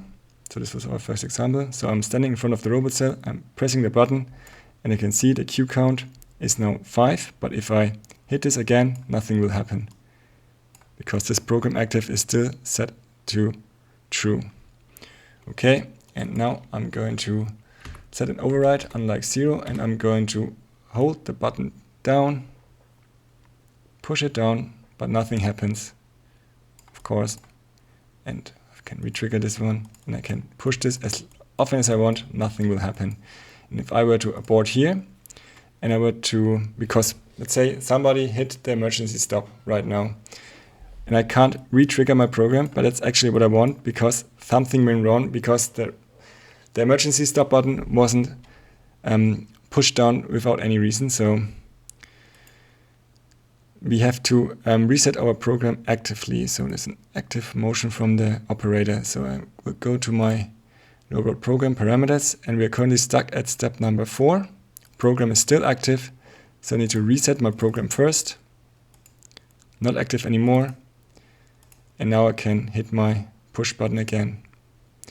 And let's start a loop mode, because we are done with this example. And to sum up, this is a lot of work for a simple push button if you ask me, but it's actually an important topic because you really need to prevent your operator from angrily pushing this button several times and rebuffering your robot steps into the KRC. In this chapter I want to show how to call subroutines within a robot program. And although this is pretty simple and straightforward, I have prepared a basic example to demonstrate. And the overall basic structure of the program hasn't changed. We still have our networks for the setup, then our program steps, and then our output information. But let's go through these steps. And I'm working still with my tool number 2 and base number 4. And the first thing I do is a mxMove linear absolute, and all values are here 0, because I want the tool and base to coincide. And once step 1 is accepted in the KRC, I'm calling my first subroutine, and this subroutine is a series of 8 linear steps. And once step 8 is done, I'm calling my next step here, which is step number 2, and mxMove axis absolute to these values here, and this is my home position.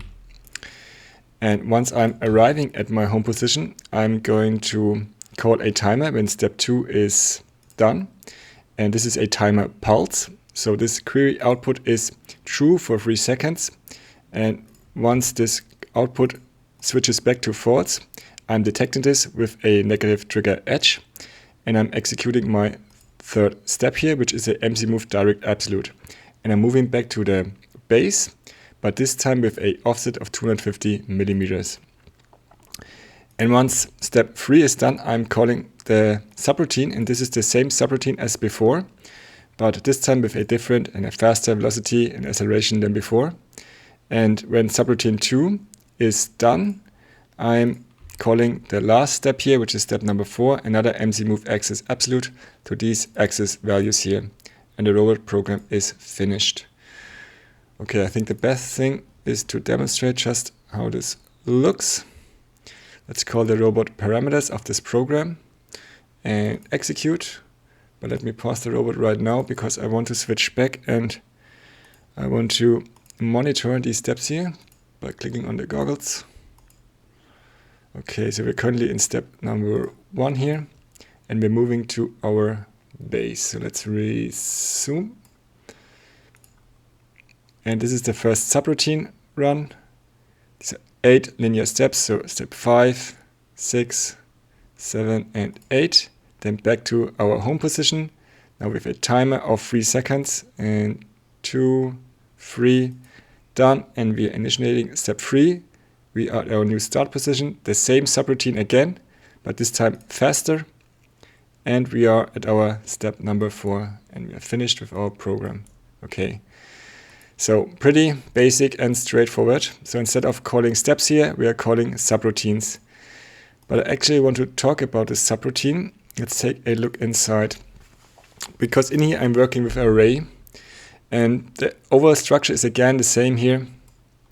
So we have our setup. I'm arranging my current system, which I'm going to use for all steps. I'm defining my approximation for all steps, this temporary data APO.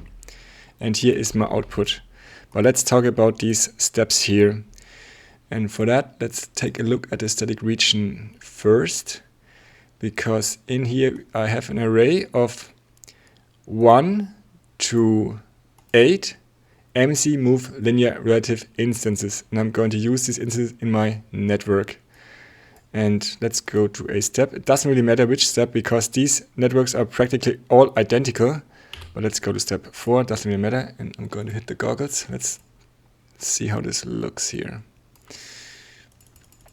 So I'm currently at step number 4. So my temporary variable n is 4 and m, which is n minus 1, is 3. And this step number 4 is going to access the array with instance step number 4, so n. And this step here, this mxMoveLinear relative, is executed when instance step number m, which is 3 in this case, is executed. And all the rest of the inputs and outputs I don't have to worry about because these stay the same, so the same axis group. And the only thing here is the temporary data E6 pos. So I have to input my distance I want to travel, then take this output here, this E6 pos temporary data, and carry the output data to this input here.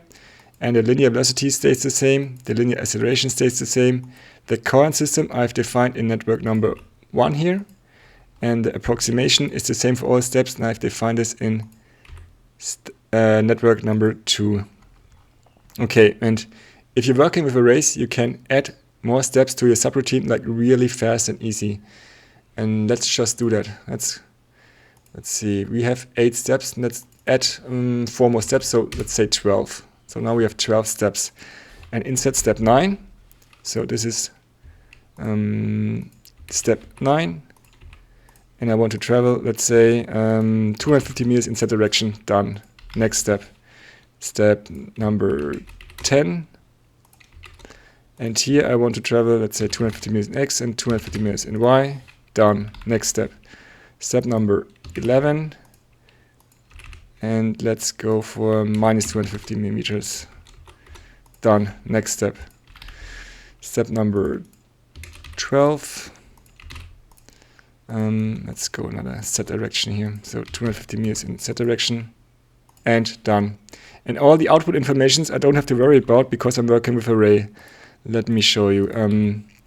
I have another variable here, which is my control variable I, and I'm looping through my steps. So this is I 1 to 12. 1 to 12, exactly. And I check if one of my instances of the array is active, and if it is, I'm going to output my step number accordingly. And for my subroutine cycle time, I'm going to take a timestamp for my instance first step is active, and I'm going to take my end timestamp if my instance last step is done. So I don't have to edit anything here as well. And in last network, I have output subroutine is finished. If my instance last step got com accepted, I'm going to output this. And if my last step is done, I'm going to output this as well in my output variables here. Okay, and that's it. You can see it didn't take me very long to add these 4 steps here. But let's download this to the PLC and take a look at our new program, or at our new subroutine. Okay, let's execute our program.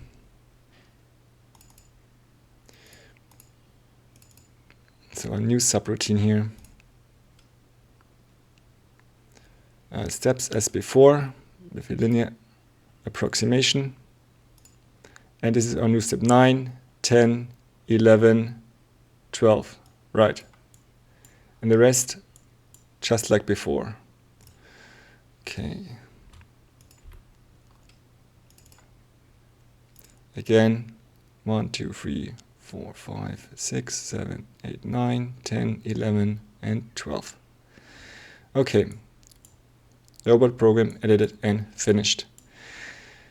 And I want to take this robot program to demonstrate once again how to record a trace. So let's do that. Let's take a short digression here. So this is my trace here, you might remember. And I have a snapshot of 100 different steps. Okay. Let's see. Let's insert a network here. And let's call this debug record trace trigger. And we need a new in-out variable, which I'm going to call record trace trigger. And no, this is not what I want. I need to set this record trace trigger to true. I need a compare function. And I want to start recording when my subroutine is in step number, let's say, step number 1, and this is not variant, this is an integer. No, 1. Okay. Let's update our block call.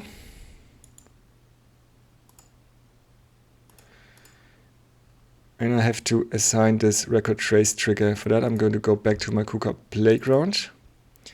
Here, where is it? Where is my web viewer record trace? So I have to copy this and assign it to this record trace trigger. I could, of course, just sit here and click on this button here. It would work as well, but I let the PLC do the work for me. And one thing I wanted to edit is the number of snapshots. Because currently we only have 100 with a step time of 50 milliseconds. Let's do more. Let's go inside here and set this upper limit for my traces to 250 snapshots here. Okay, but we are basically done, I think, with the setup. Let's download the PLC and start recording this trace. And let's go. And you will see right now, once we hit step 1, the PLC is going to record every 50 milliseconds one snapshot of the robot. So we're recording our trace, or a subroutine rather. Okay, I can just stop this. Right. Yeah, the robot program is going to continue. Yeah, let's click on the board and reset the program, and let's see these recorded steps here. Let's show. So these are all the steps I recorded here. So snapshot 0, or rather 1. And this is my my trace here. Of course, I could the PLC play through this and update this every 50 milliseconds. Okay, so this was a short digression.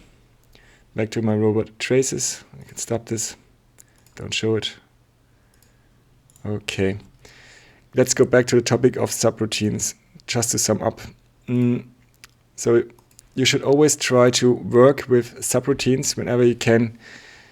Pack your robot movements into one function block when it does make sense. And this keeps your program much more organized, especially if you need to call the subroutine several times. But the only thing I try to avoid is I try to avoid calling a subroutine within a subroutine within a subroutine. I'll try to stick to this one robot main and one layer deep subroutine here. In this chapter, I want to show the mxMove universal function block. And the idea behind this function block is to have one interface with all necessary input parameters for a robot move instruction.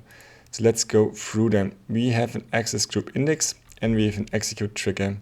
We have a tool and a base number for our reference, and we have a move mode to decide if we want to go linear or point to point. We can define our frames, so X, Y, Z and A, B, C, our status and turn, axis 1 to axis 6, our velocity in meter per second or percent, acceleration in meter per second square or percent, and of course our blend parameters for the approximation. And the most important input parameter here is probably the move mode, because this is of data type integer and this is my case selector. Let's jump right into this function block and look at the cases. So if my move mode is 0, I'm going to call a mxMove linear absolute motion instruction. If my move mode is 1, I'm going to call a move linear instruction. Move mode 2 is for a direct absolute. Move mode 3 is for direct relative. And move mode 4 for a move axis absolute instruction. Okay. And to demonstrate this mxMove universal, I've created our robot program 1 again. So these are the 5 steps from our first tutorial program. But the difference is that this time I only use the mxMove universal motion instruction. And the other difference is that I'm working with an array here. So let's go to our static region. And let's see. I have an array of 1 to 5 mxMove universal instance data blocks here. and I'm going to use this in my networks. So let's go to our step number 1 and start with this. I will work with tool number 2 and base 4 again. And the first thing I want to do is I want to do a linear absolute motion, which is move mode 0. And all these values here are 0 to make my tool coincide with my base. So this is step number 1.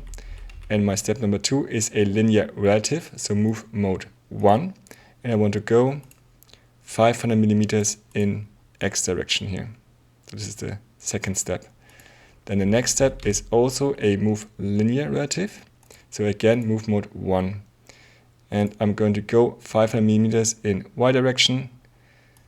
And for my step number 4, I want to go in a point-to-point motion. So this is move mode 3 as a relative motion, and I'll go minus 500 millimeters in X direction. And the last one is also a point-to-point. So again, move mode 3 and minus 500 millimeters in Y direction. Okay, let's execute this program and take a look. Execute. So step number 1, moving to the base, then a linear motion, approximation, linear motion, approximation to point, approximation to point. So nothing new. But let me show you the big advantage of the mxMove universal function block. Let's change these steps here. Let's go linear, let's stay linear, and for the third step, let's go point to point. So I'm going to change only the mode here, and the other ones I want to be linear. So 1, and this one linear again. And we are done. Download to the PLC. Execute this again. So linear, now point to point, and now this one is linear, and this one is linear as well. So really easy, really fast. And since we are working with an array here, I can add more steps really easy. So currently I have 5 steps, but let's add 5 more. So let's go from 1 to 10. And we're going to insert these steps here, copy this network. Let's say this is my step number 6 now. Type in 6, and I want to go, let's go in axis absolute, and this is my move mode 4. And I want to define my axis here. So let's go with minus 90, 90, 0, 90, 0, done. Then step 7. Step 7, let's go another axis absolute, and this time let's go to the home position here. Done. Next step. This is step 8. And let's do a direct relative, so a point to point. This is move mode 3. And let's go minus 500 meters in Y direction, for example. Done. Next step. Let's go back relative linear. So this is move mode 1 again, and this time let's move 500 millimeters in X direction. Done. Next step. Step number 10. And this time we're going to go again, point to point, 0, minus 500 meters in X direction. Doesn't really matter. Let's just download to the PLC and look at our new steps. And before we do that, I don't have to edit any of these outputs here, because I'm looping here through my array. I'm taking a timestamp of my first step and my last step, and the program is finished with my last step. So comic set done. So nothing to edit or insert here. Can stay just like as before.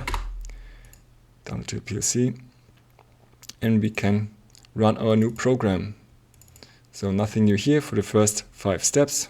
So linear, linear, and now our first new step, mxMove axis absolute, another mxMove axis absolute to the home position, now a direct relative, linear, and a point to point. So really easy, really fast. But there's of course a disadvantage to the mxMove universal, and that is the size. Because if we take another look inside here, for each of these instances, we have another 5 instances of these motion instructions in the static region. And if we take a look at the PLC resources, let's go to resources and take a look at the function blocks. Let's go to the mxMove function blocks. Let's take a snapshot, the snipping tool. Okay, and then go to my mxMove universal, which is here. Yeah, let's compare these. And you can see that the load memory is more than twice the size of any of these single instructions. So you could say, okay, I'm only calling this 5 times, so you could neglect that. But let's think of an array of 1 to 250 of these my move universal steps inside an array. Then you would see an effect on the semantic memory card here on the load memory. So which of these do I use? Well, it depends. If I write a robot program where I know that other PLC programmers are going to work with it or even edit it, I program like this. So all standard mxa functions, nothing too fancy. But if, let's say, I'm working on a research project where I know that I'm probably the only programmer ever going to see this robot program, I program like this. I program with the my mxMove universal and an array, because it's so much faster and easier to insert and edit steps. Plus, it kind of looks cleaner, at least to me, if I have this interface where I can type in my numbers and I can scroll through my networks. But at the end of the day, it's always a decision on a case-to-case basis. In this chapter, I want to show you how you can connect TouchUP points into a robot program. And for that, I've prepared a function block. And if you look at the input parameters of this function block, here's our array of TouchUP points. So let's go to definitions and take a quick look. So this is my axis group 1, and this is my array of all 100 TouchUP points. And I'm going to pass this complete array to my robot program. And furthermore, I have a start point and an end point. So this is the index where I want my movement to start, and this is the index where I want the movement to stop. Let's jump into this function block and take a look. So you can see I've set up a movement between point 1 and point 10.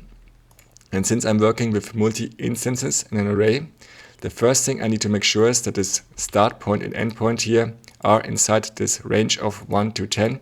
And if they are not, I'm going to set them back to the default values, because I cannot access an array outside of its boundaries.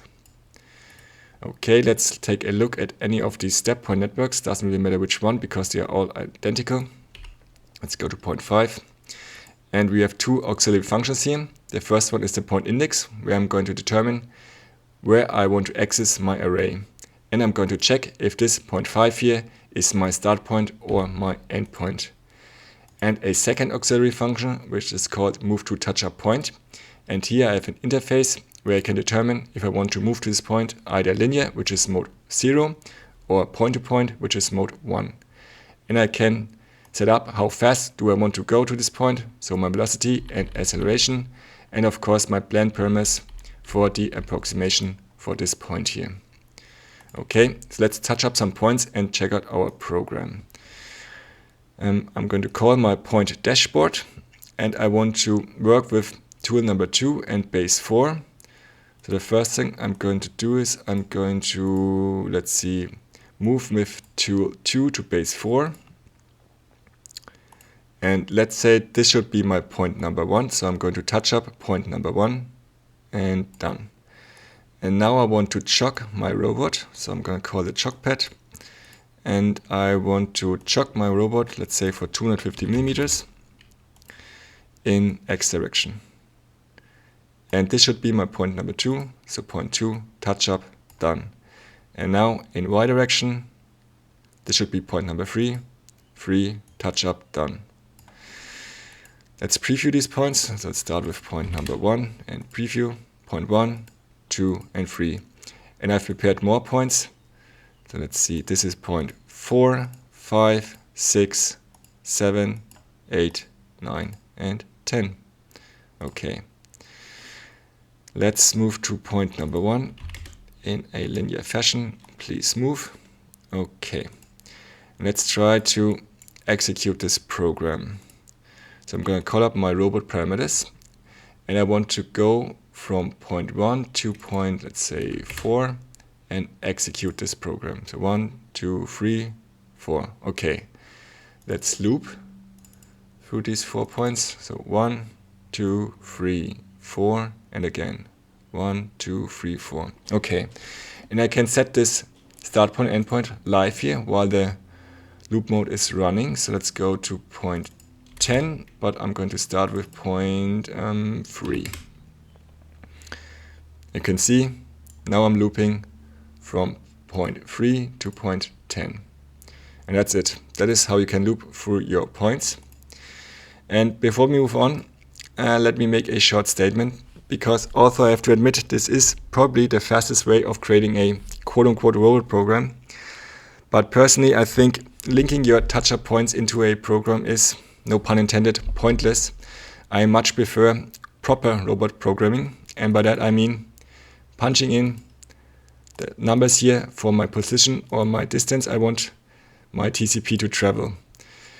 But I'm going to leave that up to you. You can use this function block here, but if you need more points than these index point 1 to 10, you have to edit your static region here. So for example, array 1 to 20, for example, and you have to set up unit limits, and of course you have to copy and paste these step networks for point 11 to 20, and then you have an individual interface for each of your points.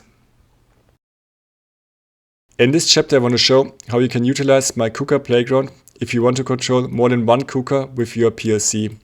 And as I said in the introduction, you can control up to 5 access groups with one Siemens S7 1500 controller.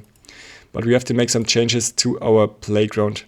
But before I go into that, I want to show the resources of this PLC, because adding a second KUKA to this project here probably not a good idea, because I'm already working with 62% of this code work memory.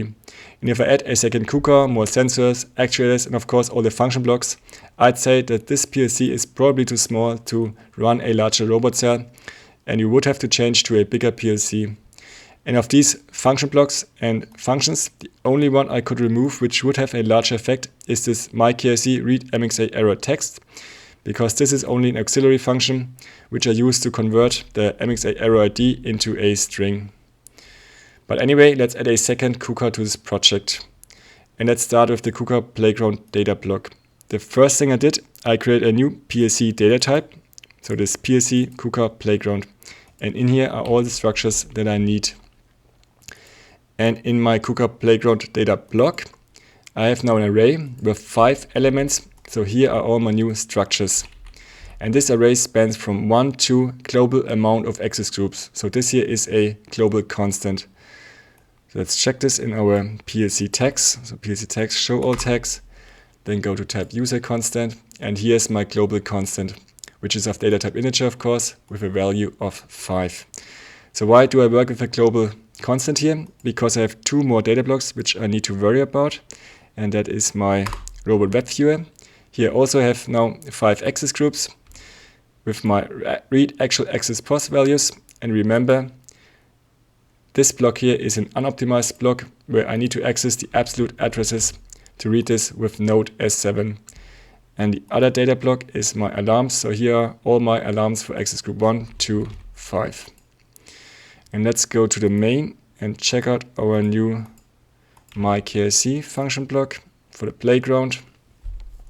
So in here, I'm accessing now the array. Let's go to KRC Initialize. So access group hashtag I KRC initialize out done. So what is this hashtag I? This is actually a temporal variable, which I use in the temp region here. And in the first network, I'm going to move my access group index integer into a temporary variable, because I don't want to access this input here like at least 500 times throughout the execution of this function block.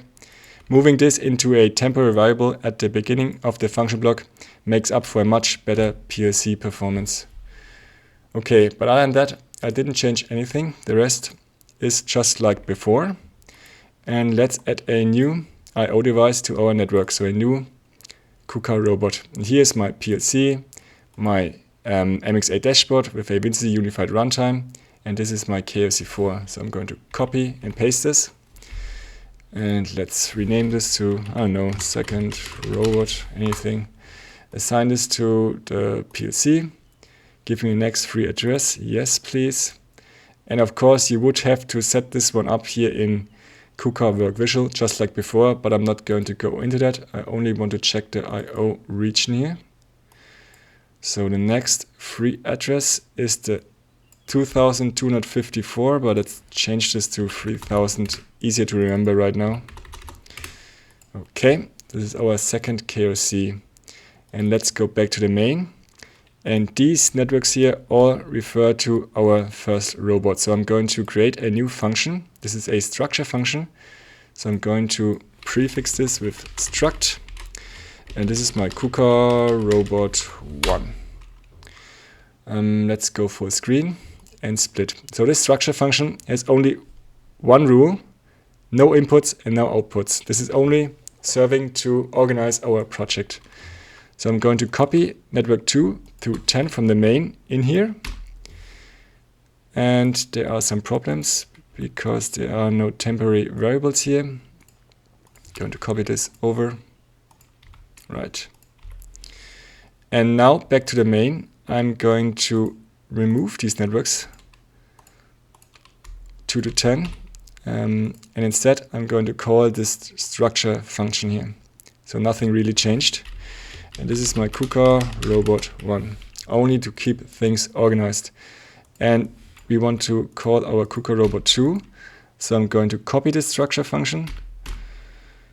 And we are going to name this KUKA robot 2. So this is KUKA robot 1. Add it to the block title, robot 1. And now to our KUKA robot 2. KUKA robot 2. So again, no inputs and outputs, but we need to edit our networks. And I'm going to remove all the programs because robot 2 should have other programs than robot 1, at least in most cases it has other programs. And I have to delete all my used instance data blocks from all the called function blocks here. Using these twice would be a horrible idea, wouldn't work. Okay, and let's edit these inputs here. So this is my axis group 2, of course, with input start byte 3000, as I just said. And let's create a new instance. And this is an instance data block, instance robot 2, KRC read axis group. Okay, let's go to our right axis group. So this is axis group 2, again 3000. Create a new instance. And once again, instance robot 2. Okay, so same thing over and over. I'm only going to do this one more time here. A new instance, which is instance robot 2, my KRC playground DB. Right, I'm going to leave the rest. You know what to do. I think it's pretty clear. But let's access our my KRC playground here. And just to make it clear, I'm going to open our overall KUKA playground data block. And right here, we are moving 2 to our temporary I. So this here would be axis group index 2 done. So this would, this variable would be this one here. Okay. And that's it. That is how you can use my KUKA playground. Of course, we have to call it a second time. Excuse me. Call it a second time and call this KUKA robot 2. Right, but we are finished now. And one more thing I wanted to show. No, wait. Let's go to our tags here. And I'm going to go to the global constant, set this to 2. Because I want to keep my data blocks as small as possible. So now we only have 1 to 2, so 2 robots here. But I wanted to show something else because my dashboard here, my mxa dashboard, is connected to my axis group number 1. But I can change this really fast. I only have to go to my mxa dashboard, call up the HMI tags and show me all tags, please. And once again, you will see in here that all of these tags are linked to let's see, to my axis group 1 right here. PLC, KUKA robot, and axis group 1. So I can go in here, click on one, then copy this axis group 1 and copy, paste, and replace it with axis group 2. Then wait a few seconds and we are done. Then download this project to device and we switch from axis group 1 to 2 within seconds. So really easy, really fast to use this dashboard here for the second axis group. Okay, and we have to clean things up here as well. Keep it clean, keep it organized.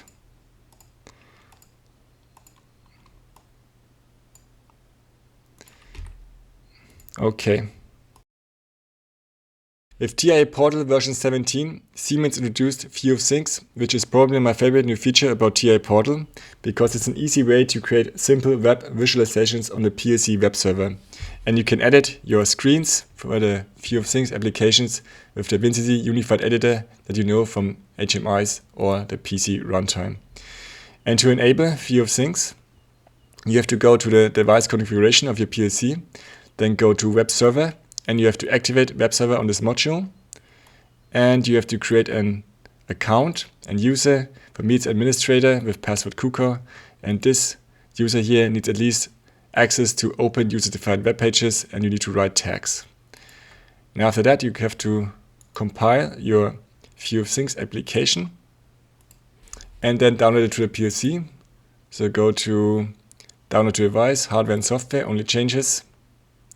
And here you have to make sure in the web applications that you check this Update Online mxa application.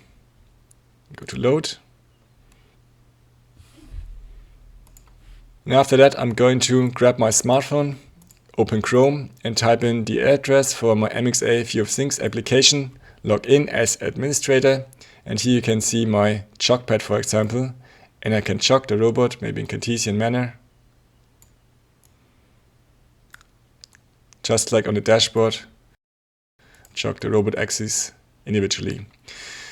So controlling the robot with my smartphone, or even the plant in general, is really comfortable, but this is really meant for commissioning only, because I'm probably breaking like 50 regulation rules right now when jogging a KUKA robot with my smartphone.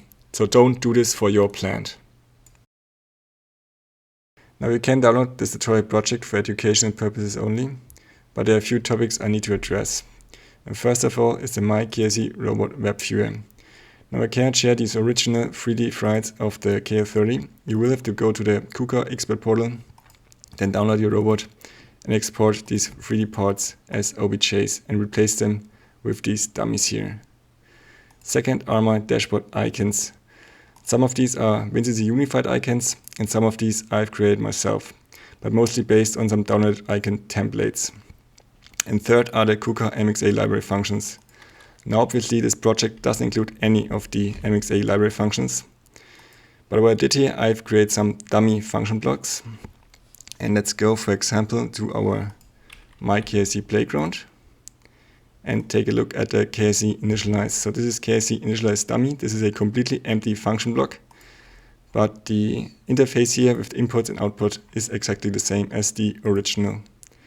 And if I want to replace this with the originals, I will have to import the mxa library in a second empty tier project like this one here. And let's go to our function blocks folder first. And I'm going to select all functions here and paste them into the tutorial project function blocks folder. Same thing for the system blocks.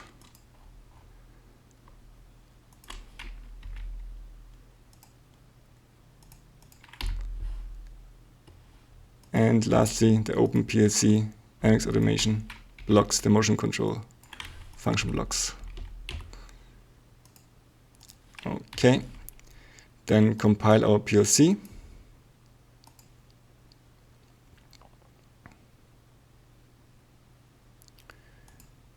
And after that, let's go back to our KRC Initialize.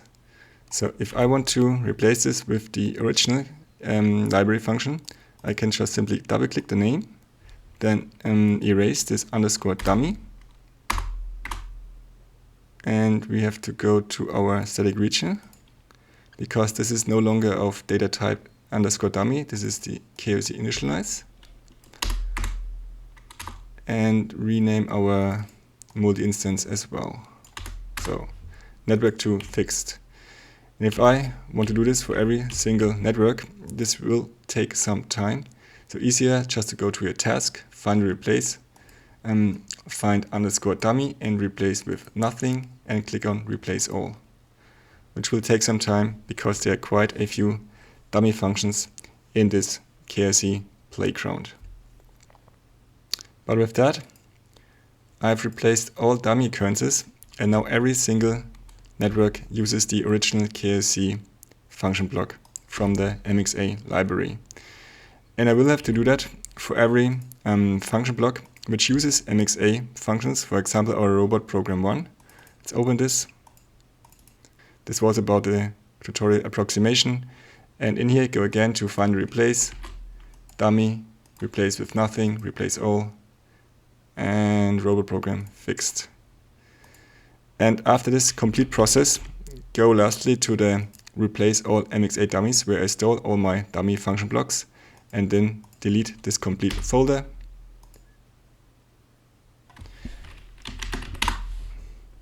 Then go to your PLC, compile again, and make sure that you didn't forget to replace any of the dummy functions. Okay, so thank you for watching this tutorial. Needless to say, there is a lot more to robot programming than these few chapters, but I hope that this video has given you a first small insight into KUKA mxAutomation.